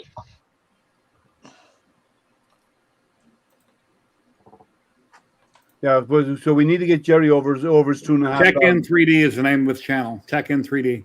Yeah, Tech in 3D. How many you got now, Jerry? How many subscribers you got now? What did I say? 2359, I believe. Close. Let me see if it's went up. I can check. Let's see. I'm in non-fam. 2357. Yeah, non-fam's got no content yet. No. That's Come on, subscribers. We have to give him a hard time now for not putting up content, asking for subscribers, and not even one video. Come on, put up one video. Non-fam, we all subscribe and you have nothing to watch. At least put it just shows how gullible we are. At least, just a yeah, wall of watching paint dry. Dave, we're just gullible. We're just gullible. We'll join anything. I can't complain because I did the exact same thing. I didn't release the video till after I got a bunch of subscribers, but then I got a video release. TK, how you doing, buddy? Been a long time. We'll sit and watch the grass grow if you pay us enough. Yeah, that's it. Paint dry. Just watching TK, paint dry. do you want to come in and hang out, or Viking or non-fam? And if you want to come and hang out, you're very welcome to. We can fit a couple more people in here. So, hey, Dave. And we can always kick Liam out if we have to. That's fine. Hey, Dave, you cannot kick Ike out. If you kick Ike out, then we won't know anything. Yeah. And people are probably thinking, who will be our who's leader Ike? then? Who's Ike? What's Ike? Who's Ike? Here's Ike. But Dave, they come in and watch. You're talking about watching grass grow. They come in and watch my live streams for 3 hours. What I build a printer. Yeah, yeah. Some of us sit and watch it after the fact. So Well, see, I think here's my view. I've done that too, David. I know. It's like, I'll sit back and watch it. Here's my view on that, right? You have to fast forward. It's like, oh Jesus, well, Jesus, Liam, how long is it going to take you to find that 6mm nut? Yeah, where's the bolt? Yeah, he jumped on the floor again. Liam. Did you see it? Again. Well, move the plastic. A lot of people watch the live unboxings because it helps them build it when they've never built a printer before in their lives. Well, I got that Prusa Mini kit coming, and I chatted with Prusa. I ordered it 8 weeks ago. I'm supposed to be waiting 16 weeks, so I got 8 more weeks. But then chat, they said they're going to ship it in a week or two probably. Or they said that just to shut me up, one or the other. But when I get it, I'm going to find somebody in the community that already has a Prusa Mini or Prusas in general. I'll pull them in, and they can talk to chat while I'm talking and working on my printer. Because if I talk to chat and build a printer, I'll be here forever. You can't get out. Jerry, just text Neil Patrick Harris. He'll get on with you. Yeah, he probably knows. Hey, I love that video. Thank you. I love that video. I think that was pre-taped. Also, I don't think that was live. I think it was live that day, but I think it was pre-taped. Yeah, he wasn't responding to any of the chat. Anything, and when Loyal Moses gave him $500, he didn't flinch over it. So I think it was pre-taped. And a lot of times, depending on somebody's schedule, it's best to do that because you can't always get people, especially an actor, when you need them because they might have to come and go a lot. So I think it was pre-taped, and at the end he jumped back in. Maybe jumped back in at the end. But it was still a good video to watch, especially on the Prusa Mini. Very good, very good. Yes. Loyal gave him $1,000. I've seen 500 come in. Okay. Twice. He did it twice. It's amazing. Yeah. He's great. Loyal's a great person, great man. Yeah. He is. But Jerry, if you want somebody to hop in, get Loyal Moses to hop in with you when you get your Prusa Mini. No, he won't join. He's never joined anybody's live stream. No. But that'd be cool if he did. He's promised to join my interviews, and then it just never didn't happen. It just didn't work out. So, but people get busy and things happen, Yeah. Well, he's a busy man, He's got multiple businesses that he's involved. But I'll pull a second person in when I do the live unboxing of the kit, and then no one has done a video on the kit yet. Just the version where you put four bolts in. Couple plugs and boom, you're printing. This is a kit where it's totally in pieces. So everything other than the 5015 fan should be in pieces. Doesn't Dan has a Prusa? Didn't he get a Prusa? DB Dan? Yeah, Dan has a Prusa Mini, but it's not the kit. It's the one that's like 3 or 4 screws, and they're fairly quick. And with it taking so long, I'm wondering why should I have even bought the kit. What is he smoking up there in the corner? Yeah. I'm channeling Loyal Moses to see if he can get on. Channeling something anyway. Okay, you have to get a clip of that. And Jerry, this is what you do. Jerry, contact Joel. Video and send a clip. Contact Joel and have Joel contact whatever his name is, the head guy at Prusa. We got Dan. We channeled Dan. I think you got the wrong channel there, Dave. Dan, I think tune it in. I got to tune it in a little more. Pull the aerials out further. I think if anybody had Joseph Prusa's direct phone number, his hotline, it would be Loyal Moses over at Joe Pelling. Yeah. No, I did sign up for StreamYard the other day. I told Dan. You're right, non-fan. What's that, Mylan? I did sign up for a StreamYard the other day. Awesome. And you know where you can do where it's just recorded. So yeah, and like I said, I got to get a new camera. So because the camera that I'm using now is probably 10 years old. Mm-hmm. Doesn't look bad, but though. It's so much better than the first one. when I'm on my phone. You first started. This is the camera that I was testing it on here. Okay. Yeah, that's a good one. That's a Logitech. Yeah, it's a Logitech, but it's like 10 years old. He wants the 1080p version one, like the one I got. Yeah. Gotcha. I recently got a camera because my camera for close-ups died on me. So I recently got this one and it worked out well. and it's only about $45. That's not bad at all. Yeah, that's the one I got. I've got a Brio. I got a Logitech Brio 1080p or 4K that I've been using for many years. Now I have a question. I've seen you guys when you switch from one camera to the next. Yep. What type of little control box is that, and what all is needed? I know you need multiple cameras. I use a Stream Deck. I'm running OBS in the background. I'm running OBS to run everything through it, and then you go to virtual camera. Then when you open up StreamYard, you pick OBS virtual camera as your camera, and then you can switch. But I'm sure a little differently than what you they could set do. up a hotkey on your keyboard if you didn't want a Stream Deck. You could set up a hotkey on your keyboard where you hit a certain key and then it switches. You don't have to have a Stream Deck. Or you can just use the OBS interface to click on it just to choose as well to make the changes. Yeah. Yeah. The OBS Okay, I'll chat with you guys later about that, the details on it. So, but yeah, I got my first video planned out, everything else, stuff like that. So, but now I just got cameras that can get a good picture. Go to YouTube, search OBS Studio or Streamlabs OBS, either one, and just watch different videos on it. People explain how to set it up.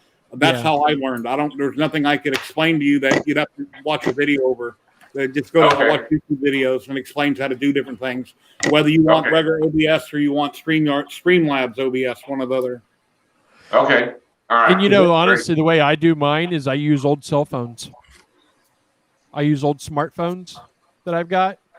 And then when I do like my airbrushing videos, and I'll have my camera that's down here facing what I'm painting, and then I have my side view that comes in this way, and then I have my my face cam that comes in.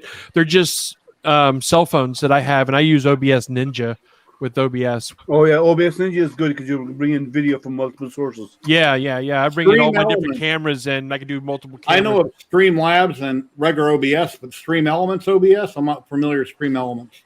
I don't know about Elements, but I use OBS Ninja is what I use. Yeah, OBS Ninja. It's free. The latency's low. It's really decent. It's not all flashy with a big interface. Yeah, it's just let me write that down. Stream Elements. Yeah, but you should try OBS Ninja as well if you want to bring in another camera in. You don't have like a cell phone camera, as Chewy said. OBS Ninja is basically it's a URL you go to. You join through this URL, and that URL gives you a stream URL, and that stream URL is what you use in OBS. So you can bring that stream into your stream. It's just some copy and pasting is all it is. But honestly, you just put that in your window, and then it's wireless. You can put it on a stand. I buy these stands that hold cell phones, and they're just small little stands. But I can move that cell phone in any direction, and then I can just put them any way I want them. And I've normally got about 3 cameras on me at all times. Oh, when I do my live stuff. But no, I like OBS. I haven't played around with OBS Ninja an awful lot. I need to figure out how to bring in audio over OBS Ninja, because that way then you could bring guests in over OBS Ninja to come into conversation. But I've had issues with getting the audio to work over OBS Ninja. You just got to make sure that you can hit an option when you first do it, when you first create it, to force audio from it. Yeah. So this way it forces the audio to come in. Yeah, I need to figure it out, because it's just on the very beginning page. It just says force audio. Just click that. The nice thing about it is if you can get that working, you can actually bypass StreamYard altogether and just do everything through OBS, because your guest would join you via OBS Ninja. Yeah. You bring them in and you set them up like you would normally, and instead of having to use a screen, you can do the layout as you wish over OBS. And you can do custom layout and everything. I'm trying to message somebody right now on Facebook. I'm clicking message and nothing is happening. It's been this way all day. When I go to Messenger, it's just not working. I haven't had those problems. Matt, did you get the clear your message cache I sent you on Facebook? Pardon me? Matt, did you get the message I sent you on Facebook? Yeah, I got it. Ladies and gentlemen, we've got DB3D Dan. Hey, Dan the man. I'm up here. Dan. How you doing, Dan? Hey, not too bad. I was kind of more or less going to chime in and just say that, yes, legitimately, I was not kidding. I know this is a family-friendly stream, but the software name is ShitDeck. It was written by Michael Molinari, or AutoDrop 3D. He wrote it using a program called, it's Microsoft AutoIt. he uses that, and it basically gives you the ability through a web interface, you can control pages. Well, I like the idea, but I wanted an app. And he said, hey, why don't you use the MIT app creator? And like, see, I just right there using my phone, I created a little app using that has a couple different presets with different stuff. And you can kind of pick between them. For instance, let me see here. Let's see if this works. Yep, there you go. Huh. Cool. So, but yeah, so it's set up with a bunch of different presets. You kind of create them yourself, and it's all key presses. So it's just like I use OBS, and then you just go in the presets or the you can basically set up your shortcuts with your keyboard commands. So like I use Control in the F keys or Shift in the F keys, depending on what's being used for other stuff with OBS. And then I just have those keyboard commands linked to like the different stuff on the web page. Like for instance, give me just a second here. I can actually show you what the web page looks like. Yeah, that's what I was wanting to find out. Like, I want to find out. Yeah, and the thing is in the app itself, I only created for the ones I had, but by default, he's got it set up in a 3x7 grid. So give me a second to bring up the other screen here. There you go. You can see, forgive all the extra overlays. That's when I use my Twitch, or I do my Twitch stuff mostly. But as you can see here, there's all the different things. Basically, it's an icon pack that I borrowed from another website, and then I just use those icons for certain stuff, like for instance, display 1, 2, 3, and 4. So I've got 4 different displays hooked up to my computer. That'll jump between the 4 different displays. I've got this one, which when I'm streaming on Twitch, I've got my mic set up in OBS. So I can hit that, and that'll mute the mic. That's everybody's favorite one for me. They like it when I mute the mic. But then you've got like the BRB, which I changed it to say taking a leak. And then I've got the audio, so I can I can enable and disable the desktop audio. So for instance, if I'm just listening to music in the background and I don't necessarily want to have it playing through the mic or not necessarily playing through the mic, but playing into the stream, I can still hear the music quietly in the background. Microphone doesn't always pick it up. But if I'm doing something kind of boring and I need some background noise, I can bring up the music by hitting that. It'll mute and unmute the desktop audio, so the audio will play through as well. And then, of course, I've got what I use for my YouTube setup. So that's how I have it set up normally when I'm doing YouTube stuff. Do you have a link you can share so people can possibly check this out? ShitDeck? Yeah. Oh, give me a second. I clicked on the wrong thing there. I don't want to necessarily start streaming. So, Dan, you're pushing all this through OBS? It's all going through OBS. Yeah, it's using, for instance, here, let me go ahead and share the screen. I'll get you guys the link in a second. Forgive the fact that we've entered into the infinity window abyss there. Twilight you go in here and you go into settings. Under your settings, you got your hotkeys. And under hotkeys, that's where I just put in what I want each one to do. For instance, starting and stopping a stream, I have it set up for Shift F1. So Shift F1 will either start or stop the stream depending on what state it's currently in. So if I'm currently streaming, and I hit Shift F1. So it basically just you can assign quick button keypads just like Game Glass. And that's basically all it is. It's just a software version of a keypad that runs in a web interface. It's a web page. It's a web-hosted keypad. Where do I get to play with this at? Because that's what I would like to know. Give me a minute. Let me grab you the. Let me jump back to my pretty face. I'll go grab the link. It's on GitHub. So there we go. My beautiful face. But it's currently on GitHub. Michael put his out there, and if you want, I can share my GitHub as well, Dan, because that's where you can get the app. At least you don't look like this. Yes, give me just a second to go grab that. I'm gonna move this over. I'll go to GitHub and we'll get you the Kelly, I used to. Awesome. Used to. Okay. Copy. I only have access to one chat, and that is the private chat. So I'll drop this in the background. If anybody wants to, Dan, you're a mod here. You can post it.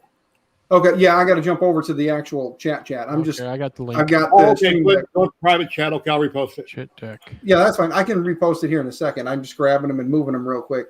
My repositories. Let me go grab that, and I'll find ShitDeck. There we go. Here's actual. Like if you use either one, I think actually in Michael's, I believe he's got it set up where the app has been, the APK and the AIA, if you want to go edit it yourself on Michael's, are in there. So if you're running Android, it is currently Android only because I don't do iPhone stuff. But I'm on Android too. Good. Yeah. So none of that fruit device crap around here. No, you can take that one, sideload the APK onto your phone. There is some glitches and some stuff like that with the APK. I am aware of it. Therefore, that's why I haven't actually like pushed it out and told a bunch of people about it, because I still have to get in and tweak the APK a little bit, or the app a little bit. But if you want to play around with it and you can work through the quirks, go for it. It's fun. It takes a little work, and because it's called Shit Deck, I did have to include the poop emoji in there somewhere. So if you look in the upper right hand corner when you have the app loaded, the little poop emoji is your currently what will be the settings menu as I get more time to play around with it. Or if one of you guys understands Android and wants to play around with it a little bit more, feel free to do so. That's the best part about it is it's all open source. So yeah, take it. I'll definitely play with this. So have you tried OBS Ninja? Guys, give me a minute. I got to take Brody out. He's ready to go, and I'll be back here shortly. Sure. All right, good sir. All right, Milan. Dan, have you used OBS Ninja? No, I use the OBS, the Stream Elements OBS, or OBS Live, I believe it's called. It's like OBS.live. So there's 3 versions now. There's regular OBS, there's Streamlabs, now there's Stream Elements, a third one. Well, Stream Elements does a lot more. Like when I started playing around with Twitch more, and it's nothing against YouTube. I still use YouTube. I still play over here on YouTube. We all know that. But when I started playing around more with Twitch, I found that a lot of the Twitch users used Stream Elements over, like, for instance, how Nightbot runs kind of separately, and you got to go log into that. And then if you want to do certain things with, like, there's different. Would you mute Mylan? Yeah, mute Mylan. Okay. Because even though he dropped the app, it's still picking up. But he's frozen. I can't mute him. Then just kick him and he can join again. Yeah, there you go. He's out. Yeah, OBS Ninja allows you to have a guest join your OBS via a web link. Okay. Well, Which is a guest nice or add-on. some kind of source. It allows you to take a source and put it into the browser window. And that you can do other URL. You can do a lot more too, but that's one of the big features of it. And you can even do in OBS Ninja, you can do a group. So you can create a group, your personal group, and you can invite people to join the group. And when they're in the group, you can bring them into your stream. Yeah. Yeah. So same thing. Streamlabs. Same thing as Streamlabs. It's just a free version that works with OBS, but it's just like Streamlabs. I gotcha. I still just keep using StreamYards for like the community stuff so far. I think that would be best. It would be a nightmare of a headache to do OBS Ninja. As much as I played with it, it would be a nightmare to deal with that with OBS and then to coming and going and everything. I mean, the crap part about it all is I hate the fact that you can't get the overlays in StreamYards like from Stream Elements or from the other ones. You can't get those overlays to be full screen on here. You have to. It's only 720p. It's not 1080p, which really sucks also. But I can't afford $40 a month to be in 1080p. Yeah. However, if you guys want to help him to afford that $40 a month, hit up his PayPal, throw a couple bucks his way. The guy does this for free because he loves us. So give back if you can. Well, I understand. Right. I understand. He's got 5 kids to feed, man. That's what I was going to say. I understand that some of us have fallen on hard times with the current situation. So that being said, if you can't and you enjoy the show, just give him a thumbs up. Absolutely. Helps his algorithm. Mm-hmm. Anytime you press a button for anybody on any kind of social media or anything, it just helps the algorithm. So clicks are free, man. Click away. And subscribing is free. It doesn't cost anything. Exactly. That's just another click. Liking, commenting, sharing, subscribing, following, retweeting, all of that. Anytime you do anything, even if it takes a couple seconds of your time to do it, it helps immensely just by clicking buttons. Yes. Well, I've been streaming for 4 hours and 15 minutes now, so I think I'm going to call it, guys. All right, Jerry. Until I come back in 2 or 3 days and do it again. But I thank you, everybody, for coming. I really appreciate it. Always having fun Everybody here, give him- man. Always have fun on these. Everybody give him thumbs up so we can get a screenshot. Ready? 2, 3, go. But thank you very much, guys. I really appreciate it. And thank you, everybody, for watching. Please like, subscribe, share the video. I'd appreciate it. And like I say, when I get to 2,500 subs, I'm going to have a lot of giveaways. And I'm at like 2340 something. I said a little bit ago. Not far to go. I'm getting close. And the Prusa Mini live build from the kit is coming. That should kick you over. That should kick you over, I suspect. So hopefully that'll be happening in the next couple of weeks, I hope. So we'll wait and see how it goes. So thanks for watching, everybody, and happy printing. Cheers, guys. Stay safe.